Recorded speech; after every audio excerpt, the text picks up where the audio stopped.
Wait, why did you call me Halo J? How do you know about Halo J? What do you know about him? What do you know about Halo J? No one is supposed to know who Halo J is. It's against the rules. It's crazy. Yeah, it is crazy. I would probably like to look into those situations before going into. I mean, you never know. People might call, people might not call. You remember Halo J? Did you find Halo J again, or do you just remember Halo J? You just remember him from before. I think you've been here a while. But yeah, Halo J is fire for real. I gotta put a song on iTunes. I'm loading up the gun right now. Loading it up one by one. This is a really big weapon. They only sell it in certain parts of the world. But you gotta be really careful loading it, because it has a lot of recoil. Or I mean the spring is really tight for the mag and clip and stuff, you know. Loading this gun, it's almost ready. This is really exciting. Really exciting. Okay. You hear that? All loaded up. All loaded up. What kind of toy did I get? Never a toy. Great memory. Yeah, Warren. Look at this thing. This is the gun I was loading up. He's ready for action. Look at that, dude. It's a classic, right? Good day, everyone. Hi, Todd. Alright, I have no information on anything that happened. On anything. Who said figure it out in Discord? Of course I know how to start a stream up.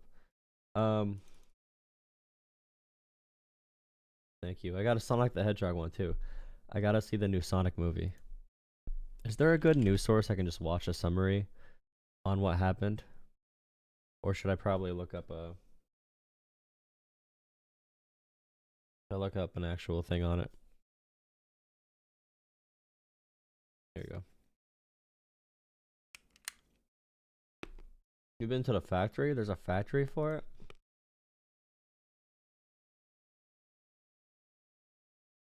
Wild. Okay. New Orleans. ABC News. Bringing our chief investigative correspondent, Pierre Thomas. Pierre, I understand you have some new info on the suspect now? I do, and I want to be very precise, Diane. I'm just going to read this new statement from the FBI. This is the most update and detailed information we have from an official source. It says, quote, today at approximately 3:15 a.m. An official source? Oh, wow. Okay, wait. I can make this into a little bit of content, maybe.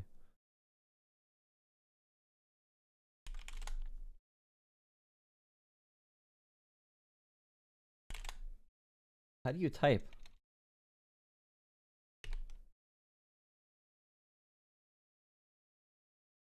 Where's the post Donald Trump put up about this? Oh, here you go. All right. Bringing our chief investigative correspondent, Pierre Thomas. Pierre, I understand you have some new info on the suspect now? I do, and I want to be very precise, Diane. I'm just going to read this new statement from the FBI. This is the most update and detailed information we have from an official source. It says, quote, today at approximately 3:15 a.m., an individual drove a pickup truck into a crowd of people on Bourbon Street in New Orleans, killing at least 10 and injuring dozens of others.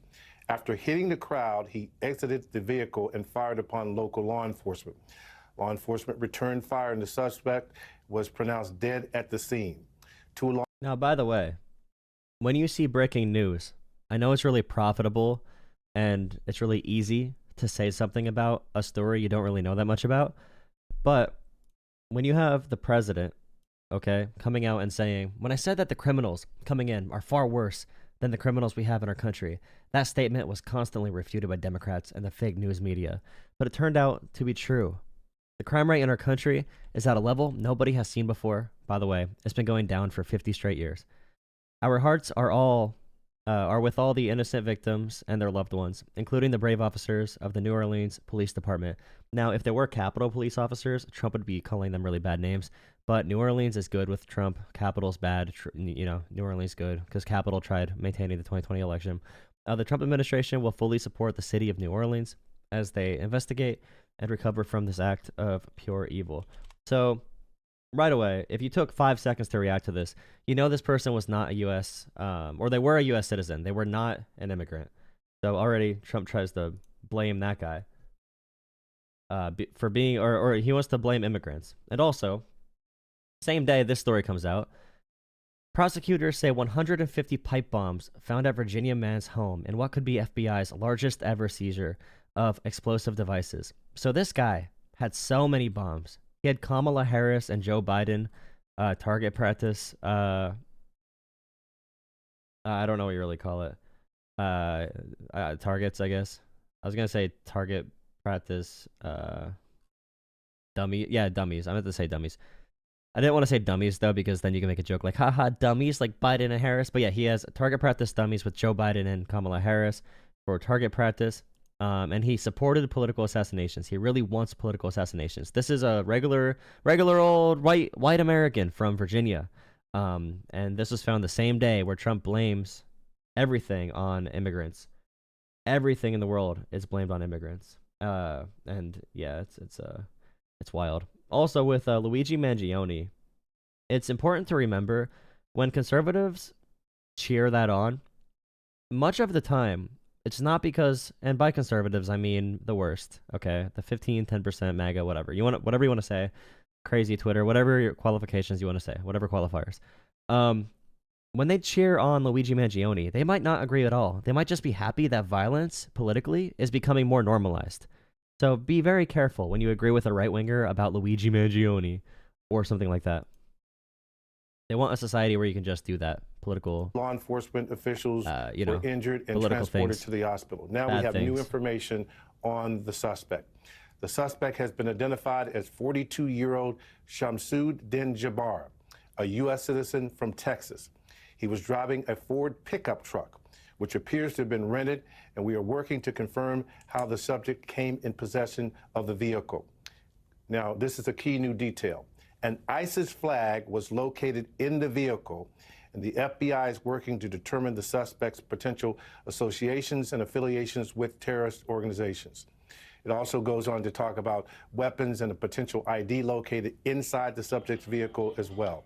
So this is the latest information the FBI has on the. And it's okay to not have full information. It's okay to take your time and understand a situation before talking about it. But now, of course, everything is a 24/7 news cycle, so you need to have the hot take right away, or you're not cool. You need to have the hot take. It's more important to be loud and first than it is to be right. And that's a really bad system to live in. And right now, I mean, we have so much radicalism all over the place. We have a president that praises authoritarian governments in Trump. You know, he loves the iron fist that China rules their people with in Russia and Hungary. So we are bringing radical ideologies to the forefront all over America. And we don't know how this person got radicalized with an ISIS flag. But who knows? It could be a lot of different things. You know, we should be waiting for more information to come out before making confident claims. But America doesn't like that. America loves being wrong and dumb, and they just want to make money off stories. They want to make money off stories. They don't want to be right. They want to make money. Really sad state of affairs. By the way,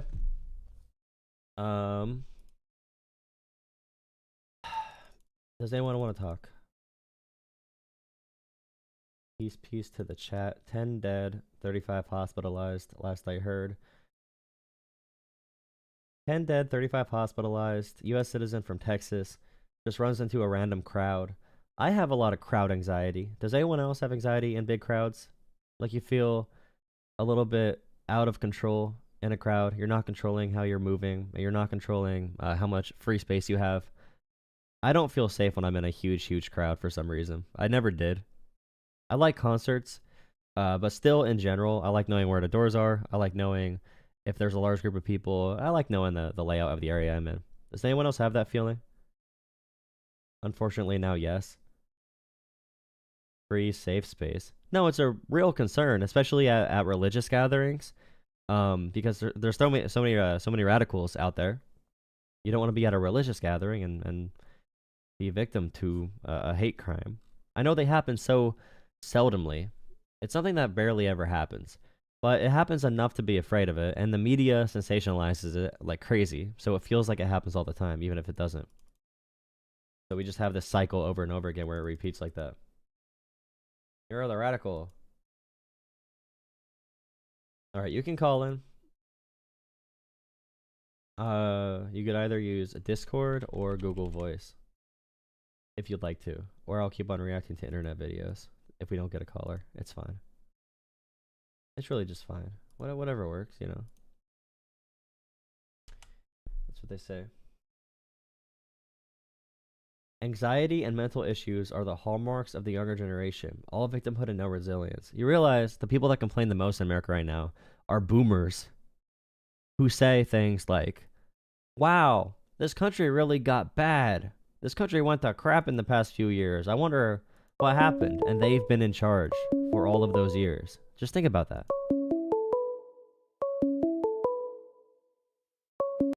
Call from. Yo, what's up, buddy? It's Cameron. I'm watching your live stream. To accept, press 1. Hello, you're on the line. What's going on, buddy? Nothing much. How are you? I'm doing all right. I'm just looking to engage in some hopefully interesting dialect. You know what I mean? Go ahead and tell me why you think Trump's evil. Evil? I did not say evil. I said terrible. So from a corruption standpoint, I'm really big on money in politics. So if it's my side, your side, I don't like corruption. One of the first things I go to is how Trump has one of the wealthiest and most corrupt cabinets in American history. In 2016, he set the record for the most lobbyists in his cabinet, and he broke his own record now in 2024. So there's a lot of corruption, and I don't like giving handouts to billionaires. If we're going to deficit spend as a country and go into debt, I'm okay with that. A lot of businesses go into debt to get rich, and that's what America does. Amazon was in debt for a long time. You need to spend money on investments to make money sometimes. But Trump went into a lot of debt other than COVID, so we don't need to count COVID, but he went into a lot of debt, lowering taxes for the rich just to give them tax cuts. I'd rather go into debt doing things like infrastructure, which we did under Joe Biden, and encouraging American manufacturing and that kind of stuff. So just on an economic point, we could start there. I don't really agree with his economic philosophy.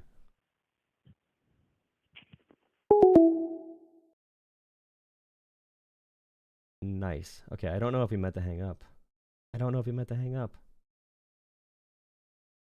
That's state of affairs. I don't know. Make sure you drop a like on the stream, by the way. Make sure you drop a like. Too many facts and logic. Drop a like on the stream. Even if you don't like my stream, drop a like so we can get more people in here. Long live Russia. Bot. You are a bot. You're artificial intelligence. Same person? Possibly? No. Call from. Jared. Hello, you're on the line. Hey, I just wanted to see if this has worked. I thought you were beautiful too. I'm surprised this has worked. That's cool. Thank you, brother.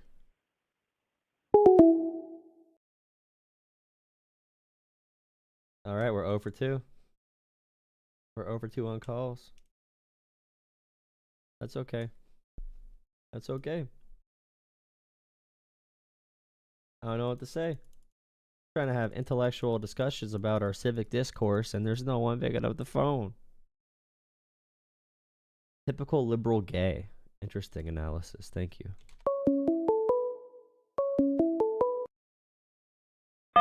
Call from. Hello. Cool. Can you How's hear it me? going? Yeah, I can hear you. How's it going? Are you doing YouTube right now? Yep, we're live. Okay, I just had a couple questions. So, actually, how's your day so far? Let me start with that. Pretty good. Pretty good day. Just wrapped up traveling for the holidays. How about yourself? I'd probably say same. I'm not too bad. Not too bad. It's been pretty good holidays. Can't no snow, no snow. So can't complain. Not yet. I like a little snow. If it's only like a half inch, I could deal with it when it looks pretty. But once it gets like annoying, then I just don't like it anymore. You feel me? You know what? I'm with you. That's actually pretty funny. I'm not a big cold guy. That's why. But Oh I yeah, do no, like I don't snow. like the cold. Yeah. So I'm I probably say I'm not too big of a Trump guy myself. But I am not really a supporter of any presidents, honestly. But I'd probably say, I like him. You know what I mean?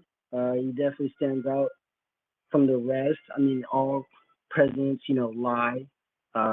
So there's like nothing really wrong with Trump lying if everybody else can lie. So I just wanted to ask you, like, what do you think about Trump? I know you don't really like him per se, but just wanted to get your take on him.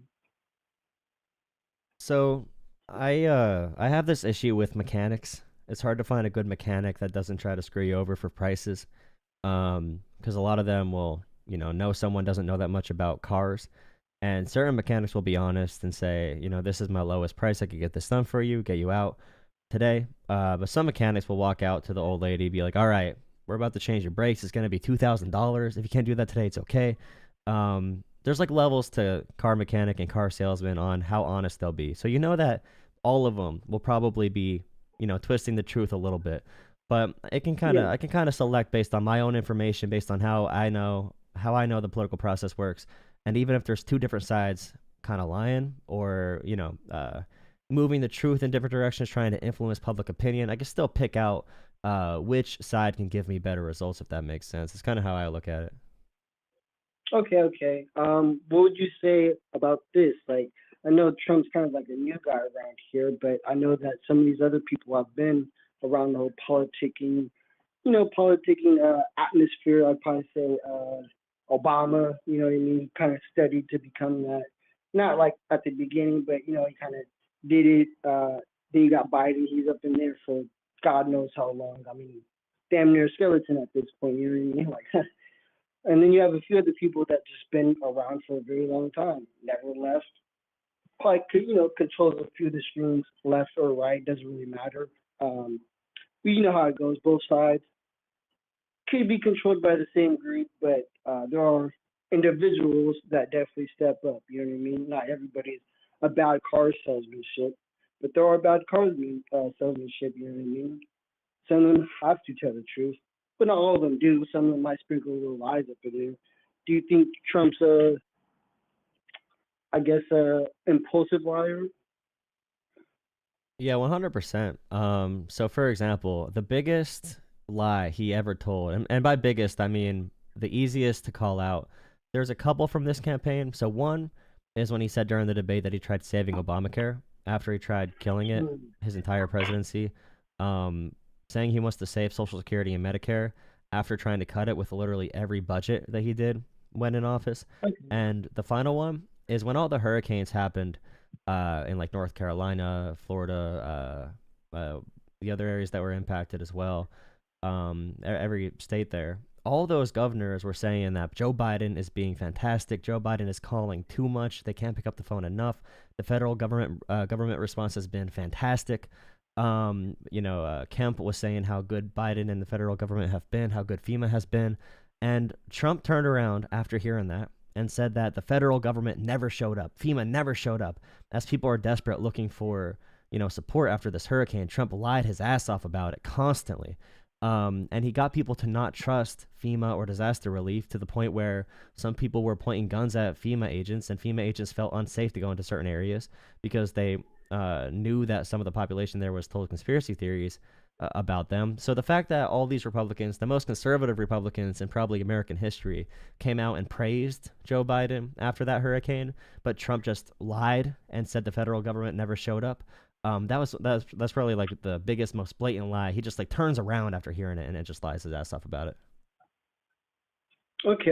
I'm not gonna debate you on too much of it. I will debate you on two of those though, just a little bit. I can't really say that it's Trump's fault. He can say whatever he really wants to say about the Obamacare or whatever.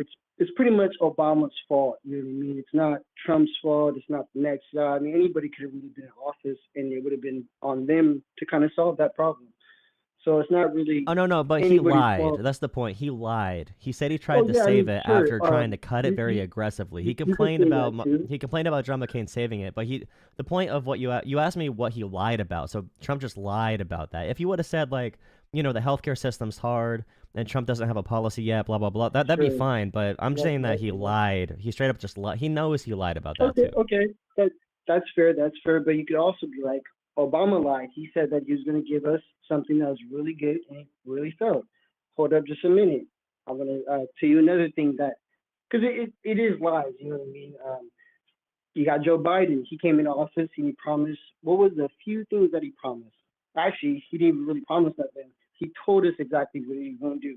He said, I am going to open the gates to let, you can call them whatever you want to call them, doesn't really matter. I'm just going to call them people that came here illegally.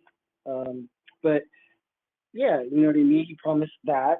He promised a couple of the different things. I'd have to like look back, but he didn't really promise too much. He kind of told us what he was going to do, open the gates, a whole energy thing like that. Wait, you said Biden Few said other that? things. So yeah. If you like literally go back, I don't know, I talked 2020 to or whatever. someone a couple of days ago about this, and this is why it's fun to do this every Yeah. day. But someone brought that up, and I looked at it, and Biden never said. He actually, in fact, Joe Biden said, "Don't come." Biden and Harris spent the entire first year of the I mean, presidency telling immigrants to I don't stop want to coming. interrupt you or whatever. I'll let you speak, but he kind of did. That's why he kind of just opened it. He was like, not really necessarily saying that he was That going to never open the happened. They gates. He never was like, opened the border. They said they needed more time to make the asylum did claims say, process go better, but Biden yes, never said. You exactly. could He try did to send me. say You could send that me he a wants link. to. He did say that he wants to make more immigration happen, more status happen. Wait, You are know you what I mean? against legal That's what he said. immigration? Yeah, exactly. That's what he said. Are you against And legal immigration? yeah, fully, 100%. Okay, so you I don't mean, like there's been illegal or legal. no. I mean, there's been multiple people in the past that have done it legally, and there's some of their visas have expired or whatever, but they still went and got their visas. They just didn't do nothing or just crossed the thing or no, they Well, got most their Americans visas and agree that people should have a path to citizenship. So what Biden said is not we're going to open the gates. exactly. Biden But did not say we're going to open the you- gates. He says we're going to provide more ways to become a U.S. citizen. That's like exactly. most Americans Opening agree the with that. gates, more citizenship. No, not open the It's gates. He kind of all said the more same paths to thing. citizenship. It's not the same thing. Open Yes, borders and a path to but citizenship are not the same thing. more Ronald Reagan did paths not to want open borders, but he did citizenship. want a path to citizenship. I totally understand what you mean, but more passive citizenship is like, okay, I'm just going to do 1 million people, and that's that. It's not going to be 20 million. It's not going to be 10 million. It's not even going to be 5 million. He's just going to be like, on the first year, he's going to be like, here, come on in, 1 million people I'm going to give residency to. He could have did anything like that, but he didn't. Whether he chose to let it continue or whatever, it doesn't really matter. But that's what he said. You can agree on that. He said that he wants to have more applications come through, right? And so what does that mean? You No, can't more do that unless paths you, to process right? applications. He told people to stop coming, but he wanted to open up more paths to process applications, which was the entire point of the border bill they tried passing that got shut down by Trump. Yes, and we know what the border bill is. It's just a little bit of this, a little bit of money to Ukraine, and No, the funding Ukraine for the bill got citizens. passed Hold separately. The up, border bill had hold up. nothing to do with money to Just Ukraine. let They me could have passed it explain. separately, just like they Let me did pass the explain just Ukraine a funding. little They did bit. not pass the border bill. Let me just explain a little bit. They had a You're whole not entire explaining. package. You're saying things that are incorrect. They still passed the Ukraine funding. I mean, They did not pass the border bill. saw Joe Biden. He said it to. No, they didn't pass it. Oh, of course not. We're not saying they passed it, but they were going to pass it, which would have gave Ukraine money, more, citizenship, Ukraine more still this, got the more money. that. Ukraine still got the money. Stop bringing Yes, that up. They we passed that part of understand the that. bill separately. We Talk about the understand immigration that. part. Talk about the immigration part of the bill. They already passed the We Ukraine totally funding separately. understand that. And that's another thing. It's like people should be able to talk about all sorts of things. You know what I mean? It should just be about the immigration. No, this thing, it's all connected. It's not just this thing. No, you're that saying thing, something or the that's other thing. physically not true when I say that you're saying that Ukraine funding is a reason they said no to the bill. When that same Ukraine funding passed separately, and I'm asking why did they not accept the main border bill? Why do you think they did not accept the border bill? They said no because they didn't want to give no funding to Ukraine. They said no because they didn't Bro, want to okay, let if you keep on saying that more again, people they in. passed the funding to Ukraine separately. I'm not going to get mad because you're just being dumb right now, and I think you're doing it on purpose. I understand that. They did not vote no on the bill because of the Ukraine funding, because those same people voted yes on the Ukraine funding. So tell me why they said no to the immigration bill. What about the immigration bill that the most conservative member of Congress wrote? What about that bill made them vote it down after they were all going to support it? Well, I don't know. Letting 1 million illegals in per year does not sound really fun, honestly. The most conservative There's member, a lot of the things. most conservative member of Yeah, Congress wrote I this bill to be understand hard what on you the guys say border. about that stuff, but So you don't want any people can do solutions. stuff for money.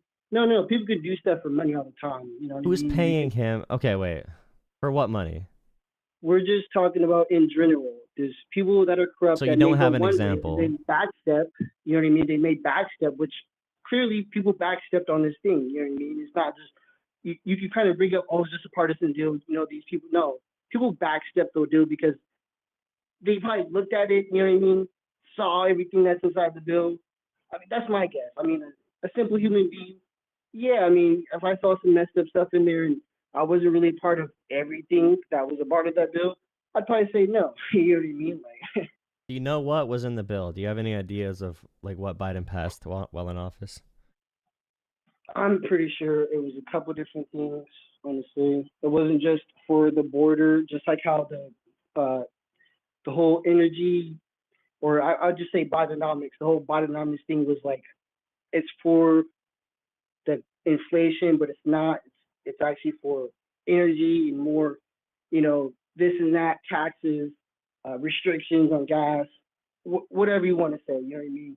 EVAs, whatever. You know what I mean? Yeah, I just want to clear up for the someone in the comments really quick. Tom, yes, I know the first border bill did have Ukraine funding in it, but the debate here, or the conversation, is about why they denied the bill. And if we say they denied the bill for the Ukraine funding after they passed that same Ukraine funding later, it doesn't make any sense. Sometimes it just makes more sense to have one legislative session to pass all these priorities that they agree upon in a bipartisan fashion. That's why you have bipartisan bills that cover multiple things. It's not because they're sneaking stuff in. It's more of a procedural thing. So my question was, in general, what did Republicans change their mind about the border bill? And the answer was Trump told them to vote against it. But that would have expanded our capacity to handle claims at the border. But just in general, Biden wants a pathway to citizenship for all the nonviolent, undocumented immigrants in America. Is that something you disagree with? Yes. No, I don't think I do. No. Okay, so if you're nonviolent in America right now, let's say you came here on a visa, it expired, but you have a family here, you work really hard in your community, you go to church now and everything. Do you think that person should be given a pathway to citizenship? They got their visa, they got this and that, no illegal stuff happening. Sure. Okay, yeah. But they're still technically illegally in the U.S. though. They're still technically illegally in the U.S. because their stuff expired. Under a visa? Yeah, because but they tried though. Sure. So at least at that point, you would say kind of what that we're talking about. We're talking about people that kind of don't try and the people that. No, I'm just asking you right now about this group. Okay, if you're nonviolent in the U.S., okay, and you are living if you're a member of your community already, okay, should we use our military and police to rip that person away from their family members to ship them out of the country when they're a net positive to America, just on that basis? Yes. One, I'm going to say no. Another thing I'm going to say, that's probably not likely that's going to happen. But people like to think. I'm asking your opinion. I'm asking your opinion. Yeah, I just told you no. The person should be here. Nobody should be going after them. But that's probably what's not going to happen. You know what I mean? But that's my own opinion. Okay. Look at. I'll say this. Like I'm a young guy. I had a Trump tweet, on my Facebook, 2016. Fuck Trump. I saw the riots and all that stuff, and a bunch of different things. I was like, you know what? That's a really good thing. But looking back on it, I was like, all that stuff, the fuck Trump, the this and that, it really, really didn't make any sense because I saw a lot of buildings get burnt down. What's your I favorite saw a Donald lot of Trump buildings. policy? Oh, were My you there for the favorite buildings being Donald burnt Trump down? Were you there in policy. person for them being burnt down? No. I definitely stayed away. People were getting tear gas. People were. It was a hectic time. No. Okay. So what's your favorite Donald Trump policy? My favorite Donald Trump policy. Yeah, like name a Yeah. policy. Name a policy he passed in his first term that benefited working class Americans, if you can. If you can't, that's okay. Well, That's he was fine. trying to build more for the border wall, but it was kind of like a racist thing to do. So it kind of he kind of Oh no, I'm gets saying to any help. really I'm good saying funding. economic policy to No, help look, I know Americans, that's what I'm trying to say. Like non-immigration, just like that. to help Americans directly, to help the American economy. What did Trump do to help Americans and to help Americans? American families. Well, I mean, he I would have to look, but he definitely piggybacked off of Obama and then made a couple of tariff changes, made a couple of Okay, this changes, I and a appreciate little bit that of. because I mean, Obama's economy was pretty good before look it, Trump took it. look it.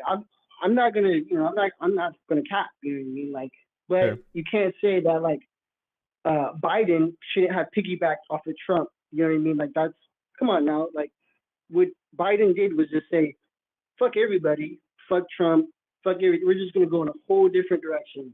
Undo all the What was policies happening that. when Biden took office? What was happening though? Like, how would Biden piggyback off Trump after we just had the worst economic crisis since the? Honestly, you don't give money to Ukraine. You just don't do any of that stuff. You don't even have to lock down COVID. Honestly, like nobody knew what COVID was. You could say COVID was bad Okay, or something, what but money do you think we everybody sent to Ukraine? look, hold up. Everybody was gonna get COVID regardless. Like let's just put that out there. Everybody was gonna get COVID regardless. You could wear a mask, be the safest person you were. I mean, everybody kind of got it. You know what I mean? Like all my family, all my friends. Yeah, can you say the same thing? Like all the people you know, high have gotten it. I mean, everyone was gonna get it eventually, sure, but that Oh, doesn't mean we should okay. have.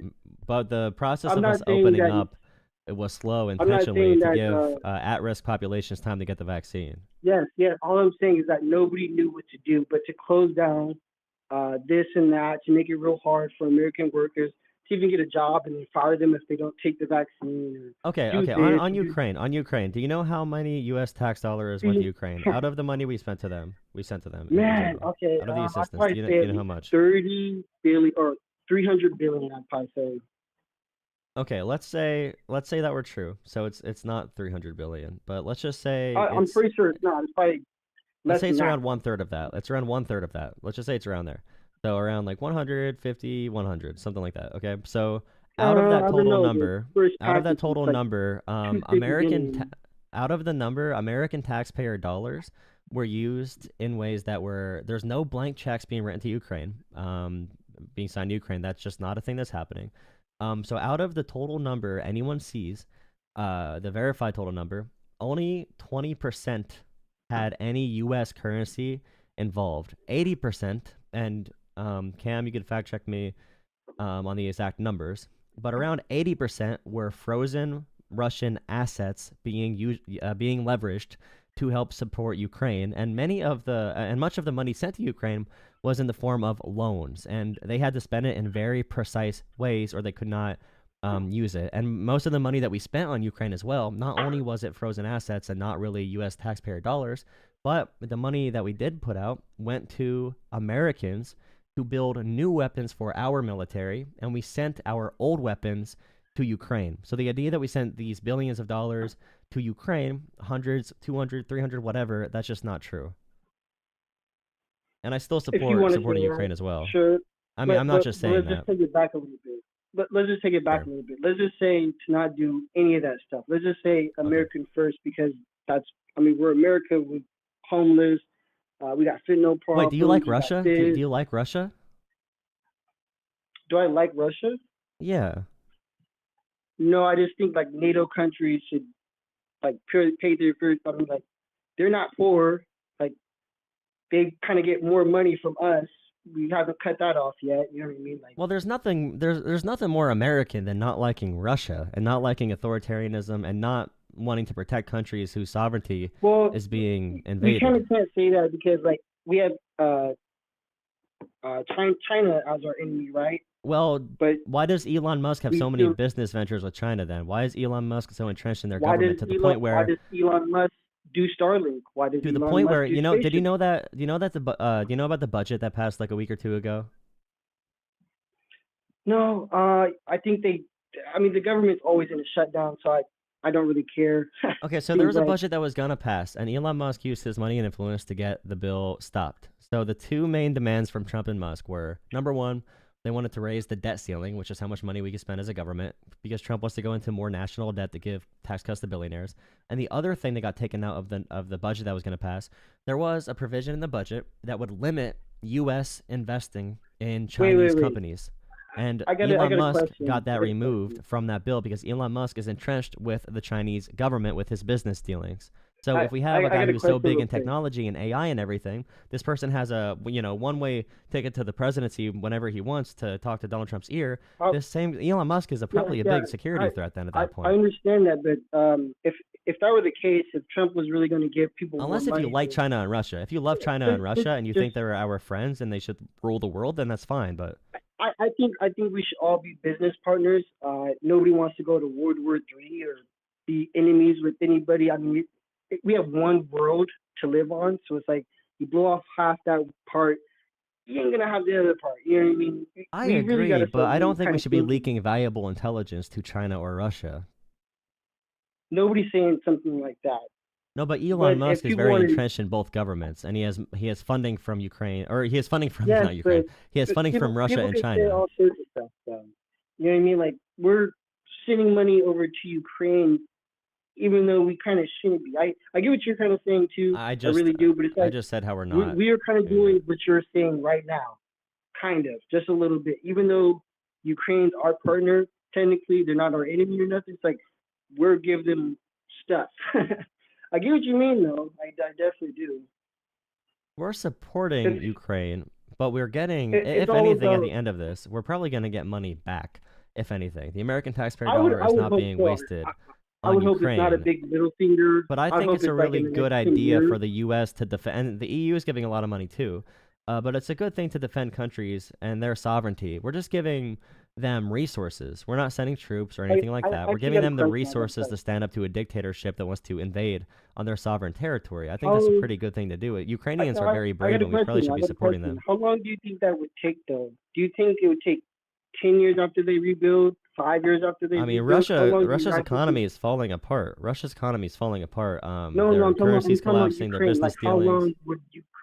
how long would Ukraine take time to pay us back? Like, would it be 5 years after they rebuild? I'm not saying about. I After don't after know. their Okay, population rises nothing. back Okay, up, like, the amount of money you're talking about. Okay, again, mostly being frozen assets. I mean, Nothing you're equates. the one who's saying that they're gonna pay us back. So I'm just, I kind of want to ask that. It's like 5 years after they rebuild. How much money do after we they get spend these on our people defense back. budget per year?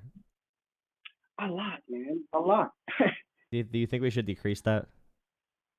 Yeah, definitely. I think we already have too much. You know what I mean? So you're It going to should be call out going Trump to when he other increases things. it? I don't really care, honestly.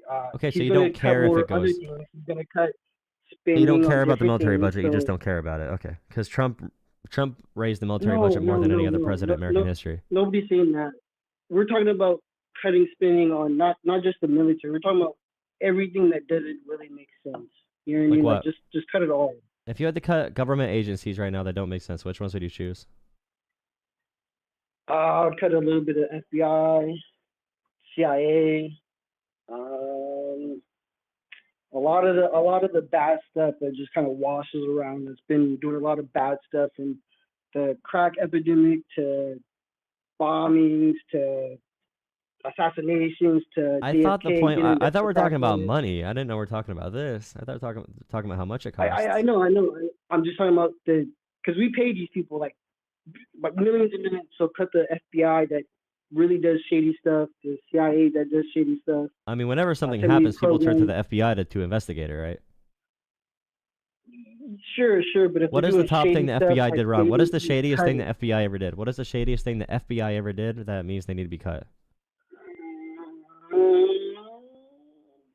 I mean, they did just go after Trump and Mar-a-Lago, even though both Biden and Trump had documents, kind of, even though Biden had documents longer, and he was VP, and you're not supposed to have them. So I mean, that's kind of one of them. Once the FBI kind of does some really shady stuff, I mean, you gotta kind of cut them. How is that shady? So there was a search warrant. The FBI found documents that So were there's hidden two- in Trump's there's house. two Biden people- had there's two documents people that are were laying presidents, around, right? but they weren't But only hidden. one. But only Trump was one actively is getting trying to hide them. He was prosecuted, and trying the to other conceal one them on was purpose. so That's one of the sleepy big that- differentiations that there. the dude hers was like, no, he's sleepy and old, so we're not gonna prosecute him. No, they said that he essentially was just like Was it was too not old and that he intentional. was not gonna be It wasn't. he It was- wasn't he was that. like It's that it wasn't 89, intentional. So not when looking into prosecuted. what's legal or not, Trump was intentionally hiding documents, intentionally hiding them. He wanted them to be As hidden. a Biden just had them president. and like forgot that they As were a supposed to be president. turned back in. No, But he was hiding Joe documents. Biden He was not. never a president though. He was VP. Oh, I see. Like I don't really know what to say. Like the president compared to the VP that was always the VP until he became the president. That was Joe Biden. You know what I mean? Like the VP can't have documents like that. Can't keep them. For I don't know 50 plus years he was doing it. You know that Biden like that's more than self-reported. Do fun. you know that his team self-reported that they found documents that were technically classified? That And is Trump was really trying to good hide for them. honestly. That's really. I'm Trump just is a new saying that guy. Trump. Biden no, has okay. had Trump tried hiding so them in the much fun. bathroom. Trump was hiding them. Biden I offered know. them up. I They don't really offered them up care because they about, weren't trying to do anything Trump illegal. or Trump Biden. was. I'm just saying that like You're one dude you're had defending him for Trump. 4 You're on your years, knees for right? Trump right now. Hold You're up, hold up, you're bowing hold down, up. One praying to dude Trump had right him for now. 4 years. The other dude had him for I don't know. Let's say 10 plus years. What's the bigger case here? That's pretty simple, right? Dude who had him for 4 years, brand new president. Dude who had him for 10 years plus VP. It kind of makes sense to me. It's not really no this and that or Trump is good or So in a court of law, Biden do you know how evil. much intent matters? Do you know about intent in law? well, intent would be like I had documents for 10 plus years. I'm the VP. No, intent That's would be I'm intentionally hiding these documents because I want to commit Well, illegal he kind of activities. did, but since he's the president now, or once he became the president, he was like, oh well, I might as well just say I had him for like 10 years. I mean, nobody could really do anything anyway. He was president. You know what I mean? I was just saying that's kind of the FBI kind of, you know what I mean? Like that was like the So whole the thing, though. shadiest That's thing all. the FBI did was do a search warrant on. So that deserves the Well, FBI to be they like did. cut. I'm talking about recently. I'm not talking about. Okay, what I'm is the talking about shadiest thing they've ever done that warrants the FBI being removed? Fuck. I'd probably believe if they were involved with the crack epidemic and stuff like that. Honestly, I'm of color, so Okay, I don't think is there that a that was final good. topic you want to go through before I bring someone else on? Final thing you want to run through? I'm trying to think. I guess I would just want to know. So you would choose Biden over I don't know, just anybody else. Let's just say Bernie Sanders. They didn't even give him a chance. They didn't even give JFK a chance. They kind of just kicked him out, kicked Bernie Sanders out. JFK I or didn't even think that- RFK? RFK, my bad. Well, RFK is They kinda an kicked him- insane anti-vaxxer, so that's okay. Sure. But they kind of kicked out both those people from even running, kind of. I don't really think that's really Bernie still ran. democratic or whatever. Bernie still ran. He just did Yeah, not get but, like, overwhelming when you're- support. There's bias for when sure, you're, but like, voters pushed didn't vote out- for him enough. No, of course. When How you're did he even get pushed more down by the pushed party? down, How did he get pushed down? when you're even more pushed down, you know what I mean? I mean, I was a that- I former mean, like- Bernie bro, so I know all about this. But what do you like? How did they mistreat Bernie? What's your least favorite thing they did to Bernie? What did they do?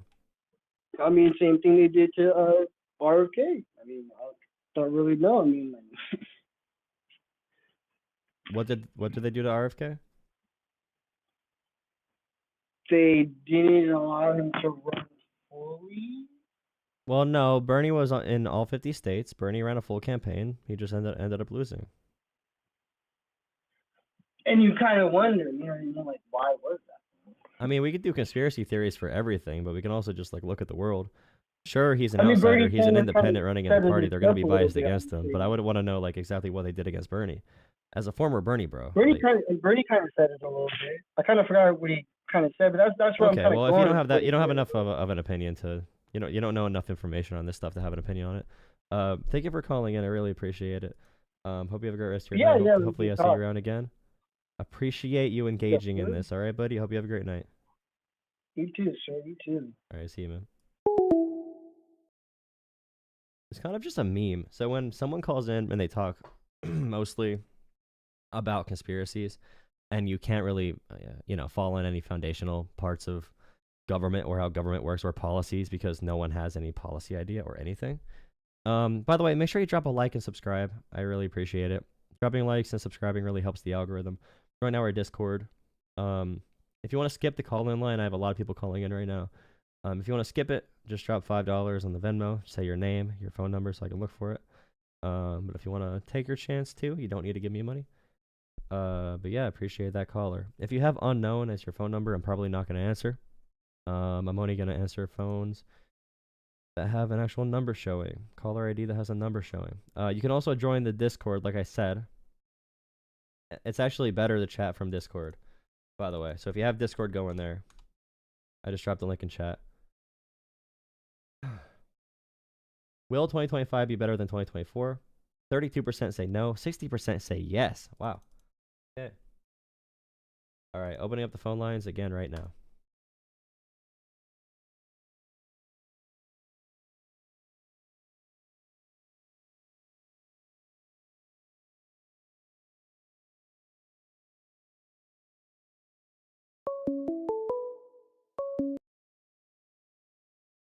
Call Hello, you're live. Hey, how's it going? I saw your video on YouTube. You said Trump is terrible to prove you wrong, right? Yeah, sure. Okay. Define what you mean by terrible. Like in what way? Like terrible policies, terrible person. What do you mean? Well, I don't think anyone thinks he's a good person. So probably most Trump supporters I talk to, 90% of them say he's a bad person, but he does things they like. I don't think people are going to really say that the playboy, serial cheater, brags about grabbing women when they don't want to be grabbed. They don't really think that guy's a good guy. His whole thing was firing people. His whole thing was being greedy. Very antithetical to Christian values of like materialism and everything. So no, like very Christian people just say, he's not a good guy, but he did help get Roe v. Wade overturned, so we like him. So on that basis, I think, he is a really terrible just person. Now you can argue if he's good or not for the country or does good policies, because people can do good things for self-serving purposes. I think a lot of politicians are self-serving. I think some self-serving politicians have done great things, but with Trump, in 2016, he set the record for the highest number of lobbyists and also the richest cabinet in American history. His administration had by far the highest number of bank lobbyists, and also neocons from the Bush era. And in 2024, 2016 cabinet, right? Yeah, it's 2016. In 2024, Okay. it's also breaking that record of how wealthy it is, and now it has crypto bros to kind of replace the neocons. But also, he has Dick Cheney's top advisor in his cabinet, and also George Soros's top advisor in his cabinet, which is a really interesting mix because I hear the right wing talking about George Soros on the left, but now George Soros his advisor is in the Trump White House, and no one says anything. But yeah, I think Trump's policies generally favor the ultra wealthy and not the working class. If he just did a tax cut for the working and middle class, I think I'd be cool with it. But his tax cuts always include like trillions of dollars of cuts for the ultra wealthy, and I'm just like, as far as economics go, I think that's a really, really bad way to go because I'm really anti-corruption, anti-money in politics, all that kind of stuff. Now, do you think that things that have been supported over the last 4 years have favored wealthy people in terms of like funding wars in Ukraine, funding the fight in Israel between Hamas and Israel? Do you think that makes the rich wealthier? I think literally everything makes the rich wealthier. I don't think there's anything we can do right now because we're ruled by an oligarchy and a ruling class. But Trump's administration is taking that to a whole new level with the richest man in the world kind of controlling things. But like Ukraine, we barely spent any money there. Most of it's Russian assets. We're sending old weapons and we're paying Americans to build a couple new ones for our military. We didn't really send them any blank checks, like they say. So there's no possibility for any money laundering, not even a possibility, let alone having that actually happen. I support supporting Ukraine as well because stability globally is priceless. And we have not spent that much money at all when we look at where the funding actually came from. And I think Russia infringing on the sovereignty of a neighboring country, invading them, is something the entire world should be standing up against. And no soldiers are being sent there, but we are providing some weapons to help Ukraine have a fighting chance to protect their home. So I'm okay with that. Israel, Palestine, I think the U.S. probably should have had some type of plan where they were actually strict on humanitarian aid. If Israel did not send proper humanitarian aid into Gaza, for example, lowering funding, I think that would have been a good policy. But that doesn't really affect Americans domestically at all. The policies Biden did in America, the infrastructure bill, the Chips and Science Act, the American Rescue Plan, all these different policies, it caused Biden's presidency to be by far the highest growing presidency for wages for the working class and middle class since probably Franklin Delano Roosevelt. So Biden did do a lot of policies that were redistributive, even if he had to deal with the inflation crisis from COVID. It wasn't his fault, but the inflation crisis from COVID when he took office. Well, that's kind of, I have to disagree with you saying that just because wages grow doesn't necessarily mean the economy is doing better, right? Like if wages are growing, then things could still get more expensive. So you have your dollar goes less places, right?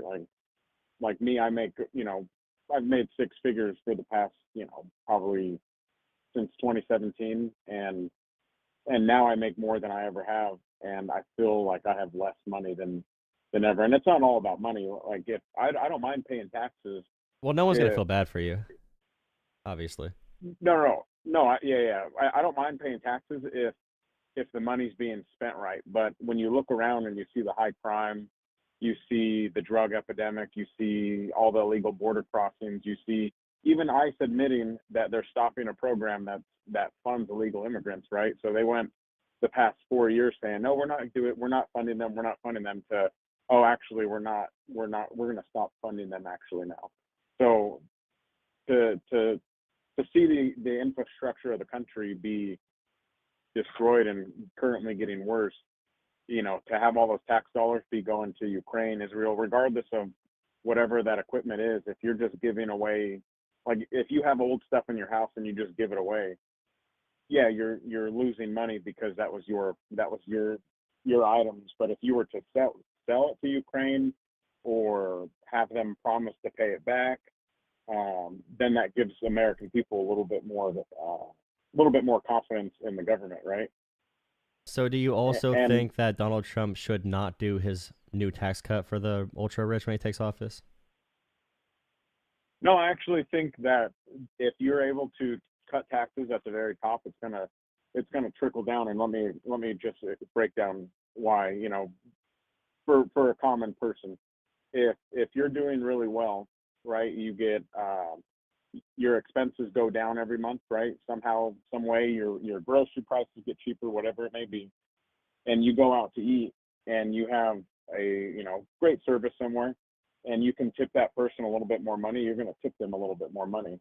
But if you're going and buying groceries and gas and everything's more expensive, when you go out to eat, you may decide to not spend as much on food. You may not get extra things. You may not tip that person as much. So the more you're able to cut down costs on people that are trickling down that money, the more that money is able to actually trickle down. Well, there's no evidence that the money trickles down, and we saw this during Reagan, Bush, and also Trump's first term. The money stays up top and usually sits there through stock buybacks, which is also used as a mechanism to evade taxes because they don't need to pay income taxes if they can do it through stock appreciation, and also they can just give shareholder value to corporate CEOs. But also what you said about the velocity of money is a very true thing, but you need to actually give people at the bottom money because the rich people are not going to do that just for funsies. And also right now, companies are already maximizing at their optimal level. They're not going to pay workers more because they have more money or have extra profits if we cut their taxes.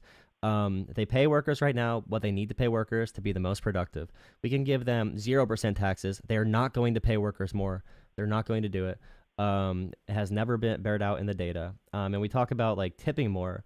But right now, in 2023 and 2024, during this inflation crisis where everyone said the economy's bad, and by the way, that sentiment's shifting now because Republicans have Trump who's coming into office, so now they're all happy and giddy about it. But, and by them, I mean just in general, a large part of the party is going to be happier now, regardless of what the actual data says or what the economy is actually feeling.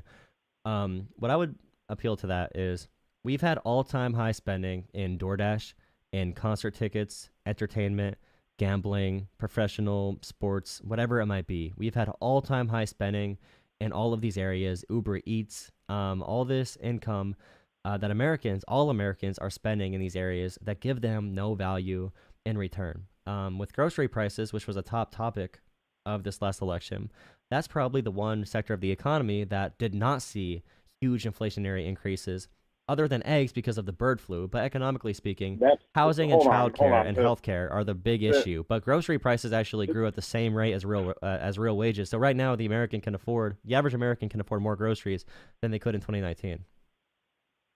I could tell you from someone who has a family with 3 kids and a wife, I can guarantee you grocery prices have gone up. I know that because they did go up, but I said real wages, by the way. I said real wages, not wages, just real wages. So like wages in relation to the price increases. So like for like healthcare, housing, groceries, out of those categories, groceries was the least of Americans' issues. And also the average car payment in Americans are just buying new cars on the worst loans ever. And it's like it's really interesting because it's an unregulated industry. So like those are the only loans. Car loans are one of the only loans you can get with minimal authorization. So you have people who have no business having $800 car payments, having those car payments. So that's another thing really hurting Americans economically. And gambling, I can't even explain how bad gambling's been for states that passed mobile gambling.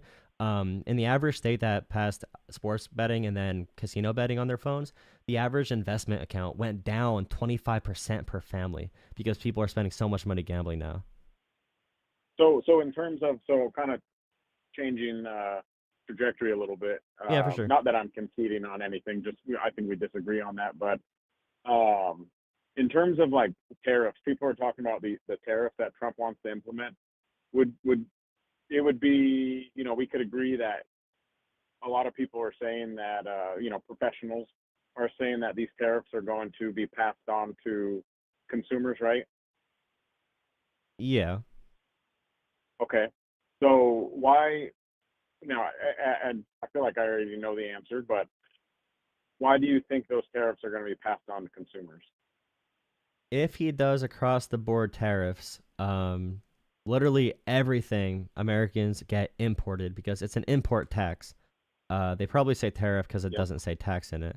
So if you're a small business and you need like different components to build whatever it might be, I don't know. I'm trying to think of a business. You build crossbows and you need some type of materials from overseas that is not easy to get in the U.S. Each component is now going to be going through that tax. If it was across the board, I don't think he'll do across the board. But yeah, I mean, it would just be it would be a sales tax in that sense. Just at the point of service, you'd be paying for it. Essentially, what you're saying is operating costs on the business are going to go up. So therefore, the cost of the good to consumers is going to go up, right? Yeah, it's not going to go up by whatever the tariffs are. So like, for example, like wages only make up 20% of an item's cost and et cetera. Materials make up 10%, whatever it might be. Maybe 20% of groceries is energy costs. When we look at the price breakdown and what makes it more expensive. So the tariff would not make everything cost 30% more unless if it literally was something we could not make in America, which is largely true for things like we don't produce cane sugar. We have tariffs on cane sugar in America. We don't produce it here, which is one reason we don't really see it. One of my main concerns with tariffs, depending on how we do it, Biden did it pretty effectively with chips and technology from China. So he did. If you do tariffs in one sector, and the goal is we're going to target tariffs on steel or target tariffs on chips or electronics or precious metals, you need to have a way to produce an equal amount of that thing at home.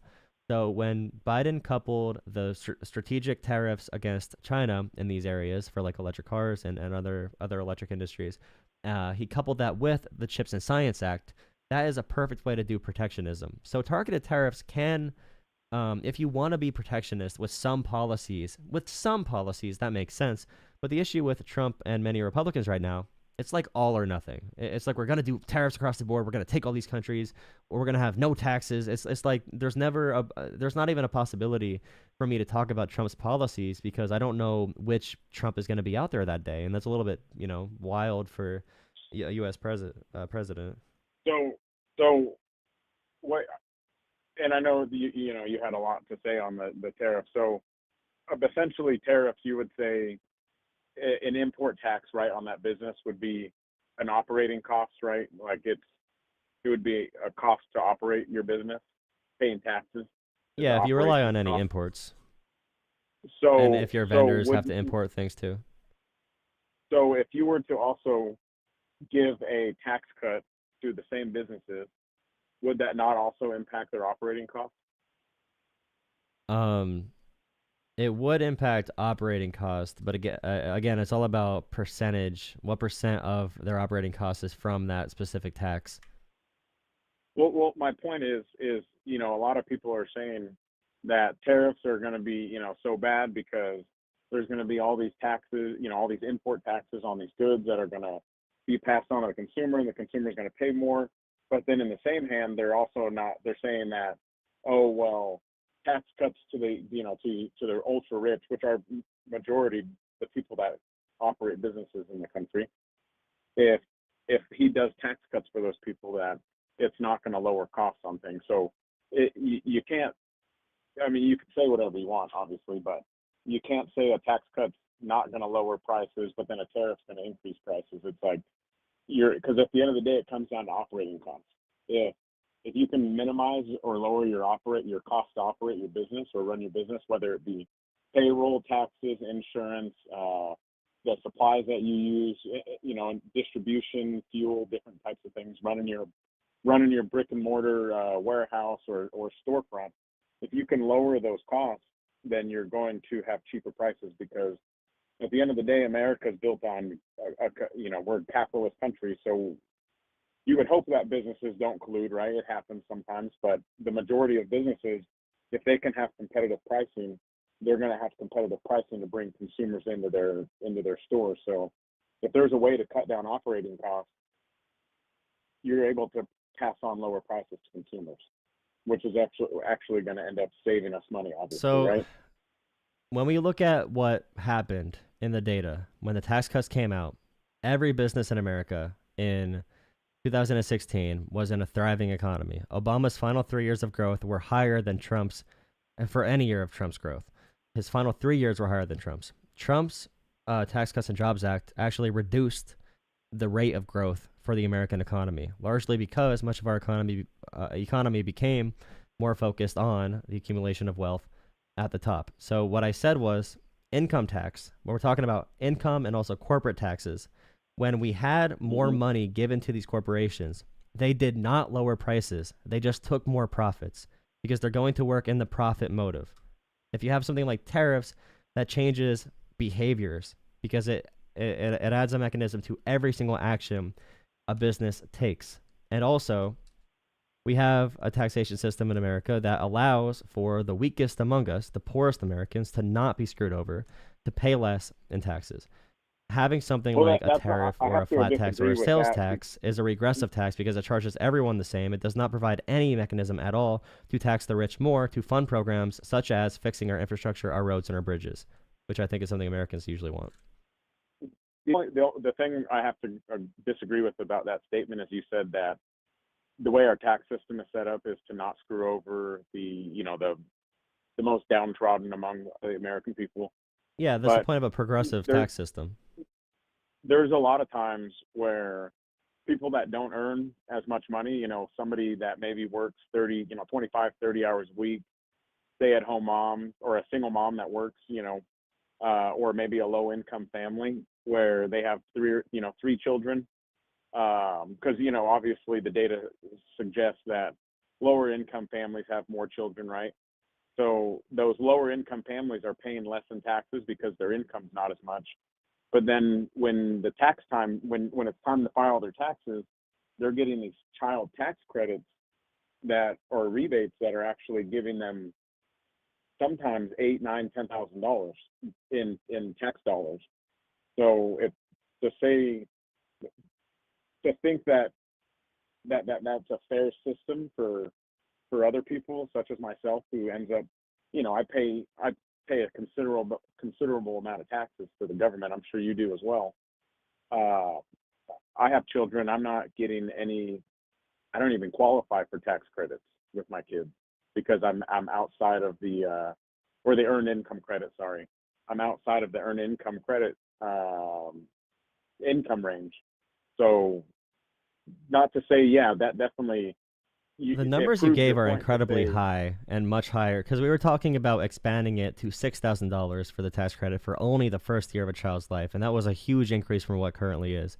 It's probably a couple $100 to $1,000 for one child, and probably a few thousand for two or three, as far as tax credits you can get. But you're acting like, being a single mother within itself is a job.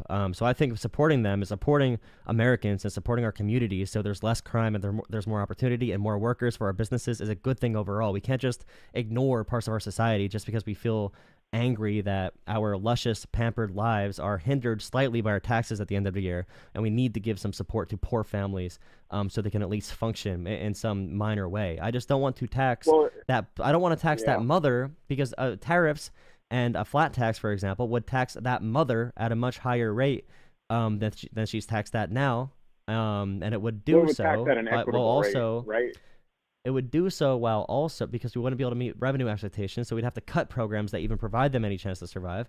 And also, tariffs hurt our trade deals with other countries. Our trade deals make us richer as a country. The biggest issue Americans have with trade deals is not that they happen, it's where the money goes from those trade deals. Trade deals make us much richer as a country. And by the way, when we do tariffs, there are retaliation tariffs as well. And those tariffs targeted American farmers, which is why Trump had to spend like $50 billion bailing out farmers in 2018, because his tariffs caused China to do reciprocal tariffs on soybeans, which is our huge exporter for farmers. We have like 30,000 soybean farmers alone in Iowa that were going out of business because of these tariffs. We do not want to have a hostile trading relationship with every country globally. That is not good for any economy. Isolationism always kills economies. Isolationism has never worked from the Gilded Age to the Great Depression to now. There's a reason that no country would ever think about funding their country through tariffs. It's just like there's a reason that no one does this. Even the most even the most like right-wing or libertarian economies don't even attempt this because they know it's suicide economically. So I think the problem in our country primarily, and I know we've gone kind of a far away from, Trump's a terrible person, but essentially it has to do with left versus right, obviously, perspectives. But I think where I think mostly we disagree is we agree that our country's in a tough spot right now, right? Socially, financially, economically, a lot of things are not going that good. And I think a big way we could fix the country, it's not going to be easy, but it's to cut programs, to cut our outgoing money. If we have too much money going out, and I don't mean out of the country, I mean inside our own country. If you're spending money and giving away all these free programs to all these people, it's going to incentivize them to do less. Just like you said, the big corporations, it's human nature that if you're getting these tax cuts, right, you said that they actually just reap bigger profits. So same thing with a lot of these lower income people that are getting these programs, and the homeless crisis in California. I mean, how much billions of dollars did they lose for California by fighting homelessness? And however, California's homeless crisis has continued to be on the uprise. So tell me if you disagree with this concept. So if the rich get a ton of extra money, they end up keeping that money, and that's their free market interest. They do stock buybacks, they enrich their shareholders and also their corporate boards and CEOs.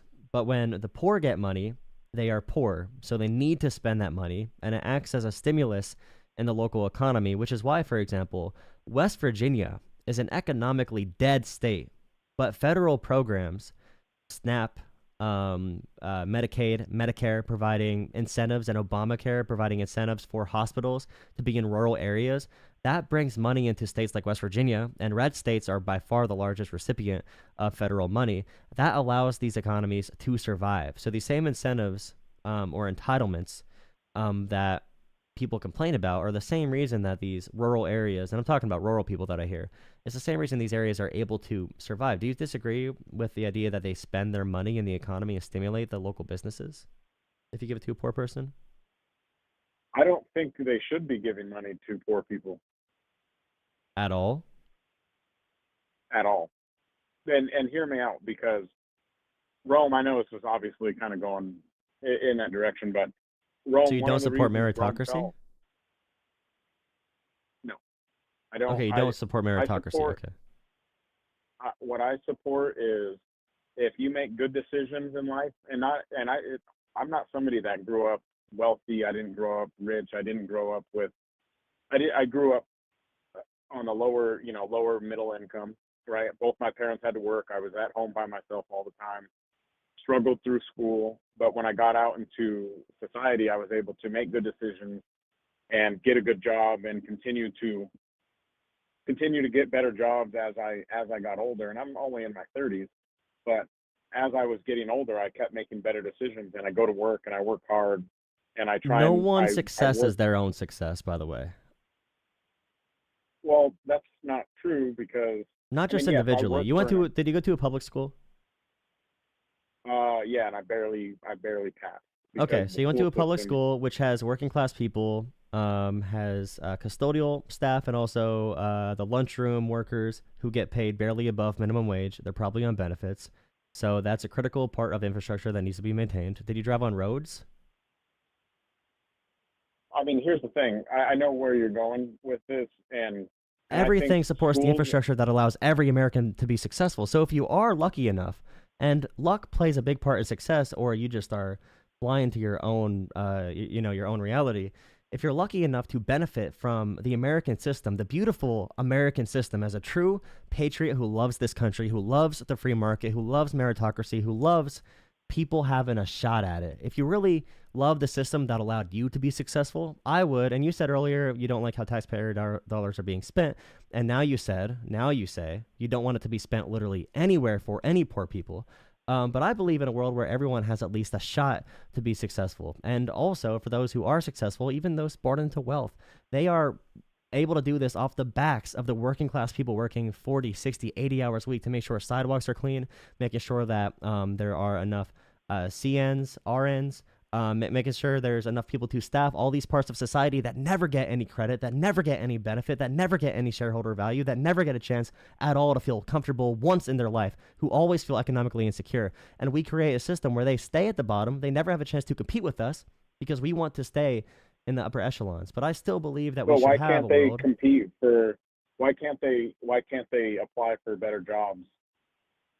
Because they live in an impoverished area, for example, and there are not better jobs around them. The only employer in town is probably McDonald's for many of these people, especially in urban and rural areas. What are they supposed to do when their families are poor? Their families beat them and each other. Their families are alcoholics. Their family is torn apart. Should that child not have a chance of success? So that's kind of my point exactly. Is we have these parts of our countries that are so impoverished. Why are we sending money to all these other countries, worried about them?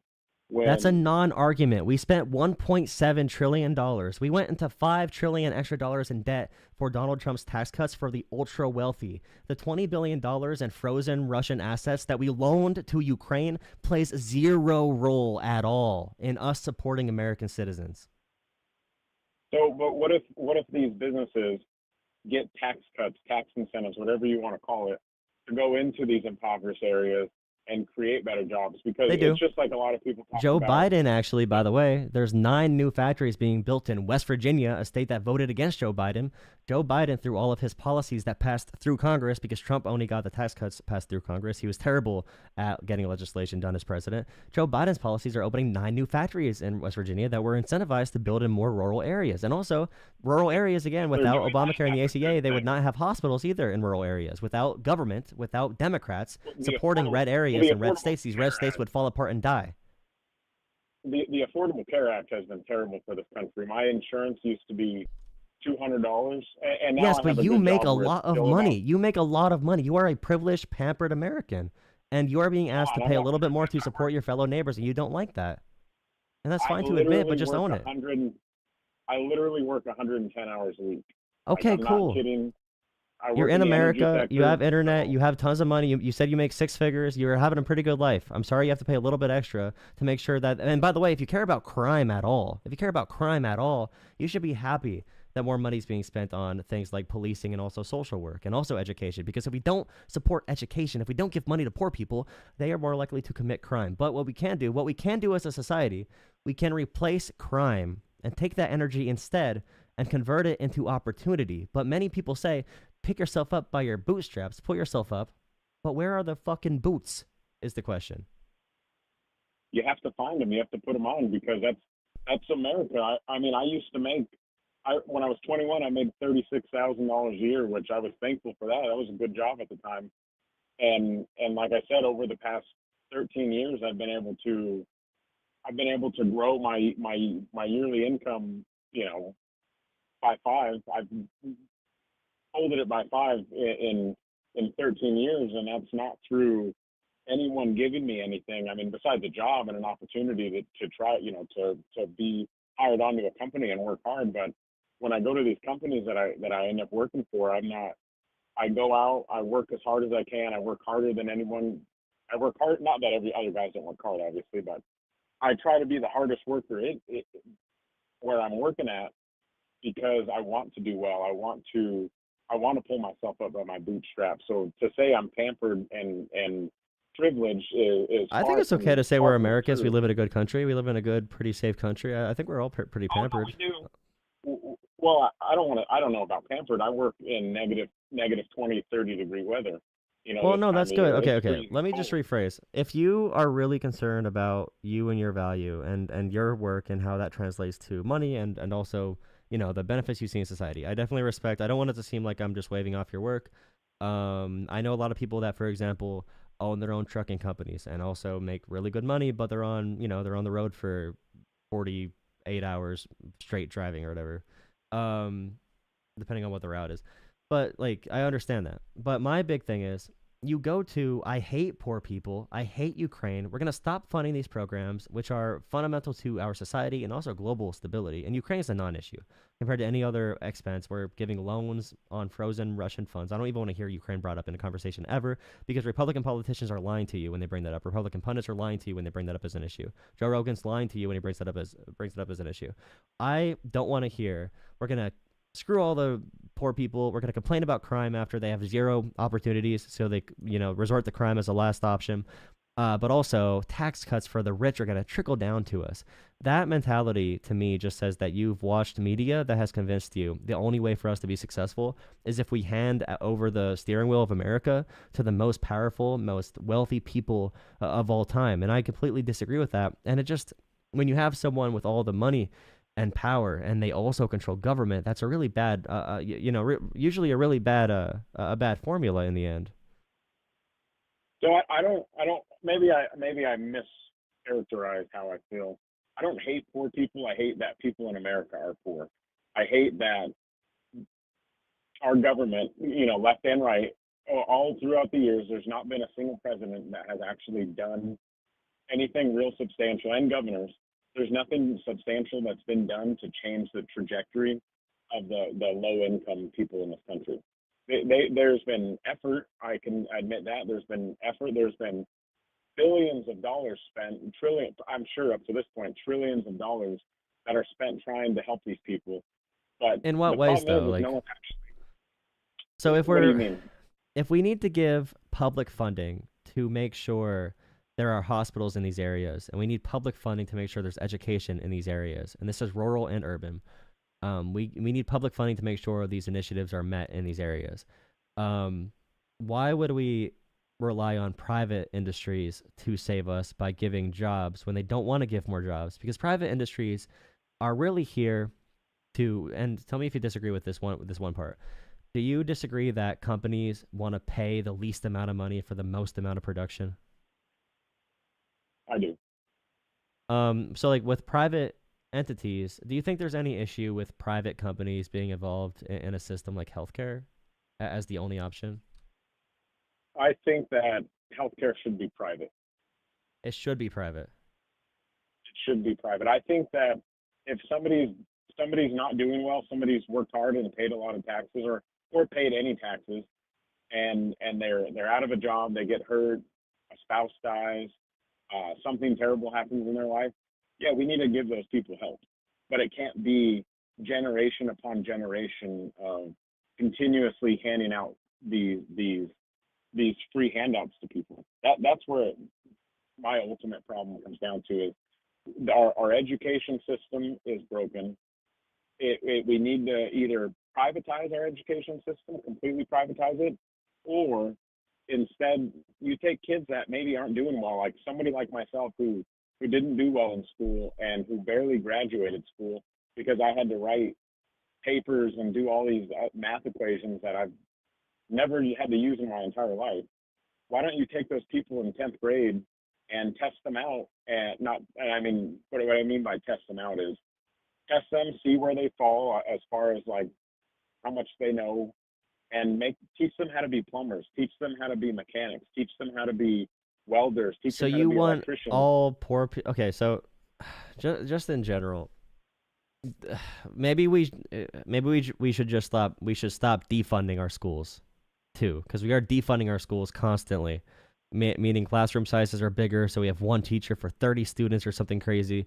That's not manageable for teachers. I think providing them more support would be great. But we're having an issue in America where the incentives in America are dominated and controlled by private industries. So we are not meeting our community's needs because we are not coming together collectively through government to institute public works programs, to institute programs where we can clean up our communities, programs where we can focus on creative aspects of human beings, focusing on fixing economic gaps in society. We are not having a world where we're building public transit, high-speed rail. We are not doing that, and largely because we are not controlled by a government for the people, by the people. We're controlled by a government for the corporations, by big money, and I think we need to change that. So our tax dollars don't go to giving a 20. By the way, Elon Musk alone has received more government contracts, a higher amount of money in government contracts in the past 5 years than Ukraine has received in funding from the U.S. And I do not ever hear people complaining about dollars, right? Yes, through government. He's a big contractor, defense contractor, with his space operations. I believe Internet may as well, and also Tesla. Neuralink gets funding. I'm not sure if that's government, but it does get funding from different public health resources, or at least nonprofits. So like, there's a lot of money being given to billionaires that's not being seen in value for Americans. Elon Musk, you would agree though that Elon Musk, what he may be getting funding for, whether I agree with it or not, what he's getting funding for is actually for the better of humankind, right? Space exploration, electric vehicles. I'm sorry, but electric vehicles, I don't like electric vehicles. Talking about Mars is a marketing gimmick. There's no scientific indicator that we're going to get to Mars in the next 50 years. There's zero economic indicator we're going to be able to build another planetary society before we die as a species, because we don't take care of things like the climate or about the environment. We're having soil that's already not being productive in many areas. Global crop failure is going to happen. Crops are going to start failing in our globe. We have other issues to focus on. If anything, Elon Musk is siphoning money from society away from initiatives that matter. Does it really matter? Like, and I want everyone in chat to consider this. Make sure you drop a like on the stream, hit subscribe. Do we care that Elon Musk and Jeff Bezos are using U.S. taxpayer dollars to take rich people on joyrides to see the edge of space when we should be spending that money on homeless vets. That should be the conversation. But no, we're talking about Ukraine because Russia funds so many of our pundits and Russia funds so many of our politicians through shell corporations that we never talk about the money being spent on dumb rich people doing dumb things with dumb money when we should be talking about them and what they're taking from society. We're blaming Ukraine, which is a struggling population being invaded right now. And we're blaming poor people. We're blaming everyone except the people in control. And the Ukraine thing, just the current issue in our country, right? There's been, over the years, there's been a number of, there's been several different factors that America has talked about. You know, the war in Iraq and Afghanistan, that was a huge waste of money. For me, it comes a lot down to war and the continual multi-generational incentives that we hand out for lower income people. If you could cut down the amount of war that we have and how it incentivizes the ultra rich, because that incentivizes the ultra rich, right? War. The ultra rich incentivized by war. I don't know, because I guess defense contractors can make money hypothetically, but also the entire market itself does not like war. The market does not like instability, so I don't know if they actively would push for war. So that's not true. Even in, oil and gas, you talk about, oil and gas, for instance. If America's in a 20-year war, how much oil and gas is being used to fund that war? Not fund the war, but I'm sorry, to supply the war. How many aircraft, machine guns, body armor, food, Halliburton, right? Halliburton during Iraq and Afghanistan, Halliburton had all the contracts to build all the army bases, all the logistics for the war. So to say war doesn't fund the ultra rich or make the ultra rich even richer, and not everyone that's rich, right? But you talk about oil and gas, defense contractors, logistics companies, even airlines, right? Airlines are flying soldiers back and forth. All of those CEOs are getting richer when war's happening. So if the military-industrial complex is pushing for war, there's a reason they're pushing for war. It's not because they like instability, because they like to make a lot of money, which is why I have a problem with any type of war, whether it be China talking about Taiwan, you talk about Russia and Ukraine, Israel, Iraq and Afghanistan. But we're not at war. Like, the U.S. is not at war, though. So there's no soldiers that are deployed overseas that are fighting right now? We have soldiers deployed overseas, but we're not at war with another country. There are soldiers in zones that are not safe, but we're not officially at a declared war in a declared region right now. But of course, we have military bases all over the world in some areas of conflict. Do you think that those soldiers that are currently in danger of getting drone strike, any number of attacks that could happen to them, do you think those soldiers would agree they're not at war? Are you talking about at war as in if you're in a zone, if you're in a country that's not safe, are you at war? If our military is currently in any conflict and they're being shot at and they're shooting at other people, do you think those soldiers would think we're at war? I mean, they might think we're at, okay, so areas of the world having conflict is different from war. If you're using war to describe any area of the globe that has conflict, I'd agree with you. But if you're using the term war as in we have boots on the ground actively fighting another country like Afghanistan or Iraq or like, I don't know, any other like defined war, then sure, if you're just like talking about combat areas or conflict zones.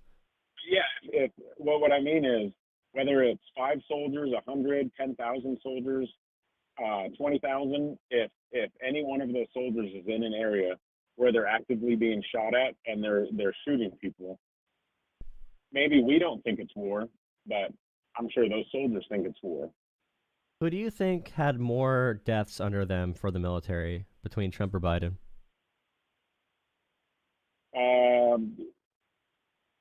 Probably, I'd say probably Trump, right?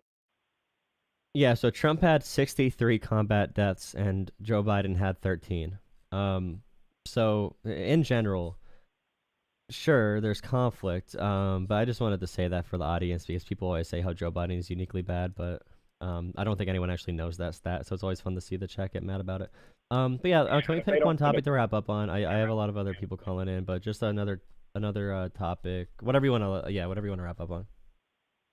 no, that's good, man. That was a good conversation. I know that obviously I don't think that either one of us really moved any ground, but yeah, That's I fine. hope it was good for your listeners, man.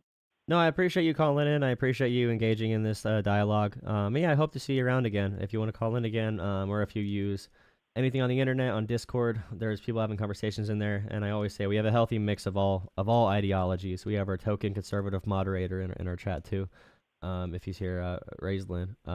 But yeah, thanks for hopping on. All right, have a good night. Bye. All right, you too.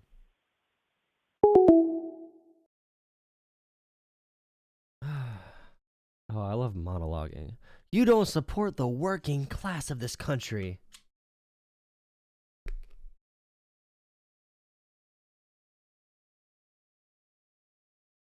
Why is everyone in chat using the same joke? Please let me call. Send me $5 and I'll answer you, bro.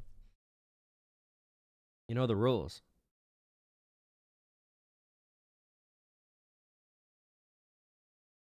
You know the rules, bro. Okay, drop a like, subscribe. I'm going to open up the phone lines in 1 second. I want to get a little sip of water. What's my pest dispenser? I got it for Christmas, dude. I'm an adult. Look at this thing. It's a Pikachu. I also got a...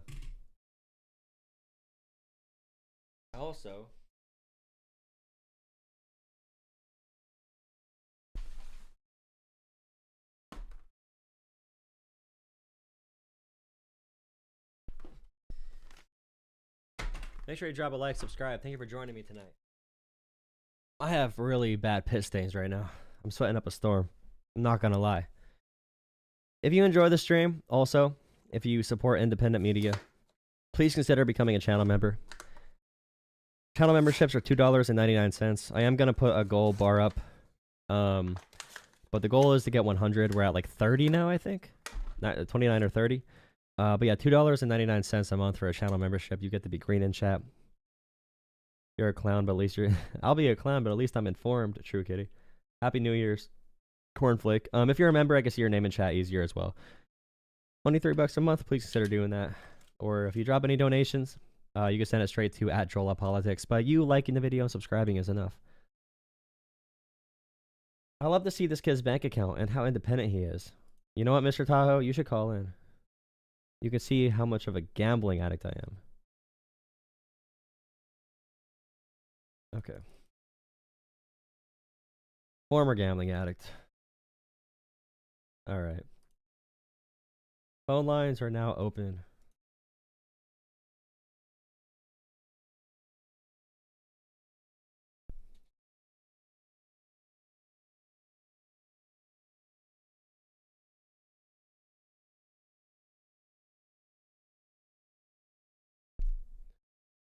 Ooh, whoever just called, you can call again. It'll go through. Let me check Discord, actually. Whoever's in Discord, I'll hop in then. Just give me a second. I didn't see you till now. Call from. Hello. Hello. How are you? I'm doing fantastic. How are you? I'm doing pretty good. Yeah, what do you want to chat about? Is this John Talks Politics? Yeah, this is Jola Talks Politics. Can I ask for your patience while I open your stream on my computer while I speak with you so I can record it for my own reasons? It's nothing like weird or mysterious. I just want that. You Is have that a okay? channel? I don't have a channel now.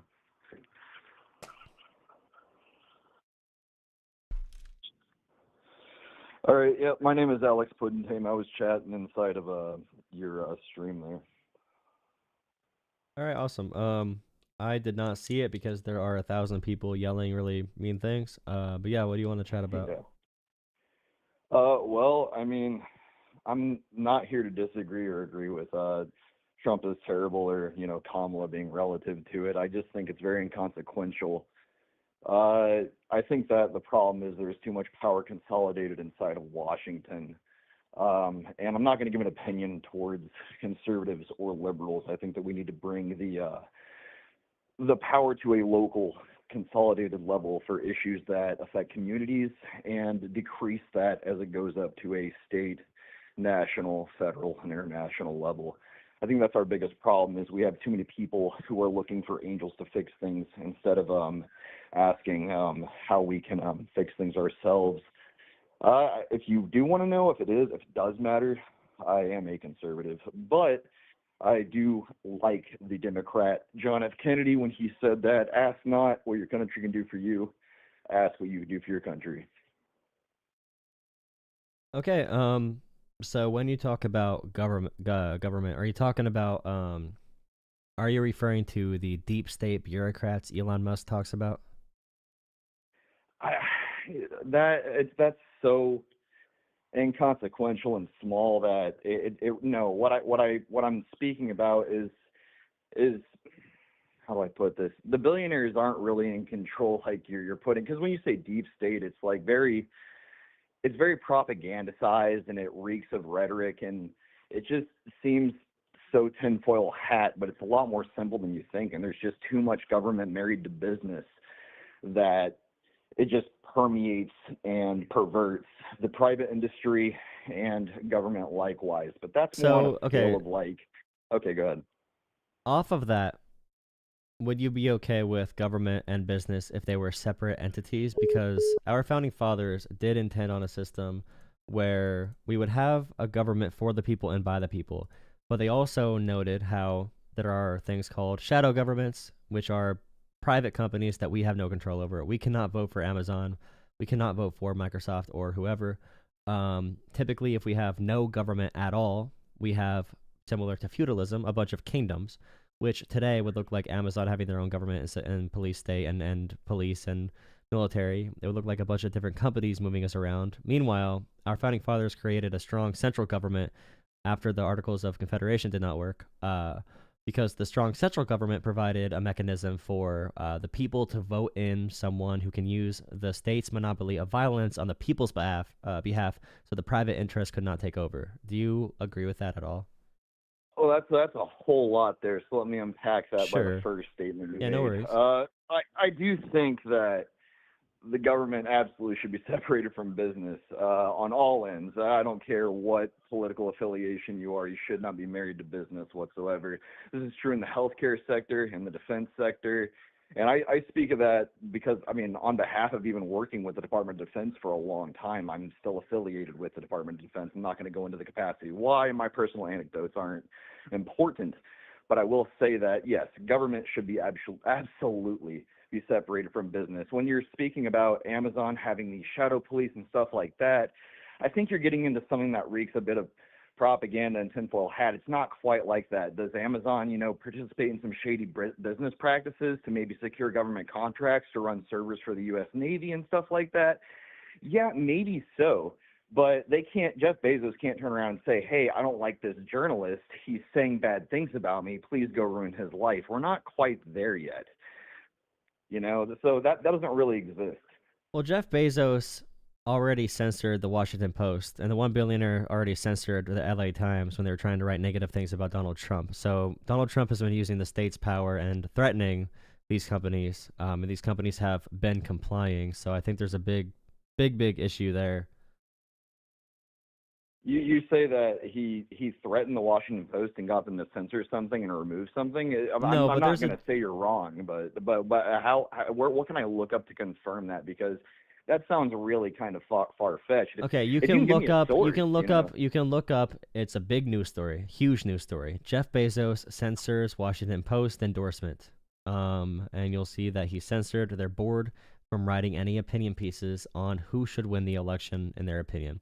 And then LA Times did the same thing as well, and also blocked an article from a couple weeks ago, which pretty much said that Republicans in Trump's administration should need to follow the standard procedures to be confirmed by the Senate, as any nominee for a cabinet position should. So both of these companies have met with Trump directly. They're donating $1 million to his transition fund, which never existed before, but is essentially a way for private companies to show their loyalty to Donald Trump. And he's threatening legal suits, and he's suing pollsters Oh who yeah, just no, got the I can election I can wrong. I can see what He you're wants to saying. have Yeah, no, he's using the 100% state he to have did a that. chilling effect on things like No, media. yeah, no, I'm actually agreeing with you. He did that, but he also is a major shareholder and stakeholder in that company and an affiliates for journalists that enabled him to do that. I mean, if he has the majority like owner of something, he can choose to say, "Hey, You mean Jeff I don't Bezos? want this to." Yeah, if he has a stake and a shareholding in something, he is the owner in that. I just looked it up. I have the news stories in front of me here. If he says, "Hey, don't post this or you're fired," 100% he has the ability to do that. That's private industry. Yeah, but for you. that's the issue though with private industries. If they get big enough, they become other government agencies that can now restrict people's rights and also set a new set of laws for the individuals that they have control over, especially when they reach the level of possible monopolies, or at least not, if not monopolies, one of the five companies that owns everything.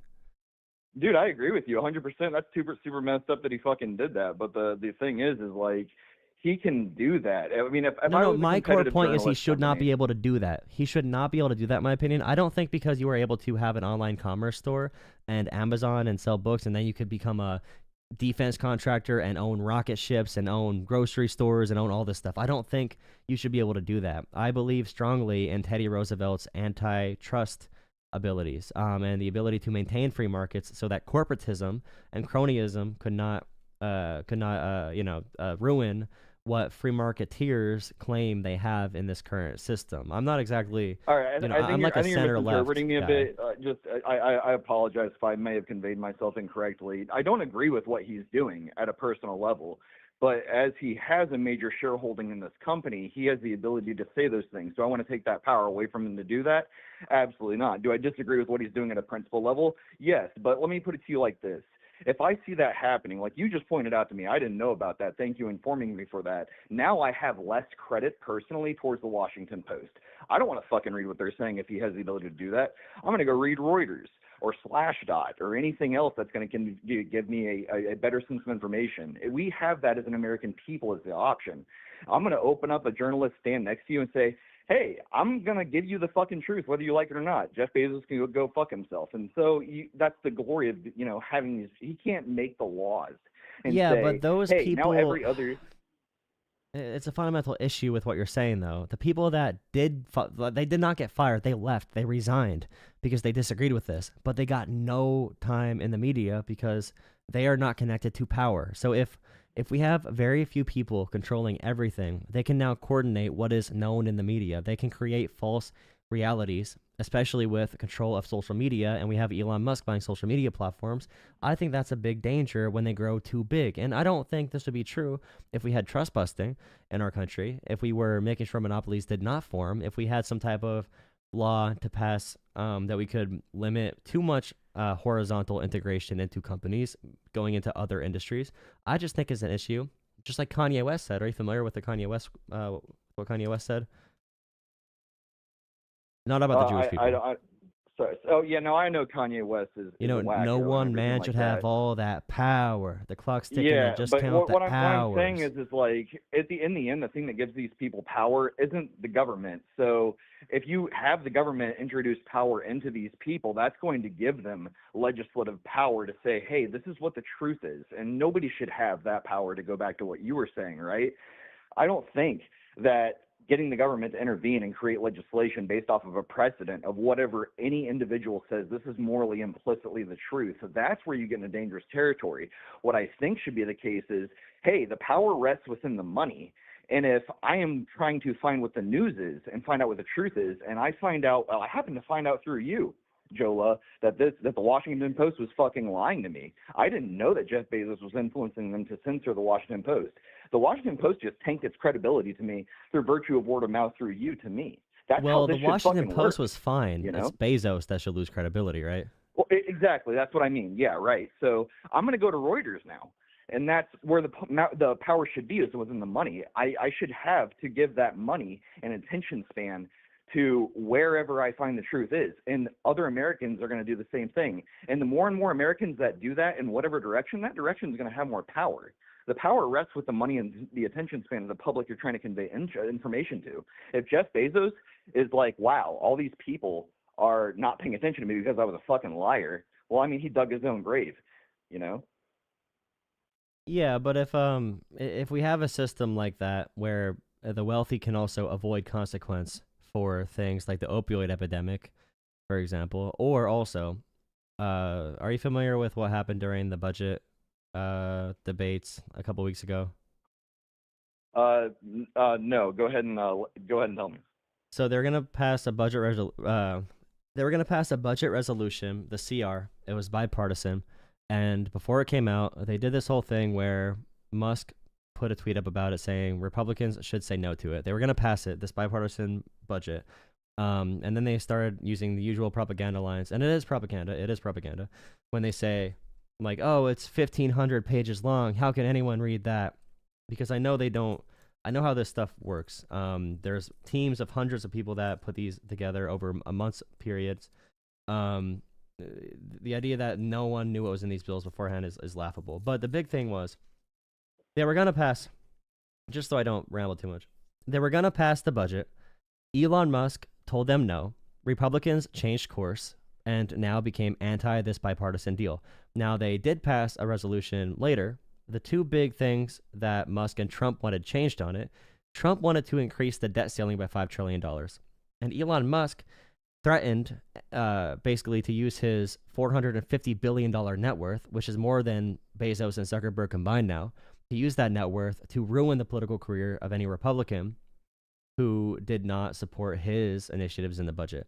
So what Musk did is he used his wealth to strong arm, and also owning a social media platform, he used that influence to strong arm members of Congress to take a provision out of that budget which limited American investments in Chinese companies, because he has a huge Tesla venture with China and huge business dealings with the People's Republic of China and Chinese Communist Party.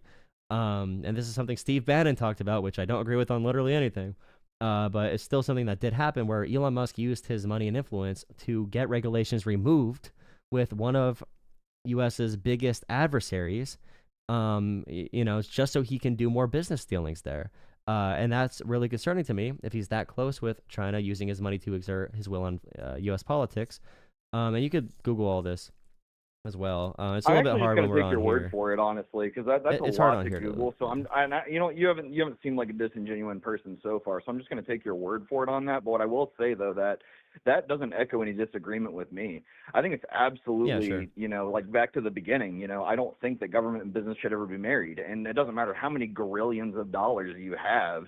You shouldn't have the ability to influence political or legislative or executive decisions in the United States whatsoever. So, I mean, going back to this, the candidate that I'm going to vote for and cheer for is going to be the one who, basically holds the values of taking power away from Washington. I mean, take it from me, a guy who's worked for the government most of his life. The only three things that we're actually really good at are paying money, taking money, and pointing guns at people. We suck at everything else. I can tell you about TRICARE, TRICARE Prime, military health care, spouse health care. I can tell you about the international policy, defense policy. I can tell you about instructions. But the only thing that we're good at is killing the enemy. That's literally it. and so whenever you try to get the government into anything else, it doesn't matter how many millions of dollars are behind that. If you have the government or these departments that are funding it, it's almost bound to fail and susceptible to skimming and corruption in the form of, hey, what is going to be the quickest way to get a green check mark on this? Not necessarily how we're going to make this the best quality. So, okay. I think government does some pretty good things. There's been some pretty good outcomes. A lot of times when government fails, it's because conservatives kind of want it to fail. They don't support programs, so they fail, because conservatives just went on destroying government, which I think is bad, because inherently, if you want to limit corruption, you need a strong government that's able to enforce rules that make corruption not exist. So my question to you would be, as someone who said multiple times that you care about money in politics, what would be your major reforms today to disconnect private interests from public interests? Checks and balances to the appropriate level, no questions. I think that saying that there needs to be government to ensure that government isn't corrupted is a little bit saying like, we need more mice to make sure the mice aren't stealing the cheese. You know what I mean? So checks and balances at a local level, I think, is a better way to do things. I think that how are we going to I'm not control saying this is- multinational corporations at the local level? How are we going to control multinational corporations? Well, we're really not, except for, like go back to Teddy Roosevelt, except for, illegalizing monopolies.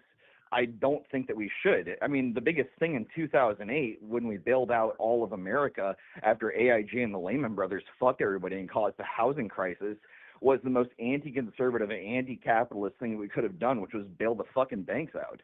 Whenever Trump is raising the debt ceiling another $5 trillion, that's not the way to go. It turns out, even if you tax 100% Americans on 100% of their income, you're not even going to be able to afford the fucking interest on these short-term loans that the government is taking out in order to fucking continue to exist. So why that doesn't matter as much as it should is because the U.S. dollar is still the anchor currency of the world. So if I'm a German man and I need to go buy oil, I need to go buy dollars first. Even if my €1, which is the equivalent of $1.21, I need to go buy dollars and devalue my currency so I can go buy fucking oil. The house always wins. That's why we can continue to print fucking money. It's sad, but that's what it is. If you continue to raise the debt ceiling and you continue to decrease the trust in the United States dollar, it really doesn't matter until there's a currency that's competitive with ours. And it doesn't come down to, hey, what do you have to back up the currency? It comes down to what can you do to protect the assets that these things represent. So that's why we pour so much money into our military. I mean, that's really where it comes down to. But to answer your question, I'm sorry, I'm getting on a tangent with this, but checks and balances at a local level, to a state level, to a national level that decreases with not necessarily oversight, but funding and policing, I think that's the answer.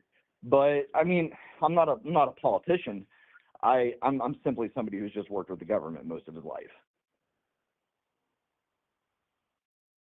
Okay. Do you think we should overturn Citizens United? Shit, man. You're talking to a military guy. I don't know what Citizens United is. Can you tell me? So basically, it says that money is speech and someone can spend unlimited amounts of money on politics. So you can wait. It's a Supreme Court ruling. What does that mean? Sorry. What does that mean? You can spend a lot of money on are you talking about like super PACs? Yeah, so it's a court ruling that said you can spend pretty much unlimited amounts of money through super PACs. Because money is speech, essentially. Yeah, no, I'm just thinking about how I'm going to answer this, right? Because like, if you want to drain your fucking bank account just to lose or win an election on like propaganda, sure, fucking go for it. But if it's okay, no, but that's not the issue. That's not the issue. I don't mean to interrupt you, but like Elon Musk, for example, was worth around $250 billion. He bought Twitter for $40 billion to use that as a propaganda arm for Trump, and also he donated $300 million during this campaign to Trump. Did not leave a dent in his wealth, and now since the election, Elon Musk is now not worth $250 billion. He's actually worth $450 billion. He made $200 billion since the election. So we're not talking about draining bank accounts. We're talking about that's like a $5 Where did he bill make for them. this money? You say he's sorry, I'm not challenging what you're saying. I'm simply asking a question. Where did he make this fucking money? He donated all this money and he bought Twitter and he somehow came out with $200 million on top. I guess I might have missed where you're saying because they finance it. So he has it financed through like Russia or like a Russian investor, a couple other investors. That's why he financed Twitter. So they finance as well, just like the U.S. government does.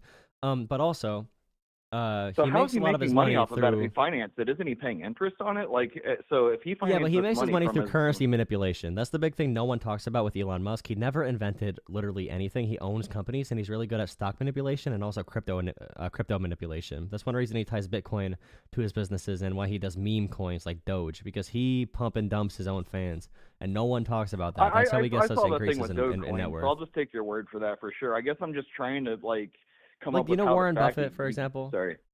Yeah. You could be wealthy in America by doing zero job and just being good at managing assets and finances. You can literally provide zero function. You could even just you could do insider trading and just become rich. And I think that's a big issue because money is not being tied to productivity.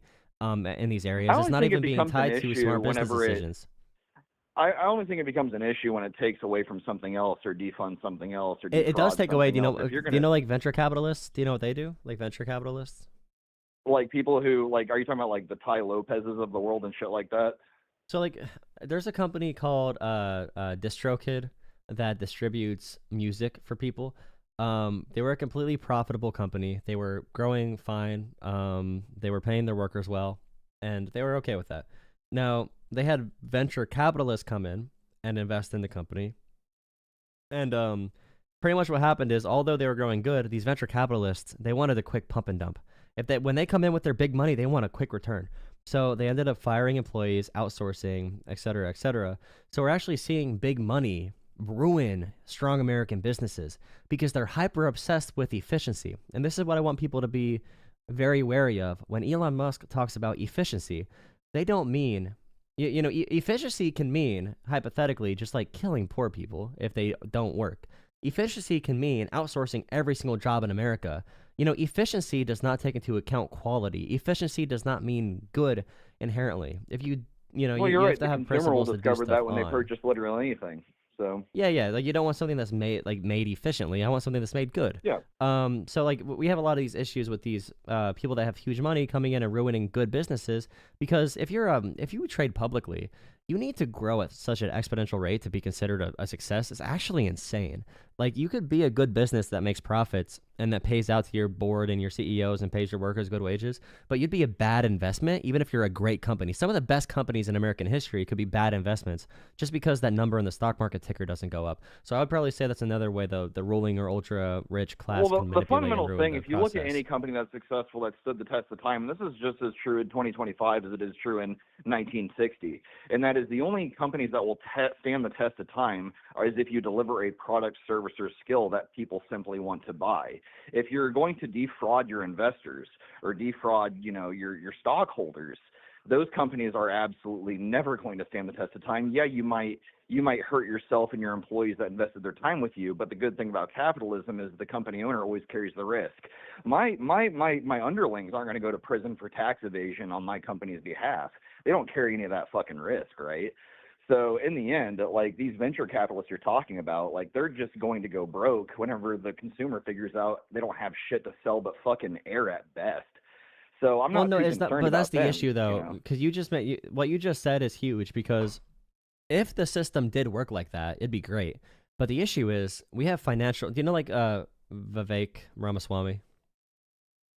Oh, the conservative candidate that tried how he got to get rich? into the RNC primary. Yeah, do you know how he got rich? No, I don't pay much attention to how he got rich, but I'll take your word for how to get rich. So he's a billionaire, and this is something that the right wing and the left wing shares on Twitter now because he made the right wing mad this week. But he became a billionaire by buying a defrauded. What was the drug for? Chat. I'm gonna wait for chat to tell me. I'm not gonna Google it. What is the chat for? Not chat. What is the drug for that Vivek Ramaswamy? Vivek. Wait. Vivek. I said it wrong again. I say Vivek, I think. I always say his name wrong. What was the drug for, the fake drug that he pump and dumped? I might have to Google it if no one can tell me. You guys are useless. I gave you one chance to answer a question about the drug that Vivek made. GSK purchased it with money from QVT, a hedge fund. Purchased a failed drug from GSK, renamed it Alzheimer's. Yep, okay, yeah, it was something for Alzheimer's. It was a failed drug. He purchased it and lied about the trials, and he pump and dumped it, had family members collude on it. They pumped up the stock, bought out, did a massive rug pull, and he became a billionaire off of defrauding people because our financial markets are so messed up. So I would agree with you if we're talking about like a real business and investments in that sense. But they're able to manipulate these enterprises to dump millions and billions of dollars in it from a bunch of different investors, and then they can make a fake company, prop it up, and then profit off it when they pull it out. And then they can go fucked up. I'll agree with you. But what he also did was illegal. If that's the case, you cannot lie about clinical trials whenever you produce a medication. That's why But whenever no, Purdue he's very smart. Pharmaceutical, He's very slimy. He's very slimy. He knows how to go right in the middle without lying. without sure, telling the but I truth. mean, if I sell a bottle of pills in CVS and I say, hey, this has a X chance to cure cancer, They if never it actually has sold the any drug, chance though. besides They that, lied about the that's illegal. speculation. So they oversold the speculation of the drug. So he'd be like, yeah, the trials are going great. This is going to be generational if this works. And then the stock price goes up on speculation, and then he sells on the news. That's what they say about stocks: sell on the news, never the product. Because once the product comes out, the stock is going to crash. But that's even bad. The fact you could time stock I mean, that's fraud, graphs though. That's and become illegal. rich is You insane. can't do that. You can't. No, be that's not. slimy. If That's you're saying, no, but there's a middle ground there where it's not illegal. He's just like increasing you're- the news.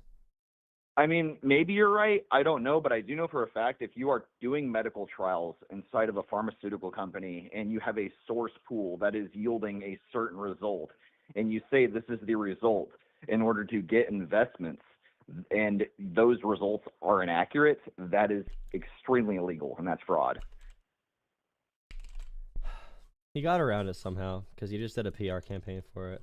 I'm not disagreeing with you. I'm just saying, like, if he did it the way that I'm saying, then that is absolutely fraud and it's illegal. And I'm not even saying he did this or didn't do this. I'm just erring on the side of what you're saying and just saying, hey, if this happened, that's illegal. I actually can't So it did say show he did this or didn't.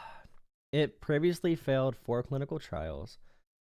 Then Ramaswamy promoted this as a promising treatment, and then it failed a phase 3 trial, causing the stock to plummet.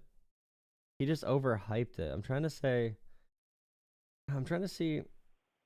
There's no evidence he lied about the drug. He just talked about it in a way that's very convincing. That's the issue. Like, and the fact that he is now a person in politics. Shit, but like, what's allowing him to do this? That is the issue. Going back to what we were talking about. Well, the American people don't know how to tell frauds, though.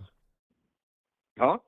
The fact that he's now a rising star in politics and he's with Elon Musk in the Department of Government Efficiency really shows Americans' ability to determine who a fraud is. Because if they think he's serious about all this stuff, then who else would they believe? Because he's just like, obviously he's good at lying. Like he's literally a billionaire because he's good at lying. That's his only asset that he ever provided to the world, and now he's doing that again in politics. And that's my big issue. Well, I with this mean, whole he's not thing, the RNC primary candidate, and Donald Trump is. I guess that's just how bad he is at it. If Donald Trump, but look up Doge. I'm not saying that's a good thing. If you don't know what Doge is, look that up. Oh, no, I know what Doge is. What I'm saying is if Vivek Ramaswamy is a scammer, which I'm going to err on the side of for this conversation he is, and if he lost to somebody like Donald Trump, who I'm not going to say is involved in or not involved in, but has been suspected in the past of racketeering, and he lost to that, I mean, he's pretty shitty at it. I don't know how he made – if you're saying he made his billions off of this one Trump scam, has a cult. Say again? Sorry? Trump could have done literally anything he got elected, though. I don't think Trump counts. I think he's a superhero now. He could do literally anything. Well, oh, someone became a member. I mean, oh, my bad. I didn't see this. Where does someone become a member at?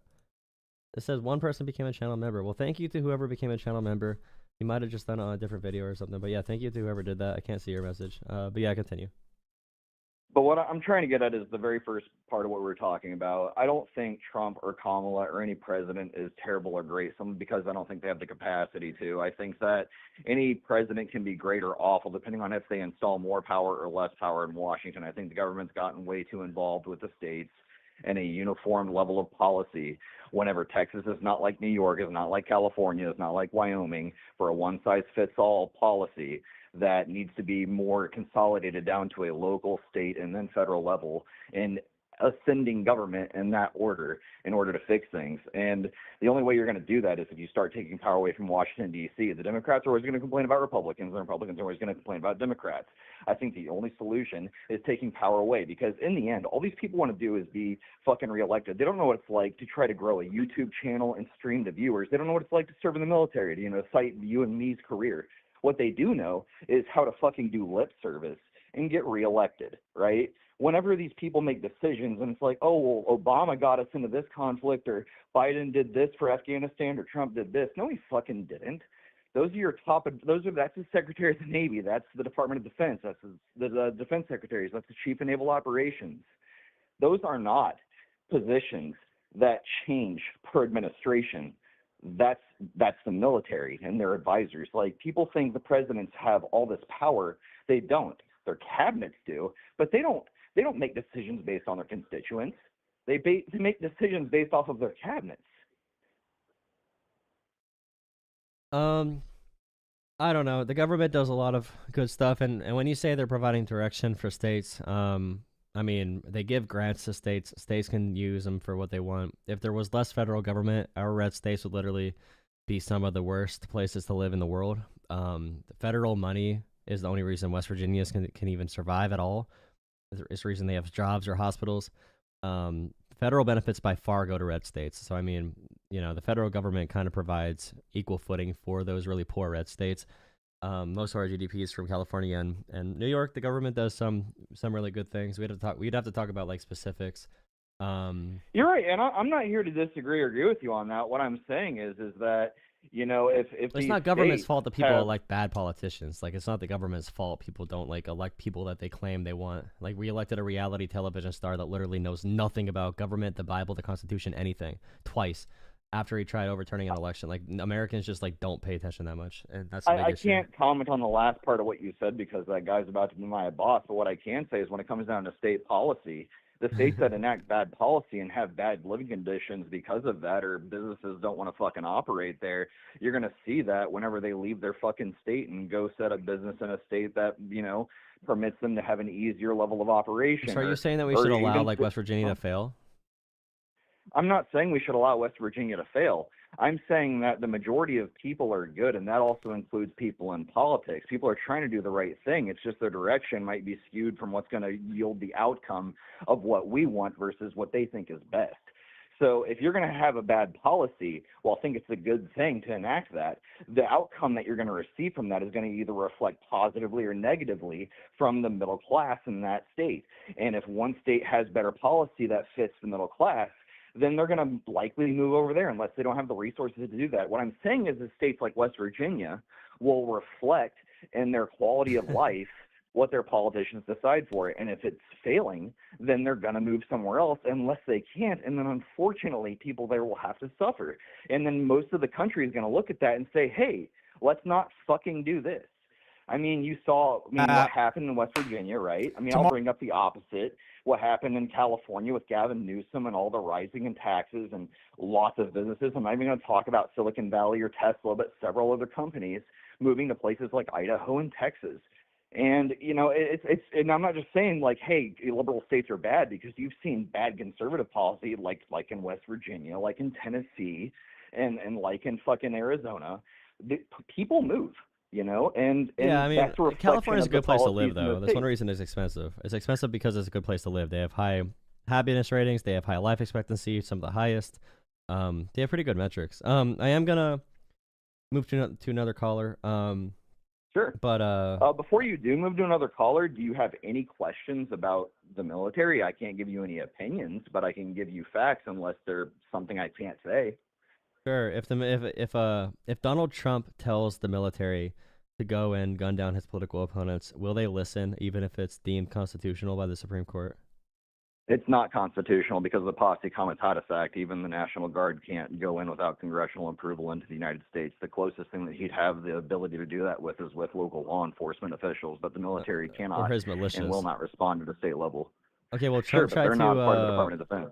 Well, Trump tried to create. He talked a lot about creating a panel. I forget what it's called. A commission, so they can kick out 3- and 4-star generals. Do you think that's possible? Absolutely not. Like how the top brass actually works is it's more of a good boy club than you think, especially at the Chief of Naval Operations, the Secretary of Defense level. All those guys are all brass, and they're all former enlisted or commissioned military. And these people talk. They've been through president after president after president. It's not a term limit position like you think. And they don't just allow policy to fly through. And Trump knows better than that. These military people that are making these decisions, like, hey, where do these submarines need to go? Where do these aircraft carriers need to go? How are we going to do force projection? How are we going to protect our assets? If he takes them out, that's just going to open the threat of China and Russia greater on our country. I think that's what they want, though. I think that's what China and Russia wanted when they helped Trump get elected, is for him to do exactly that. Like literally, Donald Trump said John Kelly is a weak and pathetic man in the same sentence while saying Vladimir Putin and China are the strongest examples in the world, and he loves how they rule their people with an iron fist. Trump is in love with Russia and China, so I mean, I don't think he really... I don't think Trump cares. He doesn't really have an ideology, and he'll Well, be even gone if by the Trump time anything was bad in would love happen with to him. Russia or China, which I'm not saying is true or not, what I'm saying is anything that he wants to do as far as international policy, as far as the defense level goes, there is more checks and balances than you can shake a finger at when it comes to enacting anything. I hope It so, would take because he something tried. like He wanted to yeah, shoot protesters too. He wanted to shoot protesters, and they told him no. sure. So are those people still going to say no? So a good way to like describe what I'm talking about, right? Since the fucking 70s, we wanted to fucking invade Iraq. We wanted to go to Iraq. We wanted to kill Saddam Hussein. We were funding him before. This is all public information. But you know, the only way we were able to do that is whenever planes flew into fucking buildings and you had every American voting for policy that would make us feel as safe as possible. This included the Patriot Act. This included us not even having to go to Congress for approval to go to Iraq. There's so much checks and balances in order for us to do anything at a defense level that you have to have the majority of Americans either A, go along with it, or B, the top brass have to consider it a matter of national security. And I don't mean by, hey, the security of the people in our country. I mean for the continuity of the United States government to continue to exist. Either A or B needs to happen in order to any country to be invaded, any leader to be taken out. Trump doesn't have the power to simply do what you're saying he can do. Okay, my final question. This is a really wild one. If Donald Trump made a statement to the military that he wanted to get like a certain group of protesters shot, or if he tried using the FBI to literally just go after random Americans indiscriminately, if Trump tried doing all of these things, and then he also said the Constitution no longer matters, we're not listening to that. He calls on the military to disobey it. They don't disobey it.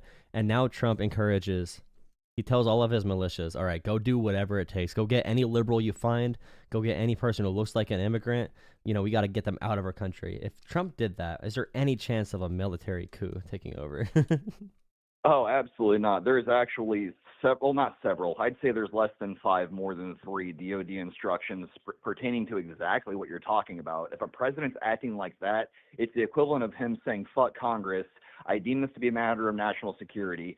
I have authorized the launch of nuclear weapons. We're going to nuke X location, which on paper he has that authority, but there's also DOD instructions that exist in order to authorize the assassination of that at an unlawful order, because he has become the matter of national security as an issue himself.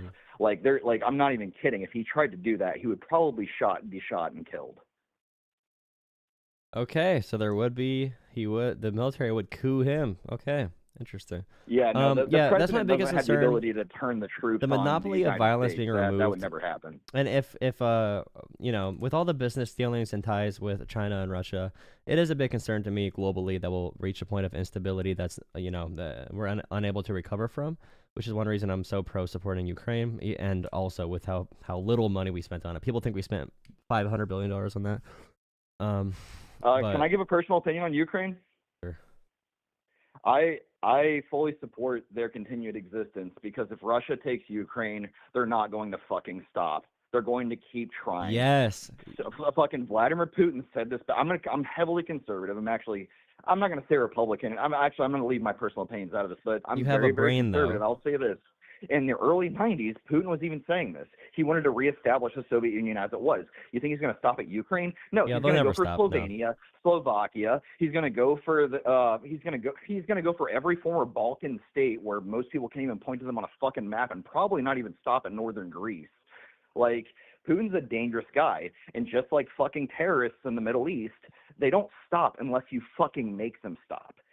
We need to treat Russia with a lot more hostility than we should be giving Ukraine so much respect, because Ukraine is doing something where they have not chosen this battle, but we are providing weapons and also using frozen Russian assets to do like loans with Ukraine, which is pretty bare minimum. As far as our support, I think we should put go. Troops over there. Like, I think we should put, at least not troops. I think we should do force projection over there. Well, that's what I'm saying right now. Americans cry about paying like Americans are so pampered. Like we have to pay 10 cents more in gas. It's like, you realize Ukraine is literally, the Ukrainian people are showing them like one of the biggest, efforts of pure courage, and the audacity to even try to stand up is insane. Stopping Putin. At the looming threat of Russia and a growing China, the biggest asset that we have at our disposal is our friendship with NATO.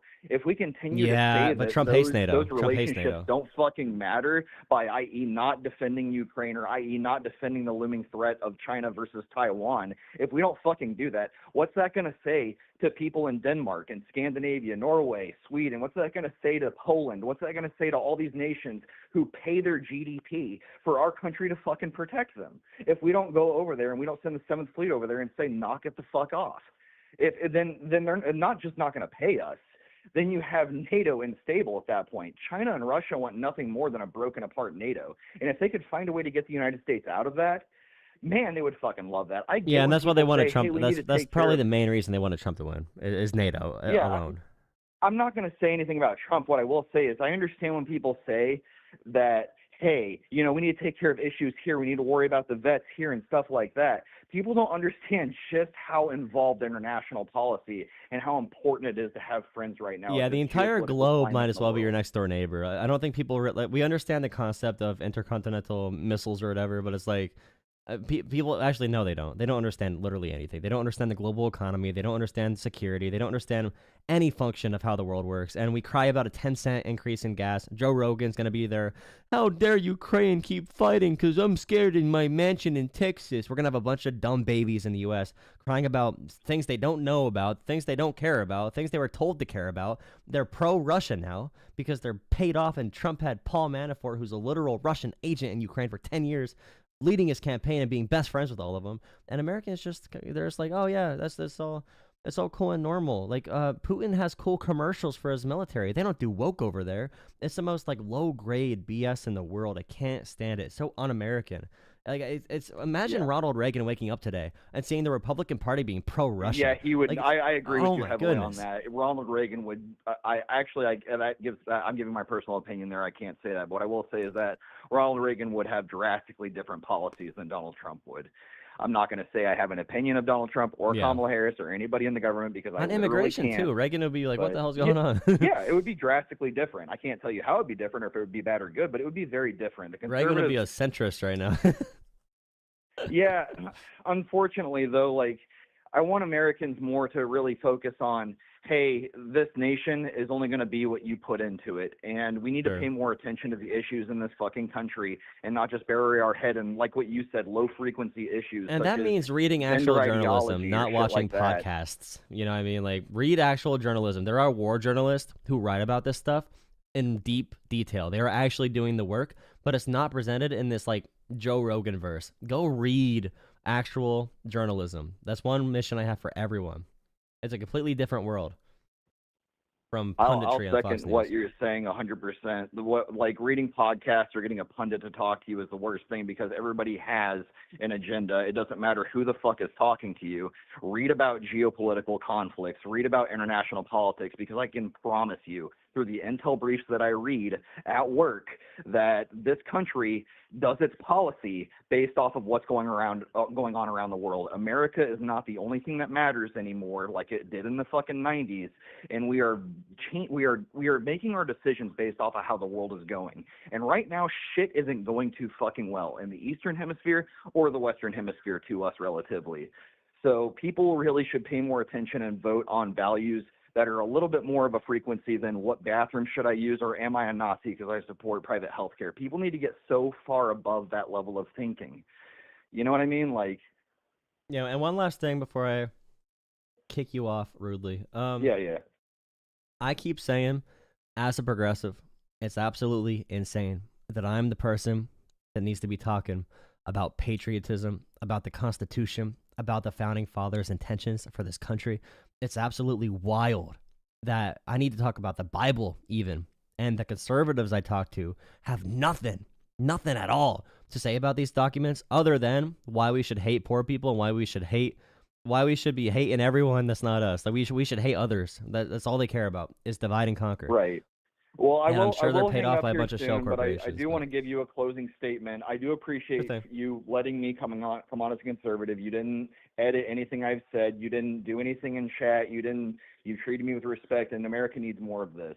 We need more of discourse between people that have differing ideologies and come to grounds where we agree and discuss the areas where we disagree without personal attacks or division. So it's not just conservatives messing up. The more and more we look at each other in these pressure group ideologies while we're all in this small boat and it's fucking sinking, while these bougie motherfuckers on a luxury liner kick scraps down to us in a system that tries to teach us to be subservient instead of self-determined, is exactly what's going to continue to make this boat fall further and further down in altitude. So I this appreciate is why you having it's me on. crazy, because you are conservative, but you are talking in a way that shows you have open eyes and you can experience reality without drug-fueled hatred. And by drugs, I mean social media as well. But it's like talking to anyone who can just be like pro-Ukraine, anyone who's pro-basic American freedoms now is considered to be a radical leftist. And that's a really scary place to be in as a country, because countries never go pro-NATO. A good direction. We if need you're to be pro-NATO right now. If you're pro-NATO, you're a radical leftist now in America. That, in any country, is a terrible sign for the rise of authoritarianism, when the public is so persuaded by people who do not have their best interest in mind, but they use cultural issues to, manipulate them, to get them mad about stuff that does not really affect them. Capitalism and democracy will absolutely fail if NATO does, so I hope they realize that. Oh, they do not know literally anything about anything, but it's okay. They'll find out. Yeah. Hopefully sooner rather than later. Yeah, thank you for calling in. Feel free to call in another time. We also have a Discord if you want to come chat in there. But yeah, all right, my name is Alex Puddingtame. I'll be back chatting in the chat. Take care, and you have a wonderful night. All right, thank you too. Yep, bye-bye. See, these are the conversations.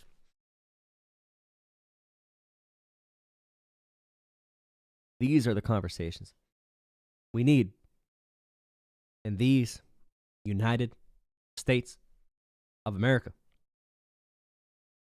Please drop a like, hit subscribe. Consider, thank you for all the super chats. Let me go through those. Please subscribe.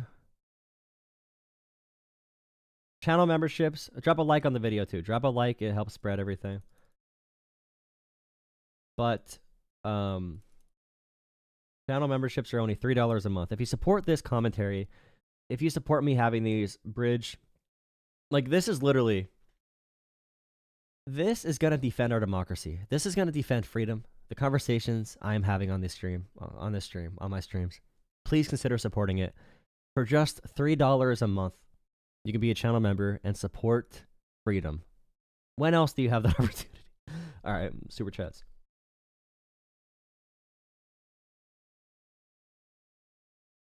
$2 from Scott. Thank you, Scott, for $2. Trump won. Get over it. Laughing face, laughing face, laughing face. Landslide victory. Scott, I hope you have a great New Year's, Christmas Eve. Sly tendencies. Thank you so much for $2. Thank you, Drola. You're the man. I appreciate you, Sly. Thank you for the $2. Scott again. Scott's all paying with euros. Tampon Tim and Harris 2028. Ha ha ha ha. Thank you, Scott. Scott again. I'm from the UK. Ew. We all low trust Trump me. Everyone hates Joe Biden. Sold out America with the sellout son. Well, Tampon Tim for president. Vote reform. Thank you, Timothy. You're a funny guy.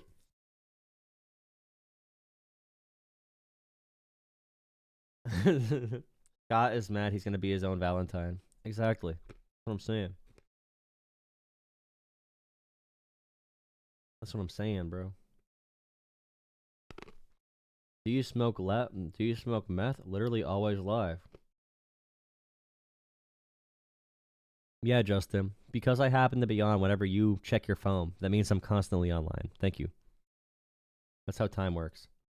And space. Remember, if you want to call in, 100%. I want to talk to that person. I don't know.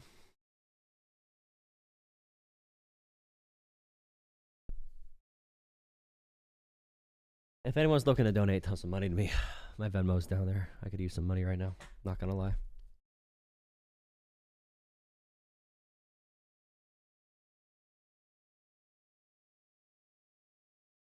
He called this my career. I wish it was a career. I'm not making money for a career.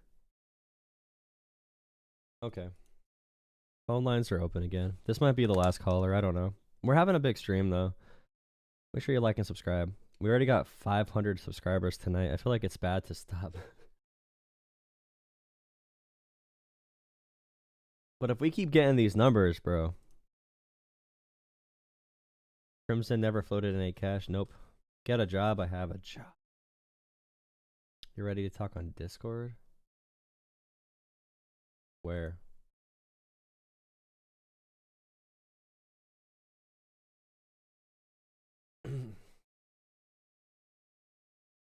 Hello, I pulled you in if you're here.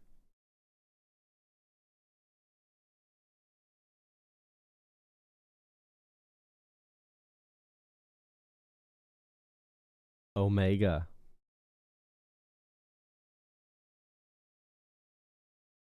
Do you want to? Hello there. Hello. Hi, how you doing?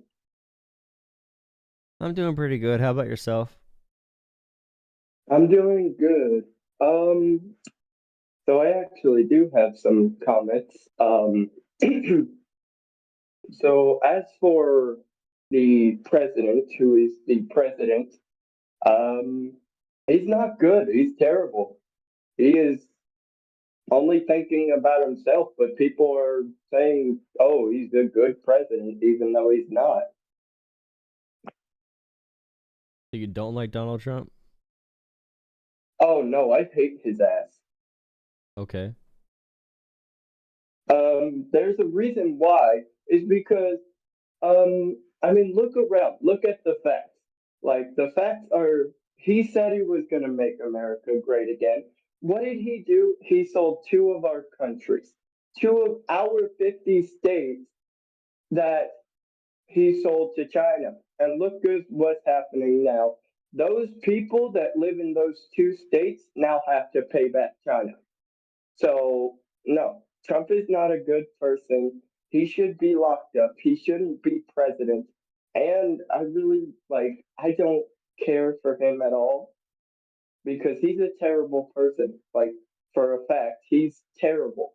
I don't get why people like him so much because he's an asshole and a child. Nice. What two states did he sell to China?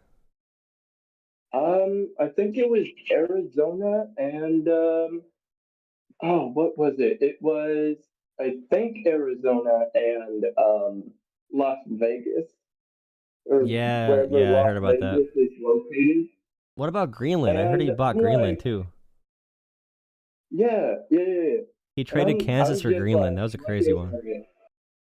Yeah, and I was just looking at it because every time it pops up on the news, it's like he's like it always pops up on the news and on my phone on the news because Yeah. I have like an app that tells me everything that happens if it's like in the world or in like what Donald Trump is doing. Like, Yeah, bro, I get that. No, I have a device that actually people punches me in the face. Whenever Trump does something bad, it punches me in the face. So that's why I get so mad throughout the day.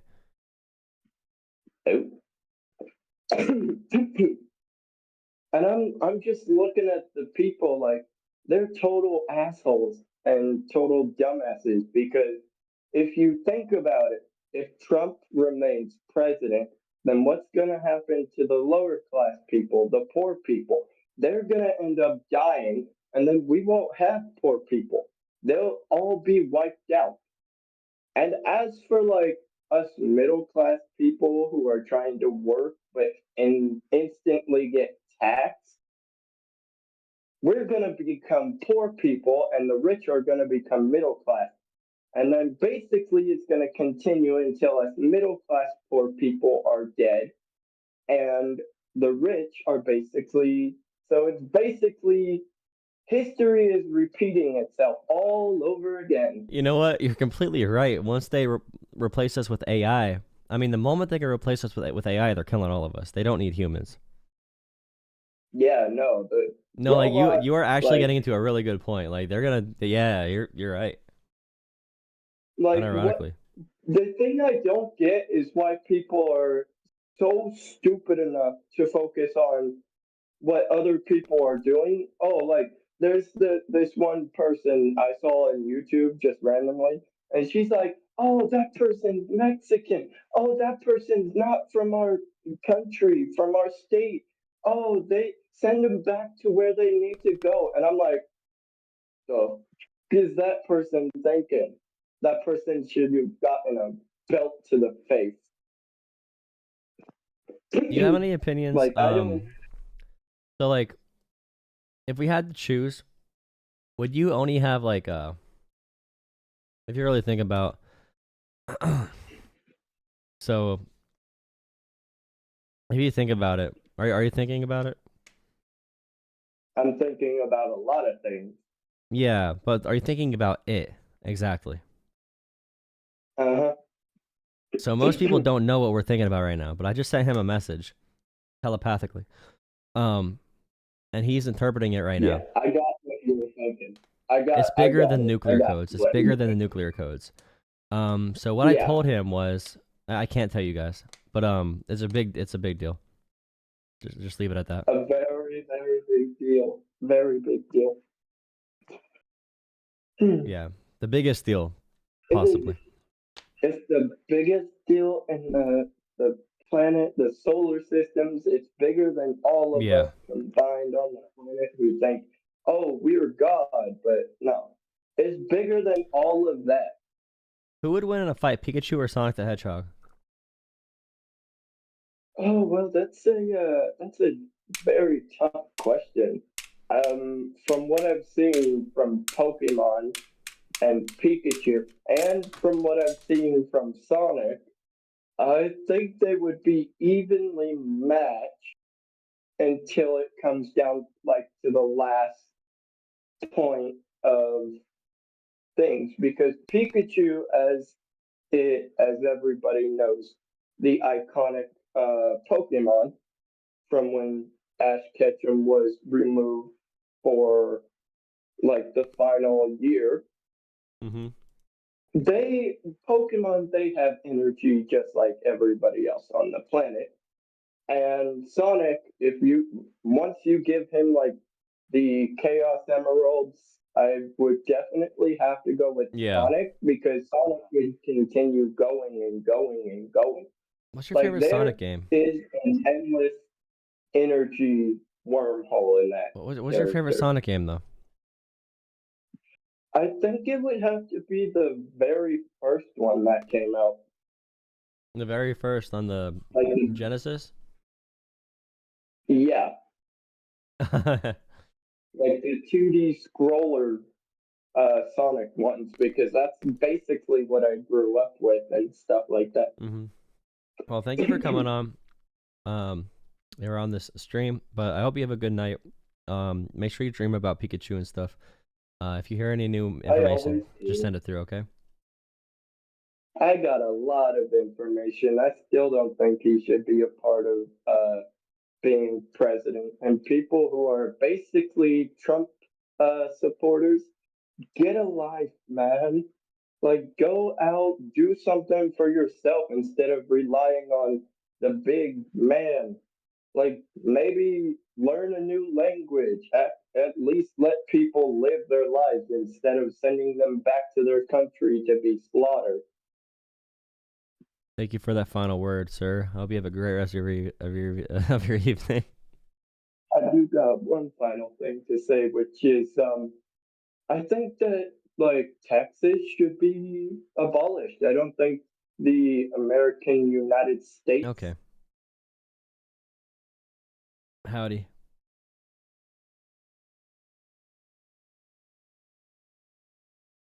I pulled you in? Oh, there you go.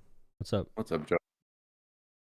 Yeah, I have How's your day going? It's going all right. You know, I just got off work, so boring New Year's, but it's going. I forgot it's even New Year's. I'm not much of a holiday person.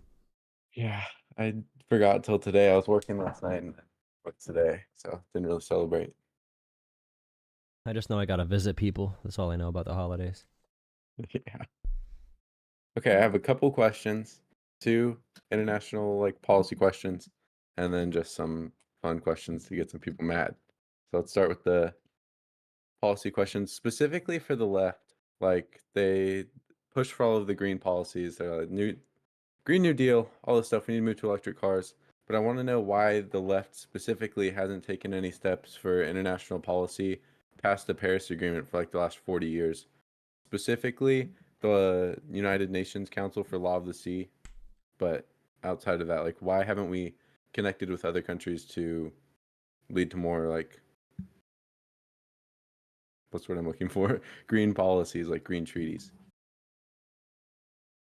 I mean, I don't know why there weren't more green treaties. Weren't there treaties, or not treaties, but collaboration on the ozone layer, or at least coordination? I feel like climate change got this official designation because it's seen as an existential issue.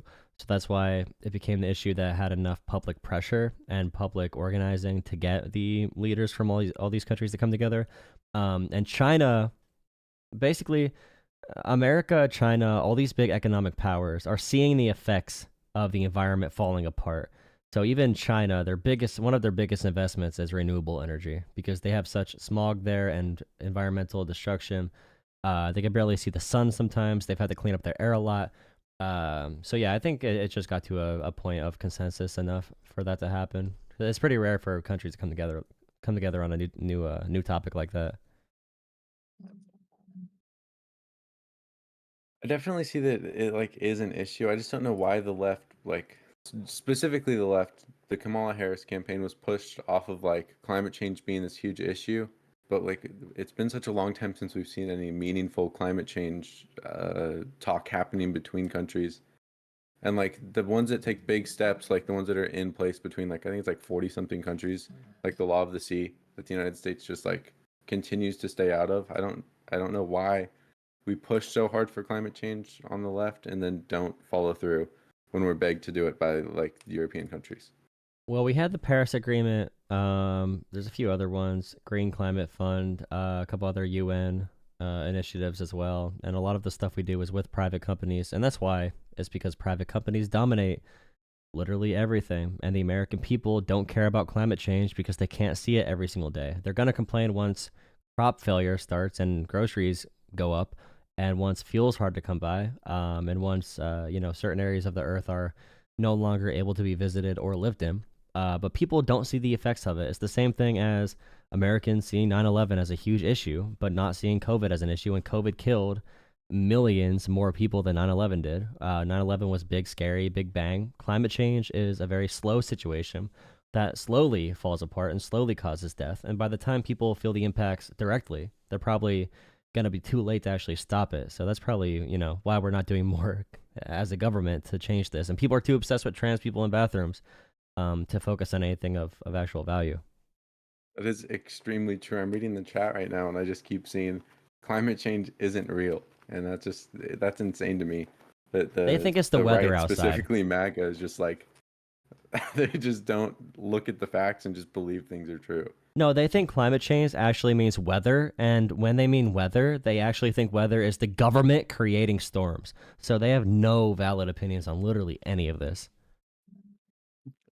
It's just so crazy to me. And I guess we can move on to some other questions, because that was like my real policy question. Now we can just talk about some like crazy quips from Trump.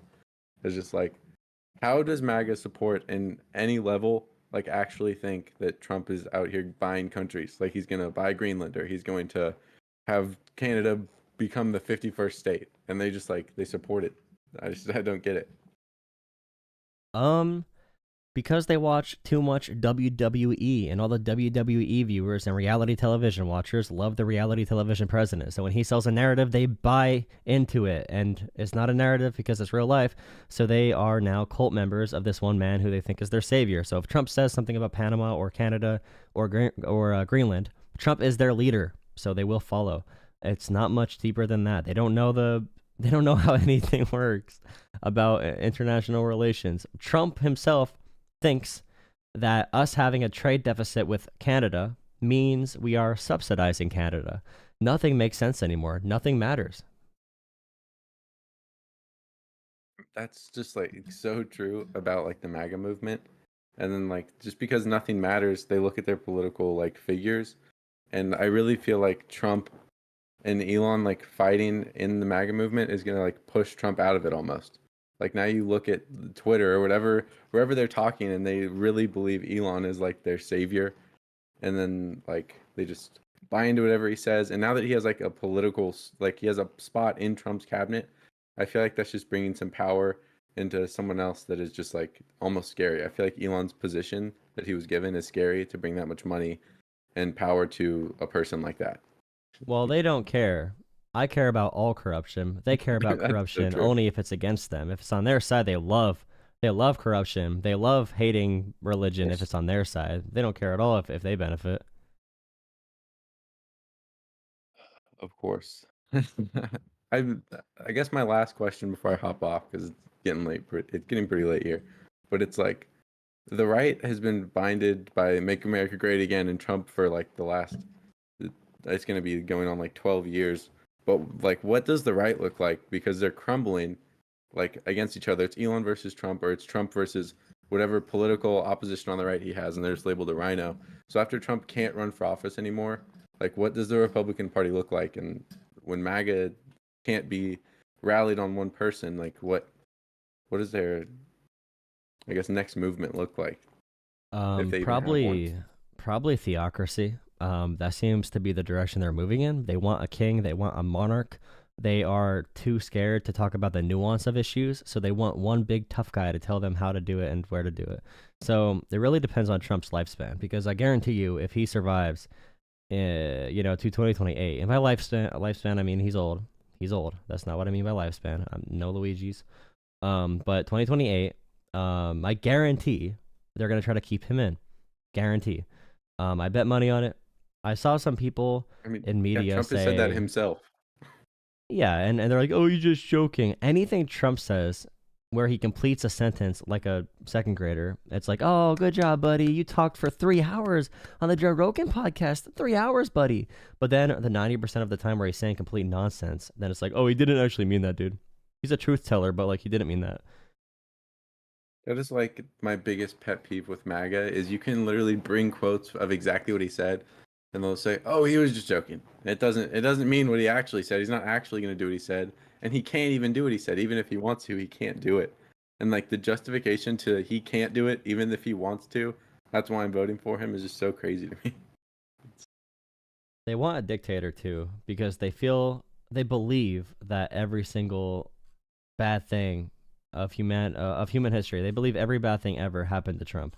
So now anything they want to do to liberals, whether that's really bad things and also really bad things, they see it as justified. And I know they know they're lying. I don't think they're actually dumb. Many of them, I mean, there's a lot of voters who have been like deceived, but you probably voted for Trump for angry reasons. You're an angry person. You are mad at the world.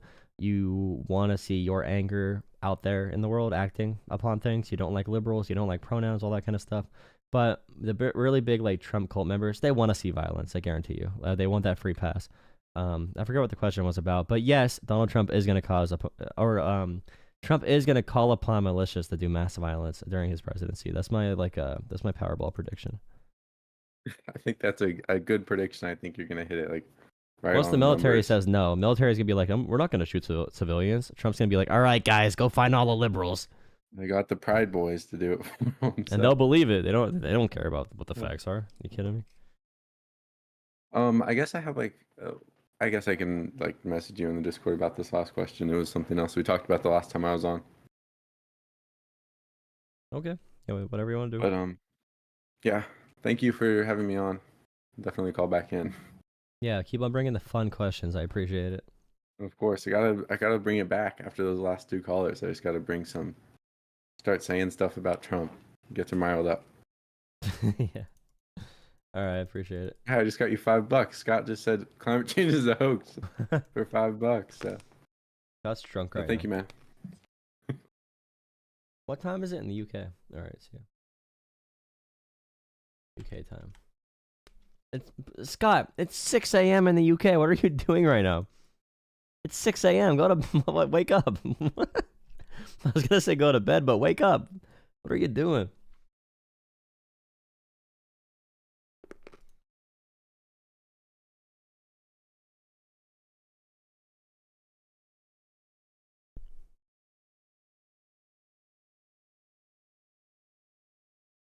Make sure you drop a like and subscribe, like I said before. Okay, to be completely real, guys, are these bots in the comments? Are these bots?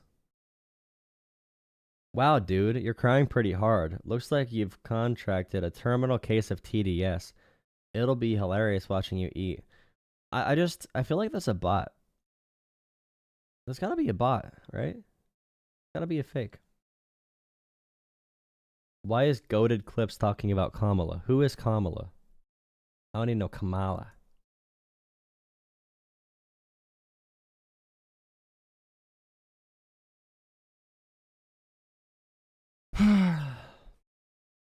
Do a few more callers. Phone lines are open. We're getting so many subscribers. It's like I don't want to get off, man. It's too many subscribers. Gotta keep getting them.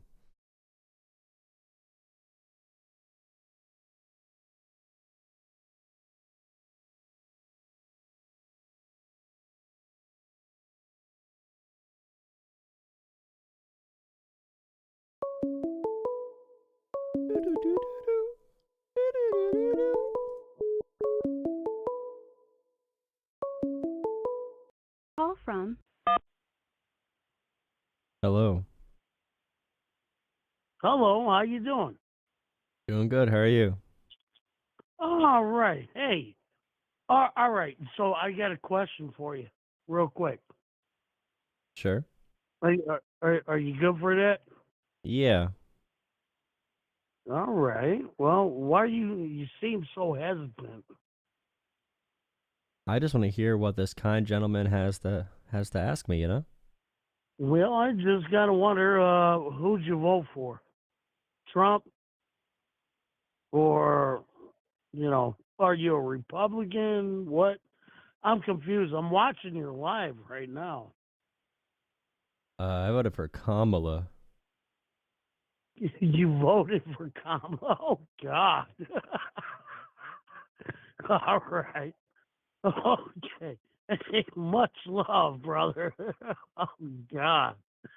Why would you ever do that? And then why would you ever put a podcast up talking about voting for the Democratic, Who do you vote for for? that? What? I'm a Republican for Donald Trump, baby. Why do you vote for Donald Trump? Absolutely. Why do you vote for Donald Absolutely. Trump? Well, Who would you do gotta that? look. The Hey, guy's not even a listen. businessman. He plays one on TV. He is though. Look at what he No, it was built. fake on The Apprentice. Oh well, no, you're gonna say no and all that. I bet you think men can have babies, don't you? I know you can. I believe in you. I think you have a lot of abilities. Wait. No, wait. What you think is men can have babies? No, not men. I don't think men can have babies. Just men you. can Just have you. babies. Just you. I don't think men can. No, not me. No, not me, brother. No. Just you. Hey, and one thing I want to get straight right now. I don't hate you. I love You're straight? you. You're great. I'm very straight. Are you gay? You're very straight? How are you very straight? I'm like very you've tested straight. it? I'm straight. I'm heterosexual. I mean, How do you find I'm that out? Do you wondering just about do you get a blood test or something? I've been hearing you on your podcast, and I was wondering, are you straight? Not like it's any of my business, but I was wondering if you can indulge that information. Yeah, I'm 98% straight. I'm only 2% gay. Oh, okay. You're 2% gay. Like, what's the 2% though? Like, you like to dabble around on sucking on dick, or no? Hey, this is a I don't know. PG-12 program, sir. Oh well, I apologize. I'm sorry. I'll watch my mouth from now on. Anyways, well, don't you think? I mean, President Trump has more accomplished everything, than Kalama Harris, Kalama, or Joe Biden. And Joe Biden got kicked out of the presidential race by his own party. They're all like, no, get out of there, Joe. we got to get rid of you. Now, Miss Kalama's got, and then the whole nation, almost all, even California.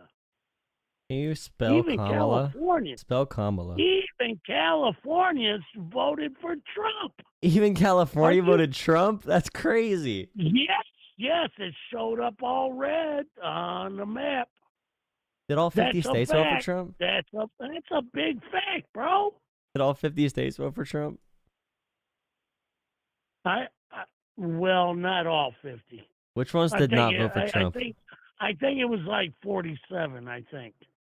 I'd have to look at the map, but I mean, what you're talking about is nonsense, and your listeners are sitting there talking about nonsense. And, oh, well, Trump is just so bad. He's so bad. Well, Trump is one of the best presidents we've ever had. He cares Only one about of? the United States. Oh, he doesn't care about the U.S. If you would listen. Why are his hands so small? Look, and oh, God. If you would listen and if you would look at, our economy when Trump was in here, you would understand, you would jump on board. But you're crazy because I know what you're on I'm not jumping on board, but you're jumping on something for sure. Well, what do you want to do? Make this into a laughing matter? Do you care about the United States of America? How do you feel about immigration? Fuck immigration. If you come over, wow, it's all legal. Absolutely. So the Haitian immigrants are okay in Springfield? If you come over illegal, you need to be sent right back. Yeah. So the Haitian immigrants in Springfield are cool because they're here over protective status. Well, no. Definitely not. No. If they come over illegally, and So you only like the white ones. No. I have no. Yeah, none. No. But they are here legally. The Haitian immigrants are here legally. I know, Ohio. illegally. No, legally. I know, illegally. They're here legally. They're here legally. Legally. How do you figure that? Legally. How do you figure that? Legally. Protective status. How do you figure that, though? Protective status. I mean, that's how they came here. Well, that's still called illegal. No, nope. It's a U.S. policy. Yes. You Well, can hey, come in protective status. Thank God that we have a border patrol guy that's in. I can't remember his name. My God, I don't know. He's a big guy. Anyways, what kind of videos are you watching? All your mamas. But no. Seriously, they're all online, and everything will speak for you online. I mean, obviously, you're too stupid to understand anything, but you know what? It's all good. We're going to straighten this country out. And Trump 2024, 2025, 2026, well, he's not going to get 2026, but... Why? Yeah. Well, his presidency is going to run out by then. But Barron Trump, 2025 or 2026, I mean. How about that one? Barron Trump's already in. Barron Trump's He's already too short. ready. Barron Trump is too short. We can't have a short guy running the presidency. Have you seen how tall he is? Oh my God! I think you might be celebrating Pride Month for sure. Yeah, he definitely doesn't do that. No. No, I said you do. No. All right, I appreciate Neither does the Republican Party. And you know what? For Pride Month, I say go fuck you.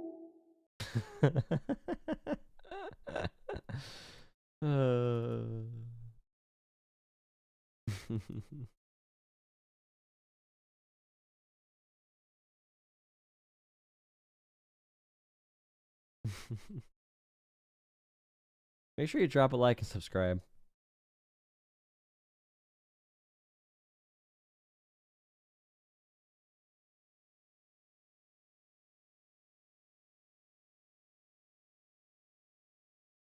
The F slur. I guess we're adding more mods.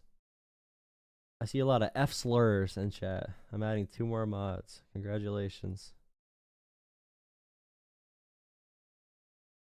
I never thought I would need this many moderators, to be honest, but you know how it goes.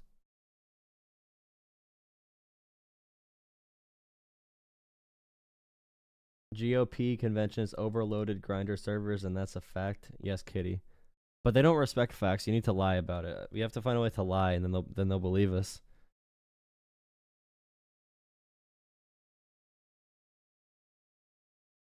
Please drop a like and subscribe. Appreciate you. I'll probably take another.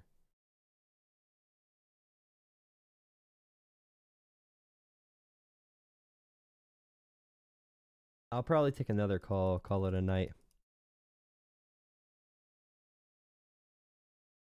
You're up next, Kitty. You're up next. Actually, yeah, here. It's not permanent, but we do need more mods, so. Just for like really bad stuff. We just don't want any like, you know. I want the annoying comments. Annoying comments are fine, but if they spam the same message or if they say something really, really bad curse.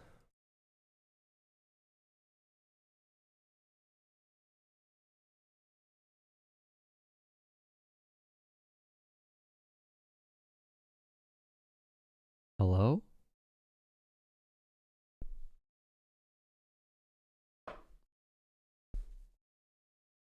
Hello.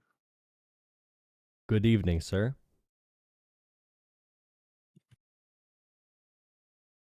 Hello. Good evening, sir. Yo, so I'm gonna convince you that Donald Trump is not terrible. No. Oh no. 1 second. I gotta fix this, I gotta fix my audio.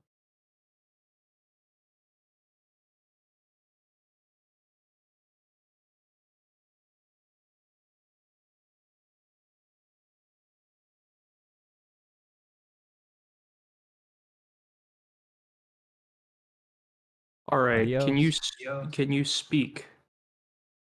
Hello, good morning. Like that? Yeah, like that. Okay. All right. I think best case in favor of Trump is that we have to prioritize economic independence from China because they're very scary and they're an expansionist totalitarian state that wants to swallow Taiwan and become a hegemon. And so we need to do whatever's necessary to prevent that from happening, and that's why the tariffs are a good thing, even though they'll have a negative economic impact in the short term. Overall, they'll bring back manufacturing to the states and empower our economy towards independence. So, the Declaration of Independence was already signed. I can hear myself echoing. Oh, fuck. It's gotta be a serious thing. I can't hear myself echo anymore. Okay, are we done with this?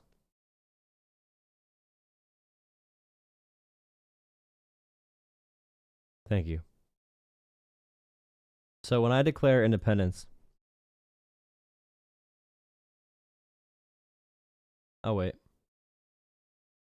They always run.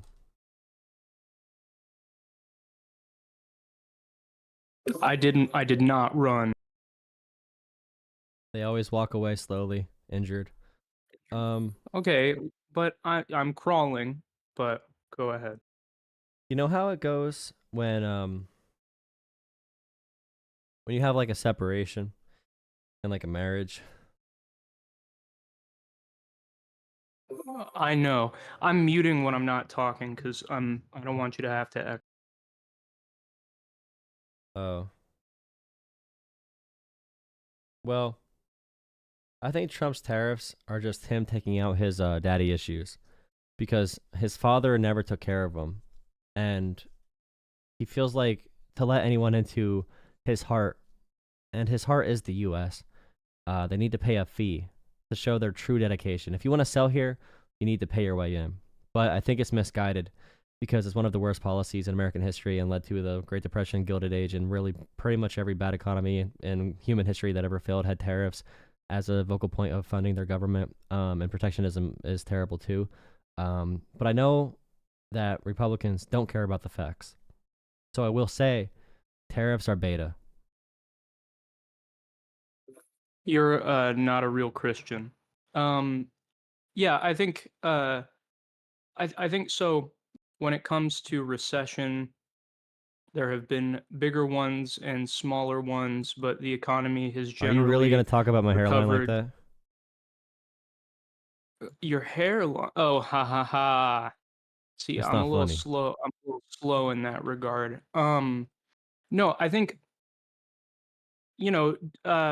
regardless of how catastrophic in the short term, a depression or a recession has been, um, we've recovered. And so I would say that, the negative effect that it's going to have when we pass these tariffs is outweighed by a move towards economic independence. I think China is a real serious existential threat, and I don't think that we should accept a sort of flaccid multi-polarism just so that we can avoid short-term economic damage. I think that we have to work on separating ourselves economically from China. I think they're growing at a faster rate than we are, and if we want to maintain this sort of ability to advocate for democracy and support democratic countries internationally, we have to do whatever it takes to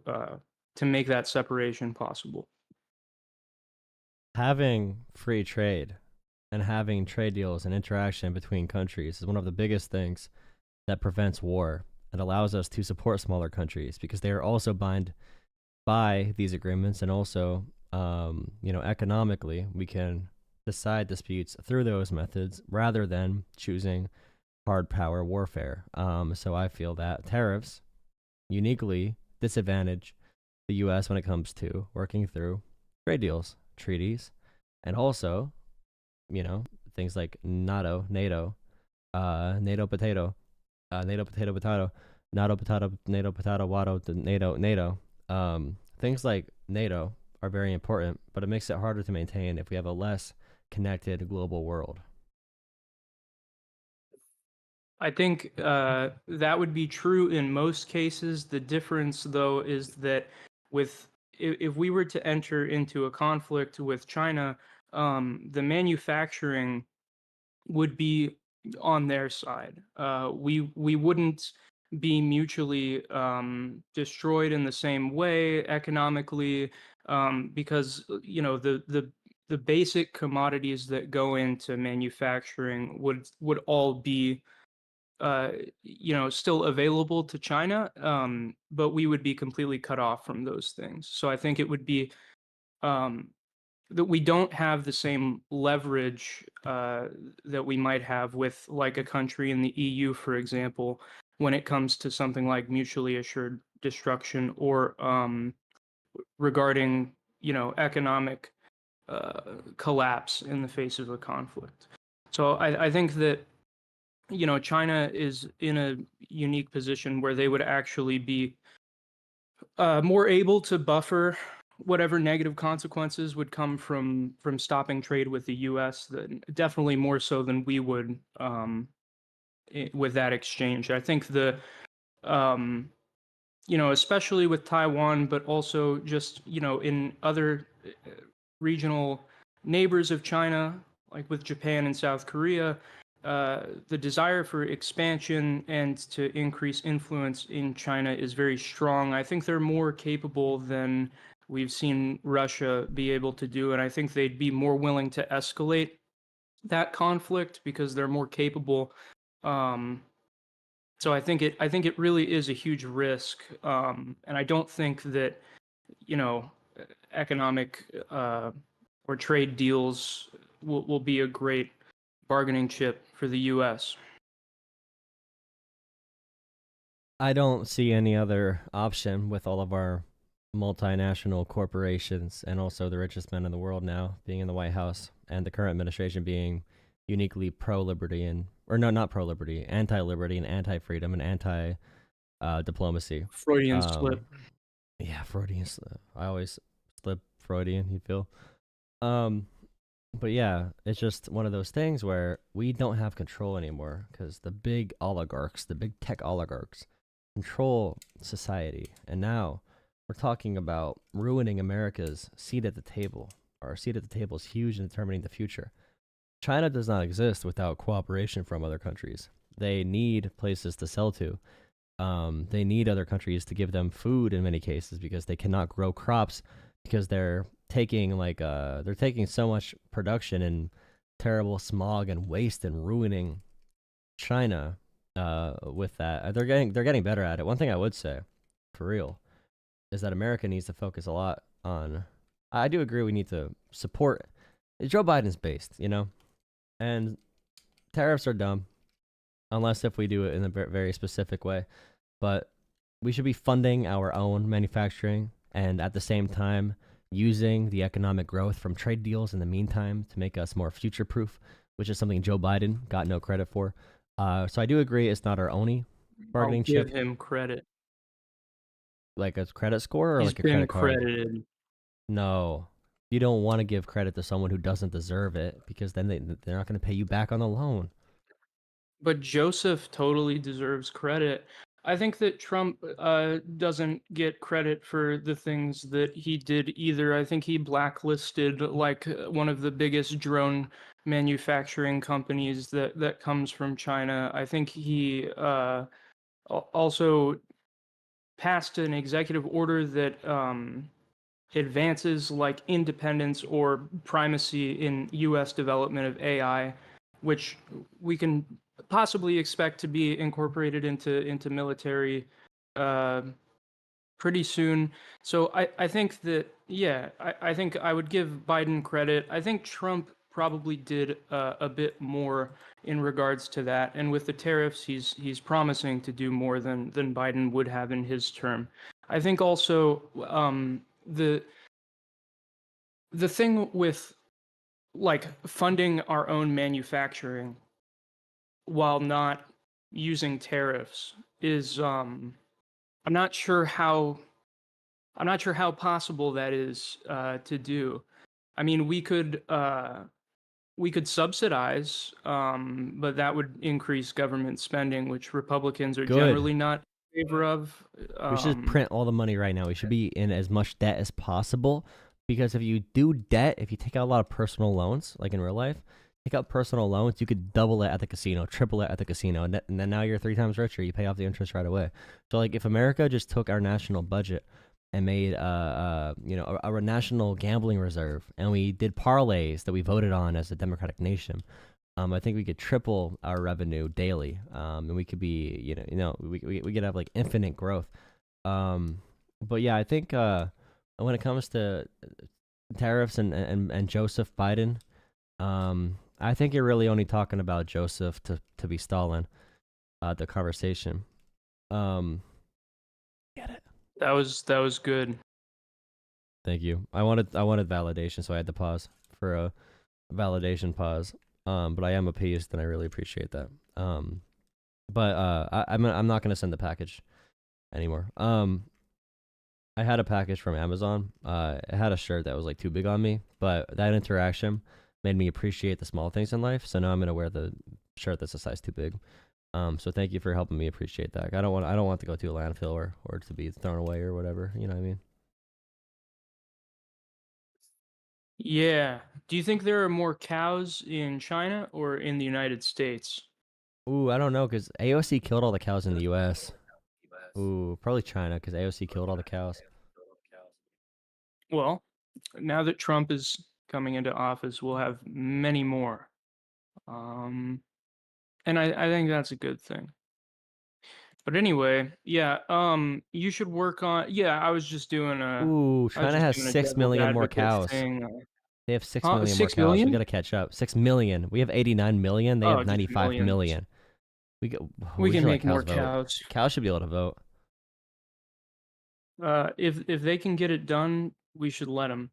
But yeah. So I'm obviously not a Trump supporter because I'm not so dumb. I'm not a dumbass. But I do think the best, if I were to try to make an argument in favor of Trump, the best argument would probably be the toughness on China, the stuff that I was talking about.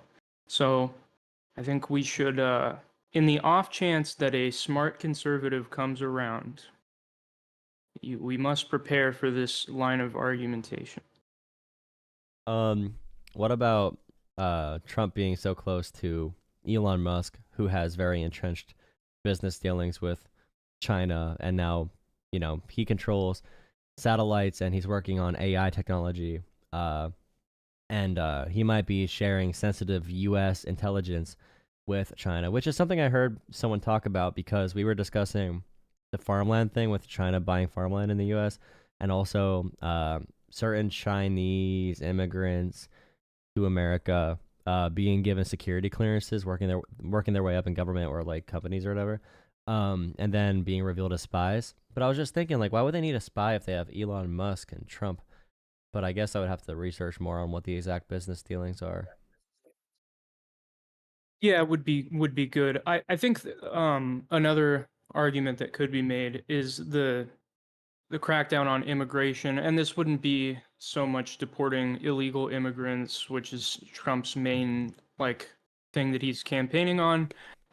But in the case of, I mean, not H-1Bs, but maybe something like EB-5s, right? High skilled labor visas that often come from China. There could be some fear mongering about the capacity for espionage or for spies to be coming into the country. So the argument could be made that Trump cracking down on both illegal and legal immigration could help prevent spies having access to American technology, innovation, data, Well, that's etc. concerning on a real note, especially when that attack happened today, or was that yesterday? I don't know if it was officially after New Year's, I but didn't hear of an attack. in New Orleans, the truck. I don't Um, know. I don't know if I haven't heard of that place. okay, well, the New Orleans attack with truck driving through like 50 people, 40 injured, 10 dead, or something like that, or 15 dead. I forget the exact number. They had an ISIS flag on the back of their truck, huge Ford pickup, 4 doors. But Trump tweeted out immediately, "This is an example of the criminals coming from across the border," and it's a 42-year-old U.S. citizen. In no way an illegal immigrant. In no way. But they tweeted that all the regular Trump marching order accounts. So Donald Trump Jr., Donald Trump Sr., Donald Trump Sr., Eric Trump, which no one cares about. All of them at the same time put up, "Wow, look at these illegal There's a crimes." senior. Yeah, but we don't talk about him. Also, am I still echo? Are you still echoing? I got a new No. mic today, so okay. Thank God. Sounds good, man. Um, Don't say that here. We're not. Good. We believe in Quaker values. You can believe any religion. Um, no, but I it is believe in the scary Protestant work ethic, bringing actually. back bringing back the Muslim ban, that rhetoric. Or I saw Dr. Phil talking about that on Joe Rogan about the China invasion through the border. It's like, okay, well, this is being heavily monitored. I know there's been some concerns with like the Chinese spy balloon and everything like that, but also we don't want to create a system where we have like there's so many chances right now for internment camps part 2 where where U.S. citizens are put into camps, not only undocumented immigrants, which is bad enough. But yeah, I'm concerned about that possibility that people that may look quote unquote like immigrants like what all the far right militias did in the UK or want to do in the UK and here. People that look like immigrants. There's someone that attacked a journalist because it's Trump's America now, so he knows that he's above the law. Yeah, I'm afraid of that militia violence, or if they just sweep up American citizens also and put them in cages and stuff. And I Yeah, don't know if Americans are smart enough to reject that kind of thing. So I mean, sometimes really bad things need to happen before people change their minds. So I don't know if polio needs to come back or what, but we should, if polio comes back, we can have a second FDR. And I think that would be really helpful for our nation. I think that's what we need right now. But yeah, it is interesting because it's difficult to determine how much Trump is serious about. He's always been known for sort of like inflammatory, intentionally outlandish stuff. It's saying it, and then his first term, he obviously didn't really do anything. But it's possible that will happen again. But it's also possible, given the changes in his cabinet, that he's going to be able to actually do a lot of those things. And so it will be interesting, to say the least, to figure out how serious he is about doing it, and or how capable he is of doing a lot of these oh yeah, things. yeah. But if Also worst too, case because scenario, yeah. yeah, now he's like, oh yeah, I've always been in favor of the H-1B visas. Always. It's like, yeah, he doesn't care about literally anything. He does not care. So whatever is good for capitalism is probably what's going to happen. And that's what I keep saying about the media as well. The media started covering healthcare stories after Luigi, which is like, it's not cause and effect. Um, well, it is cause and effect in terms of coverage, but not in terms of change. So pretty much, the media ran a bunch of stories, local news, CNN, MSNBC, after the Luigi incident, on healthcare in America and how people are suffering from healthcare. So the media will change their narratives, even in a way that's anti-big business of a sector, if it becomes a public outcry enough. That's what I keep telling people. If young people really voted at the same rate as other people, if these opinions were really this popular, the system would change. But we're getting to a place where it might not be as receptive to that change. But we could change the narrative in all these things. But everyone on the left they just can't get into and this is why everyone this is why everyone needs to go down and become a channel member right now. Hit like, subscribe, and donate $3 a month at a minimum. Make sure you drop a super chat, and also through Venmo. I really need cash right now. If you are rich, I need cash really bad. I'll even take loans for $2 million. Be like me, become a channel member, enter the private chat at any time, and talk whatever shit you want. You can't say slurs, and you can't say anything bad about Jola. You have to validate him because he's very insecure. But aside from Yes. that, you $5 a month, you get free reign, you get a little platform. It's very nice. If you pay me, Was that a good shill? Hillary Clinton. Exactly. Is Cash Patel a DEI hire? We should do that. I mean, your idea of when you call conservatives fake Christians or betas or cucks, right? You trying to fight fire with fire. I think we should do that every time Trump tries to appoint someone who's not a white man. We should just scream DEI hire. We have to play dirty here. I think when Trump appoints literally anyone, even if it's a white man, we just say DEI hire. I feel like anything. That's based. Pretty much just like spam everything. President Musk, like all this stuff, the strategies they used is really effective. I do appreciate the running through ideas because we're like running through actual debates. Because all my calls tonight were so ideological focused, it's painful. If someone actually comes up with a policy conversation, I'm gonna be so thrown off. I'm not gonna be ready for it. It's just because I'm used to talking about like the dumbest things in the world. Yeah, I think it is important, right? Because obviously, most of the time, that's not going to be the discussion. But in the rare case that it is, like, that's definitely not the time when you want to feel unprepared or fall short. So, Yeah, but yeah, for sure. Yep. Thank you so um, much. that's mostly all I got. Yeah. The poll results keep are sad, man. We're gonna say sorry. What are the polls? There's a poll. The question is, who is your daddy? Okay, it has 1,200 votes. Okay, 1,221. 17% said Elon Musk is their daddy. 59% said Donald Trump, and only 24% said Hunter Biden. This is very unfortunate. I was one of the faithful 24%, but it just goes to show this is one of the biggest problems in our country. I would take a crackhead, a recovering crackhead, mind you, over either of those two, but it's difficult. I don't know. I think it's weird. I feel like a lot of the appeal that Trump had in 2016 seems to have deteriorated. Like the way that he talks and presents himself now, it just doesn't seem nearly as entertaining. It's surprising that he still has the same pull and like sycophantic fan base that he has. I really don't like all the repeating comments of they're bot accounts, I know, but they keep coming in and saying blah blah blah. You have touched a child. You have touched a child. Like I hate those repeating comments because one of my future fears, is the AI being weaponized in that way. Like the Trump administration could literally just make stuff up. They could wipe Trump's name from the Epstein list and then make an AI video of Hillary Clinton. Like it's yeah. I don't know. All right. Yeah, this is open terrible. thing, guys. We already live in a post-truth era. The better AI gets and the more bots like dominate, the more the internet dies, the worse that's gonna get. But I don't know. I think it's already Jover. I think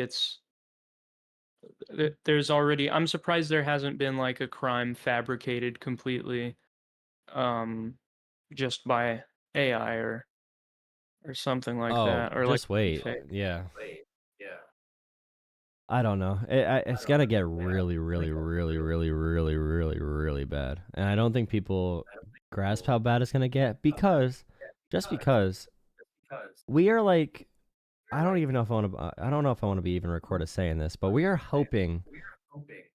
We're like hoping for an economic crash because that would be amazing compared to what can happen. Because at least the economic crash would make people vote Democrat again, because they always run back to Democrats when something bad happens. But we do not want an authoritarian collapse. Like I'm just hoping we get to 2026 soon enough, where we can have a big public pushback. But I don't know. I don't know what's gonna happen. People don't believe reality anymore, and the internet. Okay, this is the base position that is kind of wild, but still pretty true. Something like the internet probably should have had a higher barrier to entry. There's no reality in which every single person in the world should have access to this internet that is so powerful and could do so many things. Like, there's no way we should have allowed every person to have access to the internet with zero qualifications or zero understanding of how anything in the world works. Yeah, I feel like that's a big thing we never really talk about. And social media and stuff, people literally are showing they cannot handle it. Older people are showing they get scammed easy and lose their money on the internet. But the internet came out and they wanted to make money off it. Same thing with smartphones. We are hyper accelerating all of these things for no reason and heading towards a really, terrible direction because of it. It's crazy.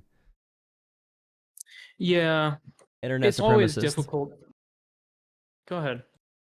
Internet supremacist. No, every new media wave. Hard.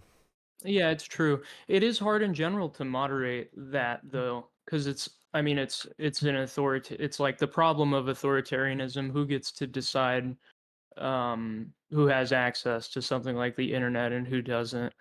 It's ultimately we end up having to deal with it on the back end, right? Because I think it's too dangerous to say like only these people can have internet access. I think we should probably, like with voting, we could discriminate with age. Like we could make the internet illegal under 18, but well, even different types of internet, like different capabilities of what you can do online. Things like social media, there should be a law right now you cannot mimic someone's appearance. Like even for parody purposes, it should be a felony to completely replicate someone's likeness and their voice and their face and whatever. Like that should be a felony. That should be a severe crime. Mm. With intent. Yeah, With intent to harm, to do harm. sure, with harmful intent. I don't know. I mean, I don't know. I'm a real patriot. So I like the idea of being able to make polemics about people. AI Now, art. if the intent is to misinform about what a person has said or done, then I would agree with you. But if it's with the intent to harm and it's parody, and it's pretty clear that it's parody, I think it should be fine. But I agree with you. We should have a state-sanctioned internet. Did you know there's Chinese Minecraft? I never saw it. Do they have videos of it? I don't know. But apparently, like 600 million people have installed Chinese Minecraft. Chinese Minecraft. I is think a that's version more of than the Minecraft that rest is of the really- world I had combined to get a contact from Hong Kong to set with up a actual VPN to set up remote Minecraft. PC controlling with multiple people. Shabla-boobla. To be honest, I don't This is think I really one of the trust most what's being dangerous published things by the about same China What is that I they've am made their arguing own why this is Minecraft happening. I'm and sorry. they're spreading it. No, I'm looking at it right now. That's awesome. Well, yeah, that's great. No, I do. You're one of my favorite. You're one of my favorite viewer call-ins. So I might just give. I'm gonna go through. I have to fix my Discord. But I have to fix my perms and stuff because I'm gonna give some people perms to hop into channels and stuff, certain channels. But yeah, thank you for Lit. hopping on and providing some relief. I don't know if it's comedic or whatever, but thank you for providing relief. Sure. Just let me know. Yeah. Let me know when you need me, and I'll come and I'll destroy entire cultures with my disgusting and heinous words. Having you debate someone would be fun. Like if I find a special. I'd do culture. it. I did debate in high school, and I was nationally ranked. Someone I said was that. the Yeah. Someone It came depends in on and- what type. Yeah. Are you a Destiny viewer? I'm. It's not a thing I view. It's a life I live. Oh, are you like an actual DGGer? No, I don't go on that hellscape, but I'm I do. banned from I do Reddit. watch a good amount of Destiny. I think I watch Destiny a lot just because, as far as political entertainment goes, I agree with him probably more than like Vosh or Hassan. Definitely more than them. But the other people like Pac-Man or Brian or whatever, they're not entertaining at all. So they just tell the news. So as far as getting content from a bunch of different genres, he's like the only guy providing a bunch of different kinds of content and variety of content because I don't want to watch news shows all day. And if I want to watch just like Kyle Kalinske yell at the camera for 5 minutes about Medicare for all, then I can. And I do sometimes. But if I want like a 4-hour video to watch, there's only one place I can get a 4-hour video of a terrible panel. Like there's only one place I can get that. So Yeah. Yeah, I have. Well, so I'm a youngin, right? And I've been watching Destiny for a while. So his stuff was actually, unfortunately pretty formative in my political beliefs, and I'll always have a special place in my heart for that beautiful woman. Well, Kyle Kalinske was the first person I ever watched for political stuff. So I'm young. I'm only 24. So like 2020 election, I was like watching Jimmy Dore and Kyle Kalinske. I was like on a anti-Biden after they got Bernie out of the race. So I was like anti-Biden. I was considering having a protest vote against Trump. And I found Vosh actually I don't like Vosh anymore or Hassan, but Vosh de-radicalized me. Vosh made me a progressive liberal. Vosh actually turned me into more of a liberal.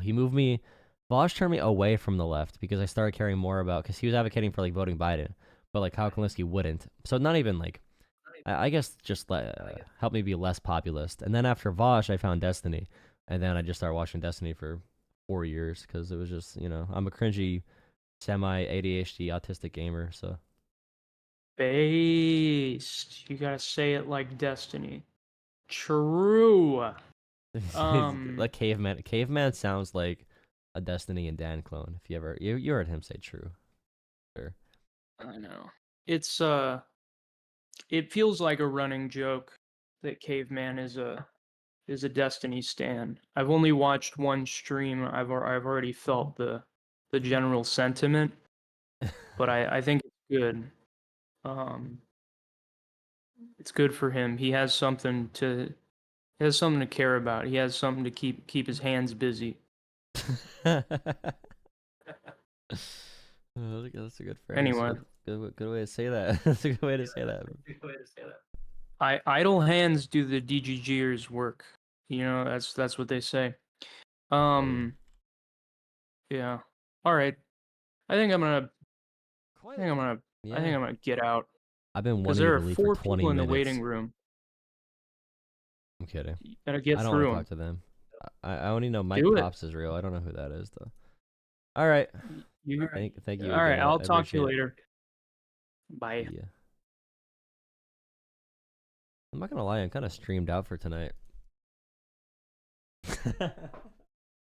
I don't know. I don't know what to do. So let me see my analytics real quick. This is now probably my second biggest stream of all time.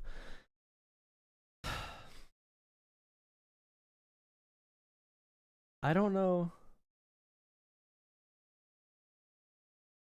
See, we still have a consistent 600 viewers, which is like blowing my mind still.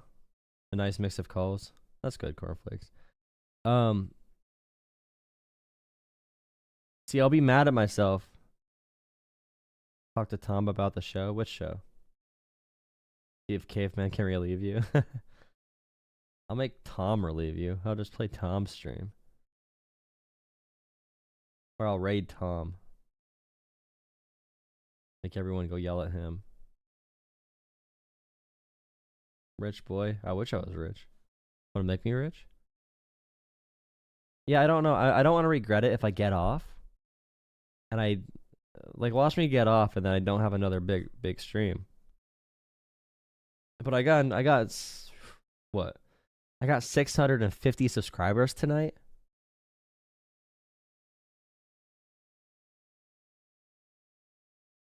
Like, we'll take it. We will take it.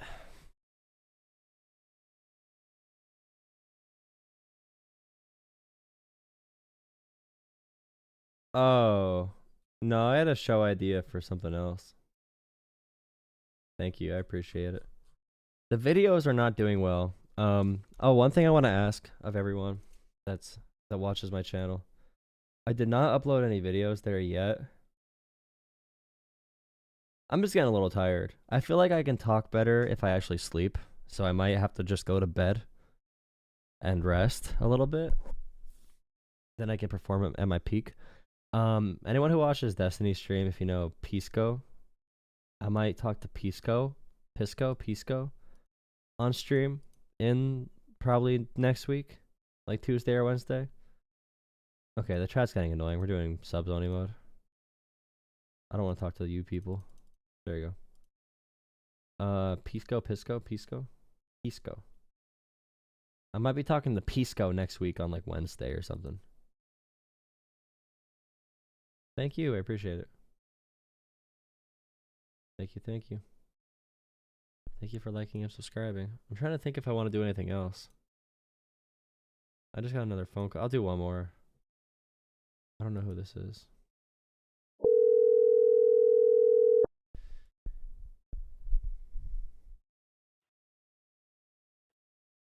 Hello, this is Joel Talks Politics. Yes, I was saying you still online. Yeah. Yes, I was wondering, what do you think about Trump taking the cartel on? What did Trump do to the cartel? Okay, he's supposed to take the cartel on. I mean, like seeing the armor overseas. Mexico. I'm pretty sure they're doing that with the border patrol and stuff. Or do you mean like going into Mexico? Yeah. like going to war, like the U.S. military going to war with Mexico. Yeah. I mean, it's probably if Mexico doesn't want that, I'd probably say it's a bad thing because then we might start a conflict with Mexico, and I don't want to be at war. You think that they actually gonna do that? I don't know, honestly. It's hard to say because they've talked about it before, but it'd be hard to justify it, and it would start. I don't think Americans want to have another war, but I mean, crazier things have happened. If they do that, I'd imagine that Mexico would have a problem with the U.S. invading their country, and then Americans would have a problem if we're spending money on it. So I'd probably say no. It sounds like one of those things Trump is saying just for fun because he talks a lot, you know? Just you think it's just something that he just putting out there to get more people to put publicity stunt more? Yeah, he likes attention. He likes attention, yeah. Yeah. I say the same thing because it gonna get outrageous. I think it'll get outrageous and they're gonna have more at the border than anything. Hello? Yeah. Yeah, I'm not sure. So what, like, you think anything gonna change with the border, like sending smothering on the people across here? I don't really think so. I gotta answer this call real quick. Thank you for calling in.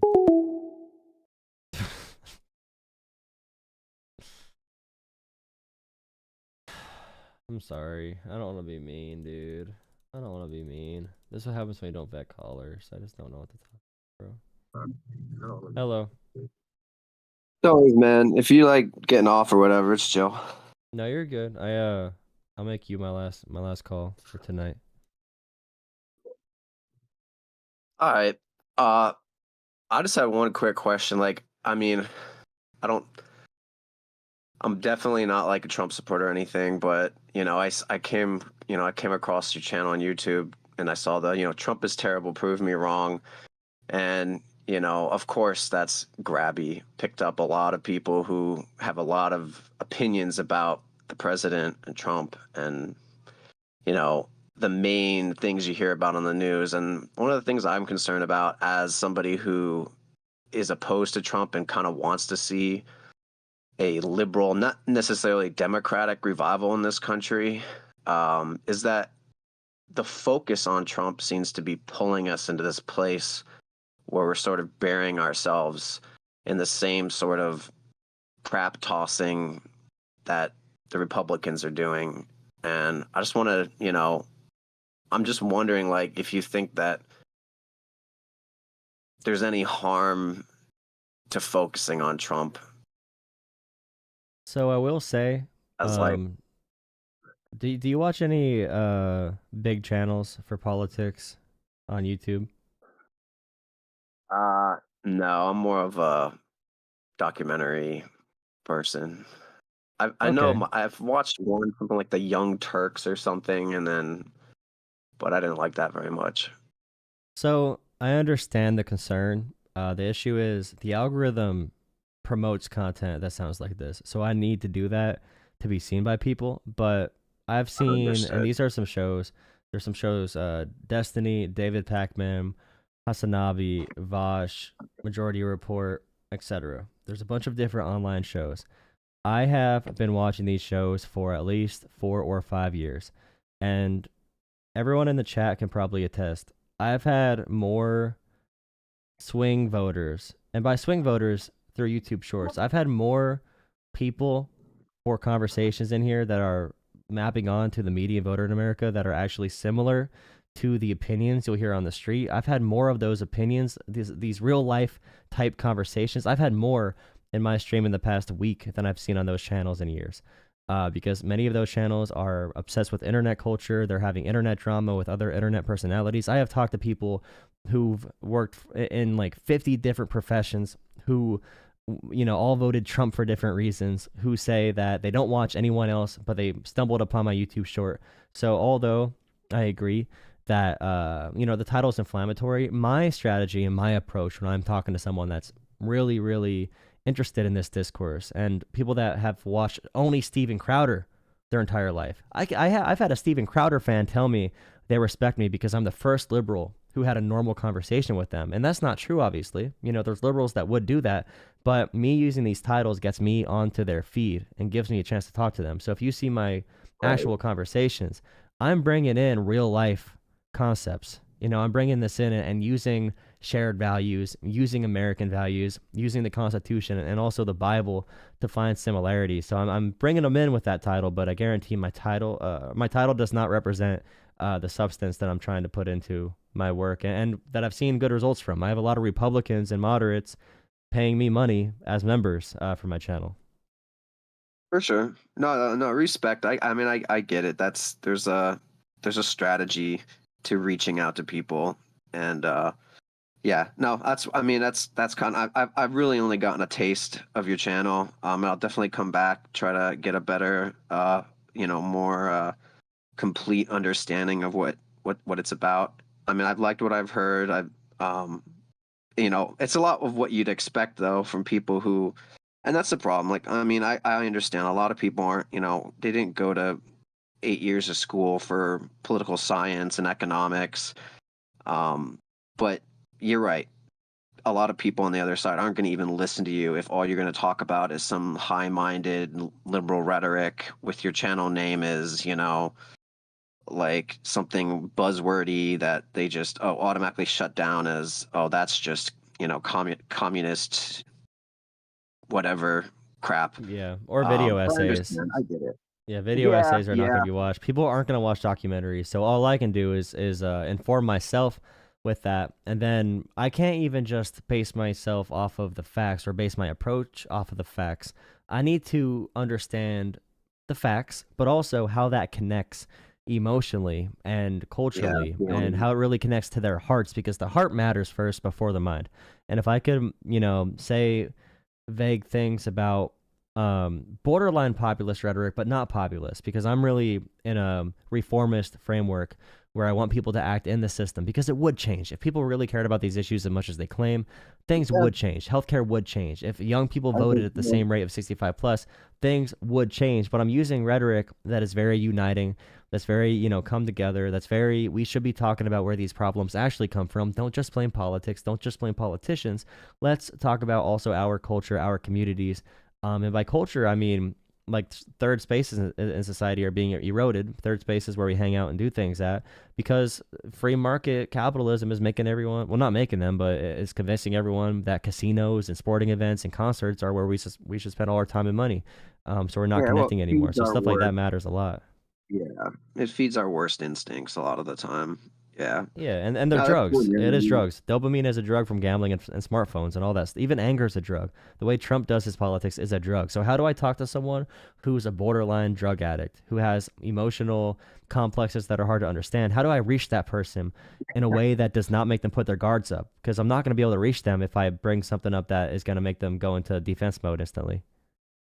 Yeah, when you also can't take away the fix either. I mean, and it's so easy to be angry right now. I mean, and scared, all the emotions. Like, I mean, I know my parents were thinking about moving away from the country, and I told them, like, don't give up on the country, like, you can't, like, I mean, for your own kids' sake, like, I think a lot if of liberals America falls, wherever they're going is not going to be good either. So well, yeah, and that's where do you go, right? We have our that's fingers why I keep in telling every pot. people, 2026, if people really believe, which I pretty much do at this point, if they think it really is getting this bad, 2026 is the final stand, and 2026 starts today with how long our campaigns last in America. If you're going to be taking a defeatist attitude right now, I understand if you need a few months to cool off, but it's now 2025.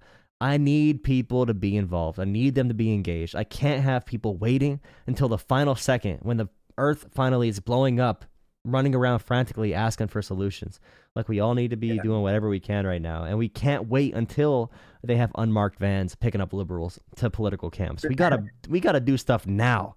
Like, it really is that meme. When they come for them, it's fine. It's not me. When they come for them, it's not me. But eventually, it's gonna be you. No matter how privileged, straight, white, or suburban you are, you're not gonna run away from this. Yeah, well, unless you fall in line and you drink the Kool-Aid. Trump was that's the so scary part. badass when he A put lot his of fist in people the air. do. Well, and that's the scary part too, is a lot of people around the world, a lot of other countries do look up to Trump and his sort of rhetoric. India, what is that country in, I think Poland, they've got their Yeah, own little India's Trump been over there. fascist for a while. Right. Right. Yeah. China I mean, has no national identity because their people are not allowed to, at least explicitly, but their governments at least has. I consider them state-controlled authoritarianism. I don't know if I'd call them fascism, but Putin, Russia would be fascism. Hungary, I do think Hungary is probably, when I imagine how bad the U.S. can get, I pretty much imagine Hungary, but bigger, as the biggest threat. Where the press is under fire all the time. They can't really write negatively. They still can write. Like, it's not a complete, utter police state where you can't go outside, where you can't have beliefs or whatever. But like gay bars are probably not going to be a thing in most states, like that kind of stuff. Hungary is oh yeah, probably the model that's closest resembling what I imagine America could yeah. be in the Project 2025 Victor scenario if Orban. it works. That's the president there is Victor Orban, right? Yeah, he's the Yeah, guy Victor that Orban, yeah. a lot of Republicans went over and they were inspired by his Yeah, like what the hell's his going rhetoric. on? Right. No, they see him as a role model for what this country could be. What is this Um, America where I don't Donald Trump understand can that. praise Vladimir Putin in the same sentence calling John Kelly a 4-star general, gold star father, his son died in Afghanistan. John Kelly is weak and pathetic, but Vladimir Putin's strong, and China's awesome because they rule their people with an iron fist. What kind of American president says our 4-star general and gold star father is a little baby? Meanwhile, Russia is the big tough guy because they have cool military ads, even though they have a weak country. They have cool military ads and they're not woke because we all have our second grade humor on now and our second grade mentality on now. And also China's fantastic. Trump loves how they roll their people with an iron fist. He wishes everyone had to clap in America like they need to clap there or they get shot. For certain government officials or put in prison. Like Trump adoring these authoritarians, but Americans not caring is really, really distorting my brain on like, wow, these American values they talked about never mattered. They were never pro-Bible. They were never pro-Constitution. All this time talking about constitutional, originalist or whatever, or fundamentalist or whatever you want to, what's it called when you, or literalist, whatever the word you want to use is. And it's like, bro, you don't care about any of these values unless if it benefits you. It's like, okay. It's the strong man syndrome. And that's one of the things where I never understand how they call liberals authoritarians. And I think the biggest threat from liberals is that they're almost, a lot of young people anyway are almost on the opposite side. They're anarchistic, to the extent where they're just rejecting every sort of authority, which isn't terrible, but you do obviously need some authority in the world. But like the funny part about that is, I couldn't imagine the Republican Party kicking Trump out because they don't think he could win. They would never do something like that. But look at what happened to Biden. As soon as they found that Biden isn't really appealing to our side, they said, hey, this you aren't the we need to put somebody else in, and he stepped aside. You would never see Trump or any Republican leader step aside from a position of power, and they say that they talk about that as a weakness, and I think that's a strength. I think giving up power is a strength. I think putting aside your ambitions for the good of the American people is a strength, and I really hope that we see an actual leader who's willing to do that, and more leaders, because you can't just rely on one person to solve all of our problems. You can't even rely on the government, really. You have to, I mean, it's like you were saying, it's something we all have to participate in. We all have to get involved, and probably more than just at the last minute. I mean, I'll confess, the only thing I did is go, do polling, and go around door to door before the election, a couple months before the election. And by that point, half the people have already voted, and it was too little too late. So yeah, no, I agree, and I like what you're saying, and I appreciate it. Well, just a final thing. Not only is patriotism gone from their conversations, now they're Christian nationalists. Not only is the Bible gone from their conversations, they only care about they quote the Old Testament more than the New Testament. They don't even want to talk about the New Testament, which is wild. But I guess that's where everything's been leading, because the New Testament disagrees with a lot of their beliefs, which is hilarious hearing them quote Hebrew more than the New Testament. or ancient Hebrew and the Old Testament. But like now, the concept of masculinity that is being formed right now is the most pathetic, weak, crybaby, beta mentality ever. The fact they think Donald Trump is a strong man when he gets a tough interview question, he cries about it, stands up, pushes the chair, storms out of the interview, drives home crying on his phone, and complains about the interview being too tough on Twitter. That's your symbol of masculinity? It's because he doesn't like wokeism. You think he's tough?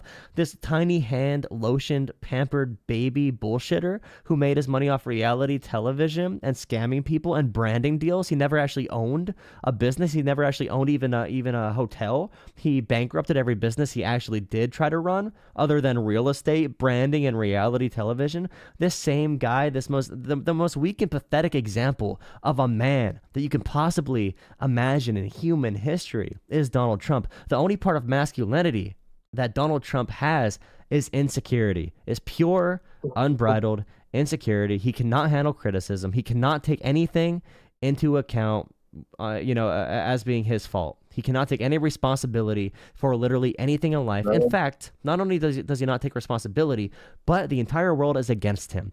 Oh, I've had such a tough life. I've never heard someone cry and complain about literally everything so much in my entire life. You could take 1 million social justice warriors and multiply them by 1,000,000, 1,000, cajillion, whatever big number you could think of, and they will still not shed as many tears as Donald Trump if you ask him one question with a fact check. And it's insane that he is now the king of this movement. Yeah, right. And then he's, the ironic And we love part Russia is too. We love Russia and China. Yeah, cool.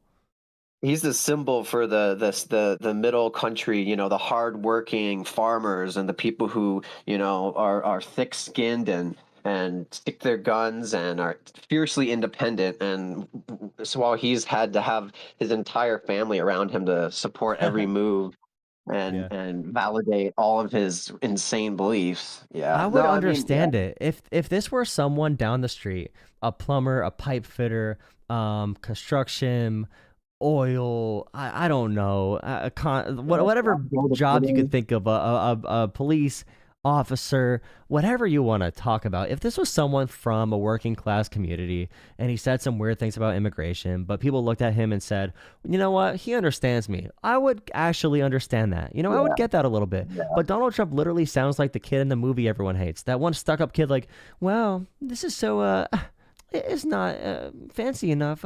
I think I'm the best in the world. He literally has the stereotype voice that everyone universally hates. But still people hear him talk. And because he leads with, I hate immigrants and I hate the gay people and trans people, people are okay with it. It's so self-serving. It's insane. I will just say that the man is one thing, but I think that's the thing is it's his image. He's become this symbol that has just transcended who the actual person is, and he's been spending money for decades creating this brand around it. And I think that's what's really driving this is that brand, not the actual man.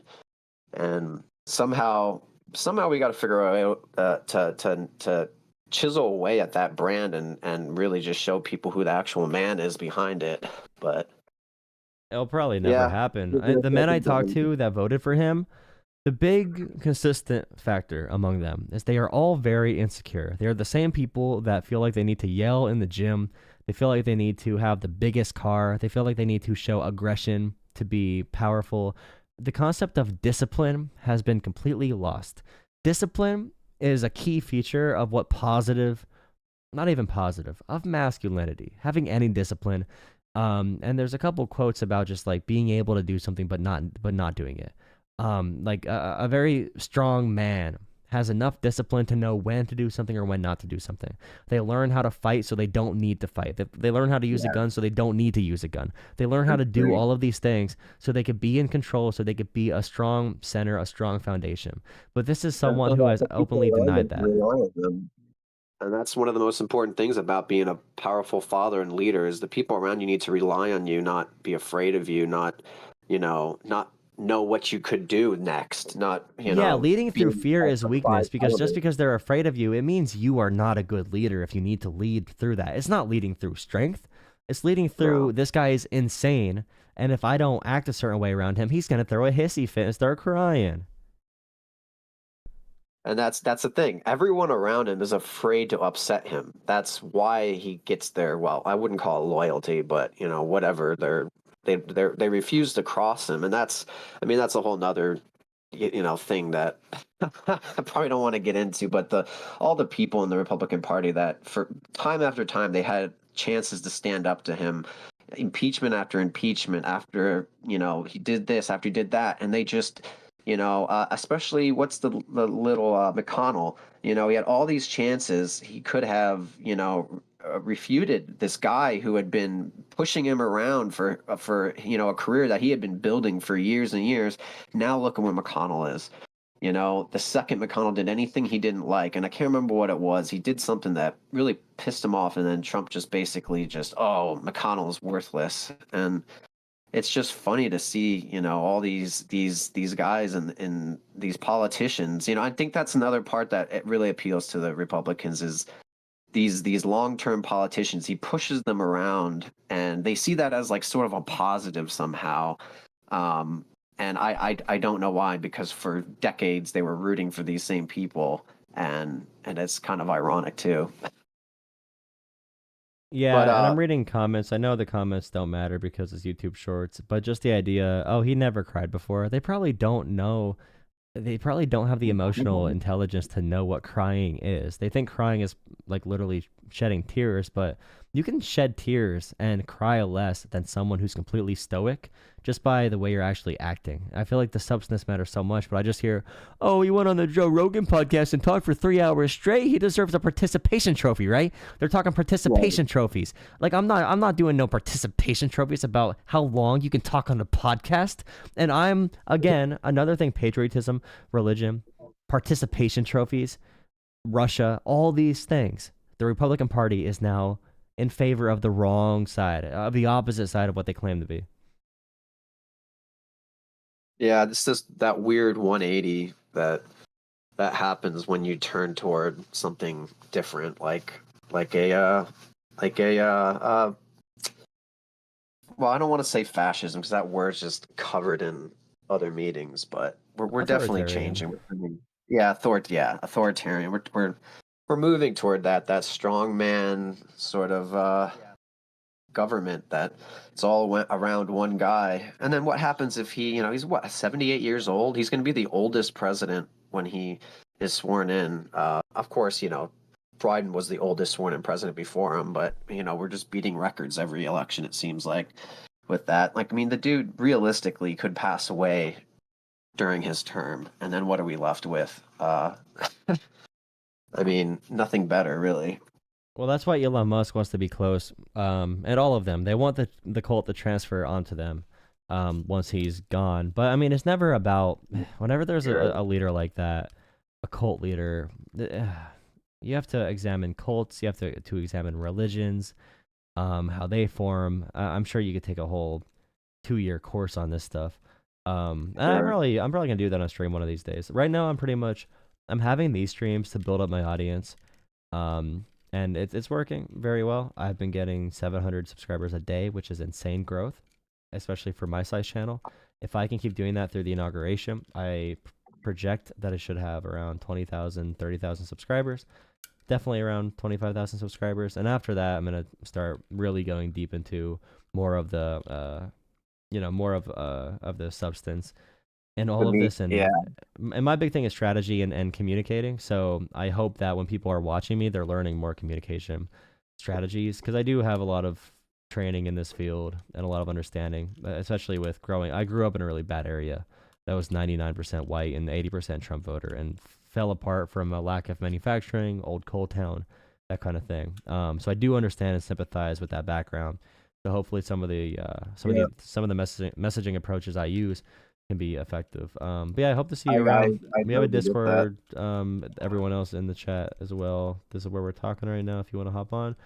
At the end of the night, I usually just offer for anyone to hop in. This is my final chat. Is there any point you want to end on? No, I really hope you all the best, and I'll probably be back on your channel sometime in the future, and maybe we'll even call in again. But you know, I don't want to take up too much time, of course. So, All right, just yeah. At some point, I'm be gonna very have a good. form for someone to fill out. So I'm gonna have a form for my regular videos. If someone sees a video and wants to like fill out a time to appear on the stream, I'm gonna allow people to like submit requests to see like if I can filter some callers and stuff too. So that should be there. Perfect. Yeah, that would help a little bit. All right, great. Yeah, thanks for talking to me, man. Yeah, thank you. Have a great one.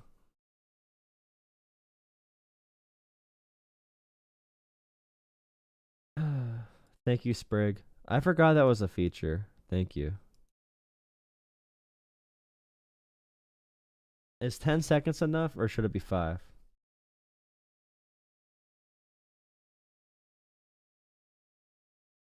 For the chat, 5-second delay or 10-second delay? What do you think?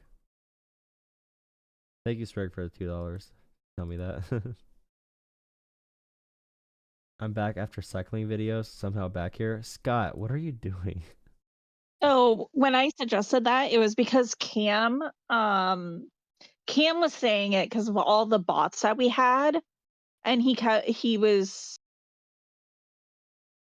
the one that was suggesting it. I was trying to get the message to you, so I tried to do a super chat. I tried texting the your Google number.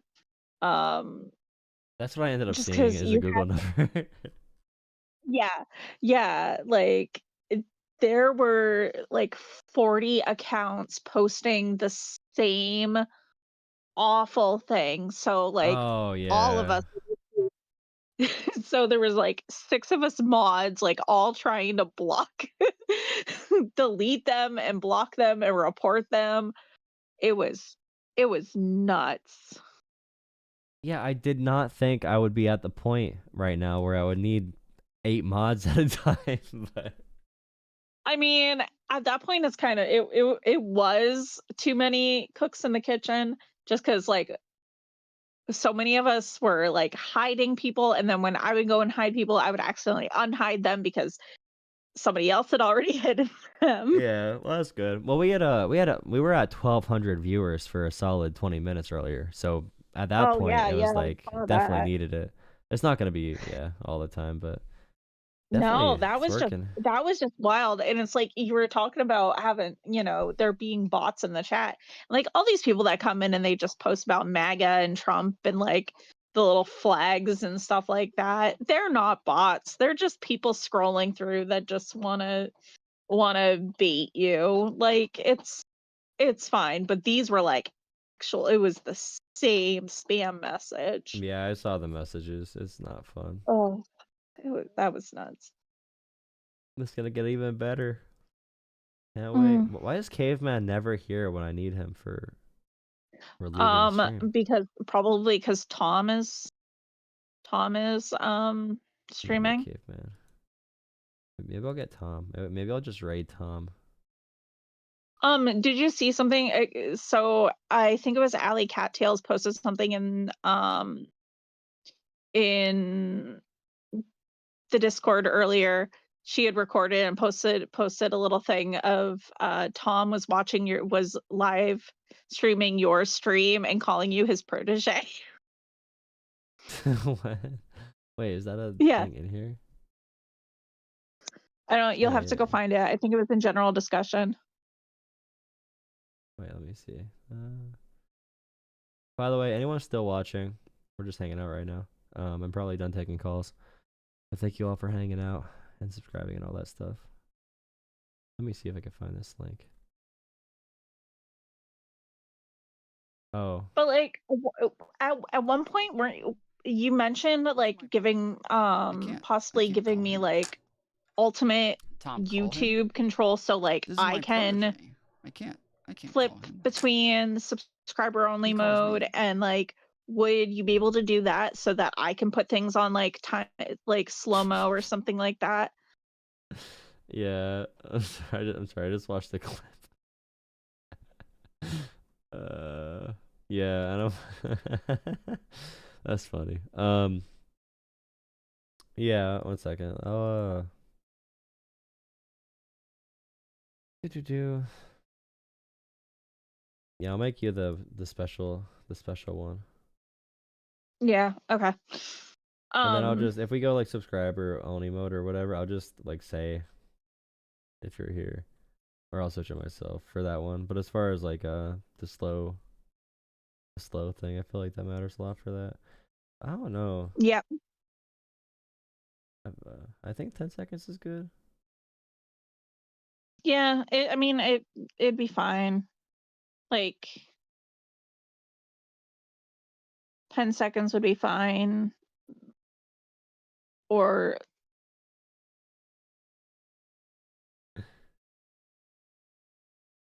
I mean, if it gets really bad, maybe being able to like toggle to a minute.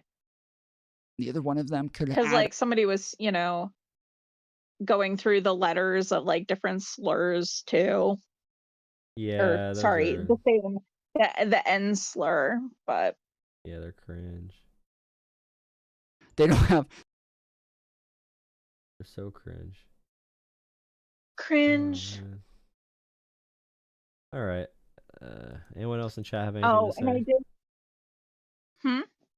No, I was asking the chat if they have anything to say before I get off. What are you gonna say? No, I was gonna say I did get the PM from Nalfar, aka Snow, about wanting to help out with mod duties and stuff like that. I just hadn't had a chance to respond to them. Yeah, I have to respond too. Today was my final day of having to drive and travel, so hopefully I can. Well, I have stuff to do this weekend too. I'm slowly trucking along. I'm trying to have enough time to do the streams, and that's like my main focus right now. I got most of the rebranding I wanted to do done. Yeah, I really liked the thumbnail of the video that you put up. Thank you. Yeah. There's I think I might just take the viewership hit at first on that kind of stuff. I really need to get that second channel to 1,000 so I can monetize it still, because I don't want to get like a. I still want to post my other videos that are just like the 8-minute clips of a random thing happening, that are good in the news. Like I got 22,000 views on one of those, but I feel like since the streaming is so lucrative as far as growth is concerned, just focusing this channel as a talk show channel and just posting the clips from me talking to people makes a lot of sense. And it's also probably my best like actually useful content that is what I'm good at, that I want the world to see. Because anyone can make the other videos. They're like, wow, the MAGA civil war is progressing. You're filling a little niche. It's like a boomer call-in show, but for this, I don't see it. I don't really see a boomer call-in show for this kind of stuff. A boomer call. Yeah, and even my thumbnail is kind of what they do on those call-in shows. That's what they make it look like. I kind of copied it, but people gotta stop watching. Hey, what's up? Oh, you're here finally. Yeah, what's up? God. No, I was just complaining earlier because I'm tired, but Caveman's never here when I get tired. I want to go get spaghetti, but I had no one to take the stream over when I got spaghetti. Spaghetti. By the way, as well. You need me to babysit your chat? Yeah. I'm getting off anyway. If you want to yell at them, you can. We were at 1,200 viewers for a little bit earlier, and nice. I should go to jail. Thank you, buddy. Got 750 subscribers tonight, dude. It's crazy. What's your total number up to now? 12,710. Damn. Okay. What did you guys probably came on around like 7,000, right? Show? He's not even looking at his Discord. So no, Kyle, not tonight. I don't look purdy. Yeah, I think I joined around 7,000. I was listening to the one guy you were talking to a few hours ago, and he was like, "I don't want to give the poor any money. I don't want to give." I was like, "Well, I did want to ask you." He might have said yes, but that's the thing, is that you can even look at some of the most like dyed in the wool anarcho-capitalists, and even Mises was like giving tax cuts or incentives to businesses is like equally bad in his mindset. So if you are going to say that you're like super duper libertarian, you have to hate that as much as you do like welfare. We got to cut down on spending, but only for the poor people. It's crazy. Because they got to work harder, dude. Like, what? How are they going to work harder? This is why Trump attracts people like that, is I because should have said something else. They want to. Oh my god. They want to say they're like free market. They want to say they're like pro capitalism. They're pro mercantilism. They're pro like business owners run the fucking world. Everybody else is a serf. Everybody else sleeps on ropes in a giant tenement building for 200 people after they worked 18 hours a day. Did that guy say to me that he works 110 hours a week, or am I just misremembering? He did. I just let that slide past. I'm like, wait, I'm thinking about that right now. I'm like, wait a second. Every caller that says stuff like that, by the way, how many hours are in a week? How many hours are in a week? Wait a second. 24 times 7, 168 minus what? 110. So literally all he does is work and sleep. He has no life. So what the fuck is he doing online? These people just lie, bro. Like that's now that to be fair, that is assuming that he sleeps for 5 hours every, but so he works 7 hours a day. He works 7 hours a day, arguably gets 5 hours of sleep a night. Like that's the thing is once you start incorporating free time, there's no way in hell that anybody works 110 hours a week. Unless he just doesn't sleep, in which case I understand why he is. I just let that slide past me. 7, do you mean 17 hours?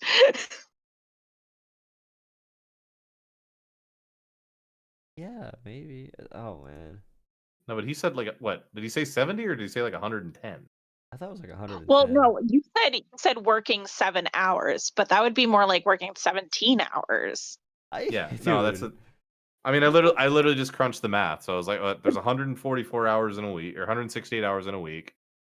He works 110 of them. That leaves 58 hours.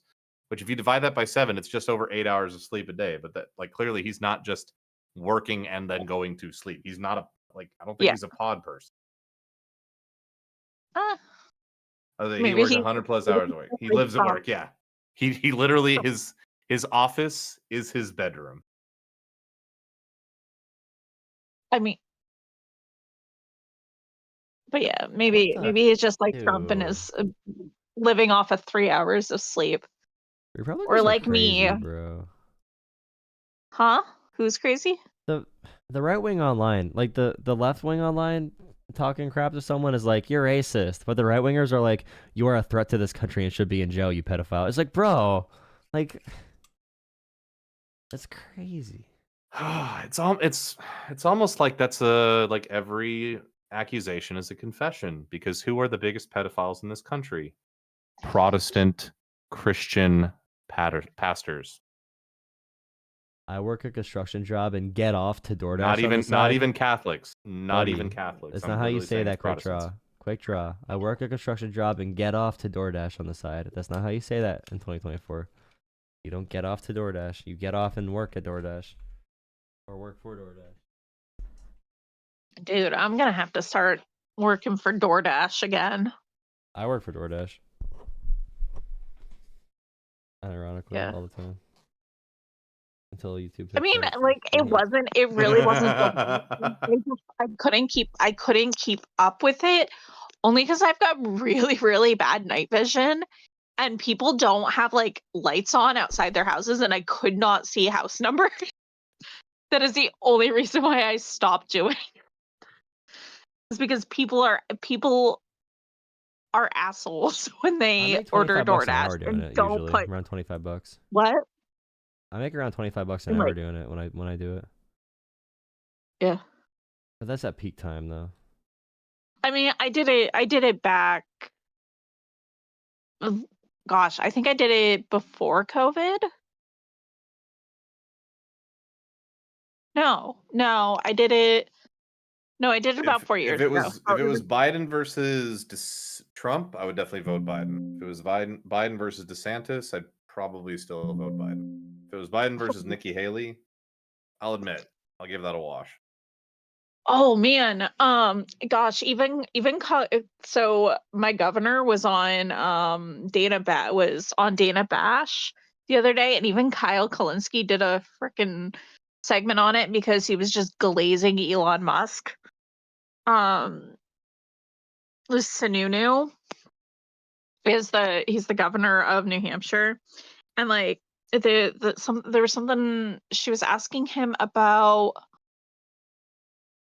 I don't know why I started talking about this. And just like how she feels about, Elon Musk, and he I don't know. You'll have to watch it. But like the backstory about Sununu is a businessman. So like of course he's gonna, be supportive of the frickin' richest man in the world. Maggot, if that's literally what you got from what I said, is that I would pick Biden over anyone, when I literally said if it was Nikki Haley who was the elect or the nominee for the Republican Party, it might be a wash. I might be 50-50 on Man, that. that's already a dumb opinion. Then you're I still literally don't too like stupid you. to function. Oh, okay. That's where the segue went, was because Sununu was a big Nikki Haley supporter. Can I get That spaghetti? was I'll be the right back. segue in my brain. What? I'm gonna What'd go you get say? spaghetti. It's already cooked though. I just gotta put it in the microwave. I'll be right back. You guys can leave if you want. I don't care. There's still 400, 600. Go away. It's going back up, yeah. It's at 600 viewers right now. 600. Go away. See, if Caveman had a Tell stream tonight, I would have rated him, but he doesn't have a stream, so I have to rate Tom Fuller, Okay. No, I was just checking, and I gotta get to work tomorrow. Yeah, I can't stay up until 5 a.m. anymore, so I'm probably gonna eat my spaghetti. Actually, I should probably just end the stream, to be honest. Yeah. Thank you guys for hanging out. This is the highest like count I got on a stream. We have 370 likes. Which is pretty cool. I'm going to bed too. Like I do have to get up at like 6. It's Yeah. already midnight, almost midnight. I feel you. All Yeah, right, I gotta everyone, catch chat. back up. Thank you, On Mom. Discord. Earlier tomorrow. Oh yeah, I'm talking. Were you here when I said I'm talking to Pisco next week? He's gonna You're be talking on. to Pisco. I want to talk. Let's go. No, I was thinking that when I invited him on. I'm like, Caveman's gonna ask the he's gonna be like, can I? I'll just talk to anybody. Jola, so like if you have something big coming up like that, like that you're doing a scheduled panel or discussion or something on Discord, you can do like an events thing to remind people, like an upcoming event, so that people can remember to tune in. Yeah, I forgot about that. I have to check that out. Yeah. Yeah, definitely. Wait, I have a question real quick for Caveman. Can you look at this tentative design I have? And put it on the screen. Oh. This tentative Sending design I have Discord? for a bumper sticker. It's on the stream right now. Oh, okay. It's a sticker for the bumper. I think it's gonna piss everybody off. It's gonna be on my merch site. God, guns, and tax the rich. My other one was, I think this one can be pretty normy. Protect the Constitution. America has no king. Liberty and justice for all. Oh. This one is not done. This one I'm probably not gonna do, to be honest. I put a lot of effort into this fourth one. I put so much effort. That one's good. I like that one. the Tariffs one. That one's the best. Yeah. Should I just leave it I look like like this that too? one. Completely unfinished. Does it look good enough to ship out like this? What? This Which one? Maybe put tariffs in red or something like that. I guess for stickers for the back of a car, it could be easy. But this one, okay, I tried uploading to the merch site and they they denied it.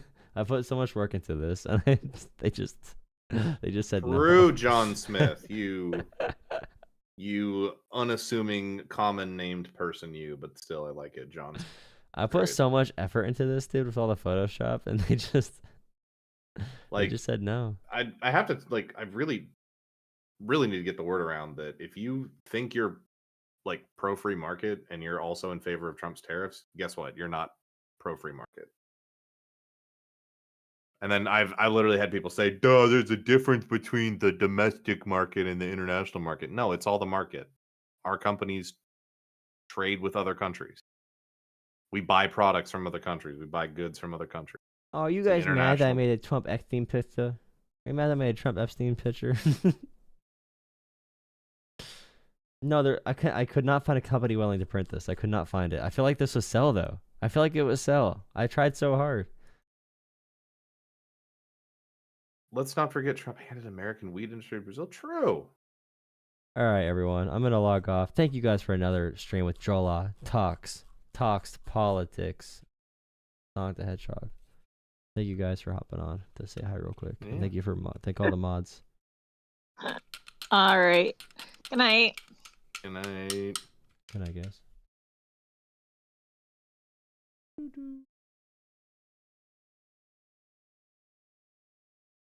How do I leave a Discord call? I forget. Oh yeah.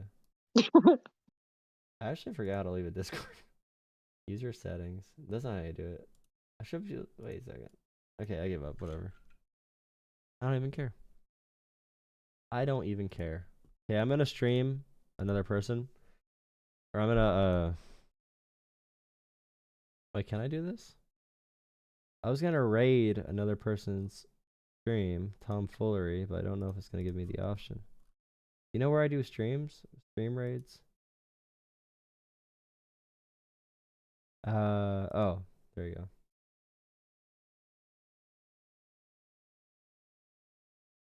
There you go.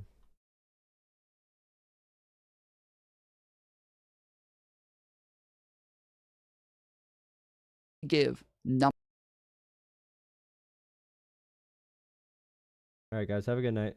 Thank you again. Thank you again. Join the Discord. Join the Discord. Discord in bio of all my videos. Discord's in the description of all my videos. Thank you again. Thank you for liking, subscribing, becoming channel members. Really appreciate it. Another good night. Am I male or a female? I'm a email. All right, see you guys.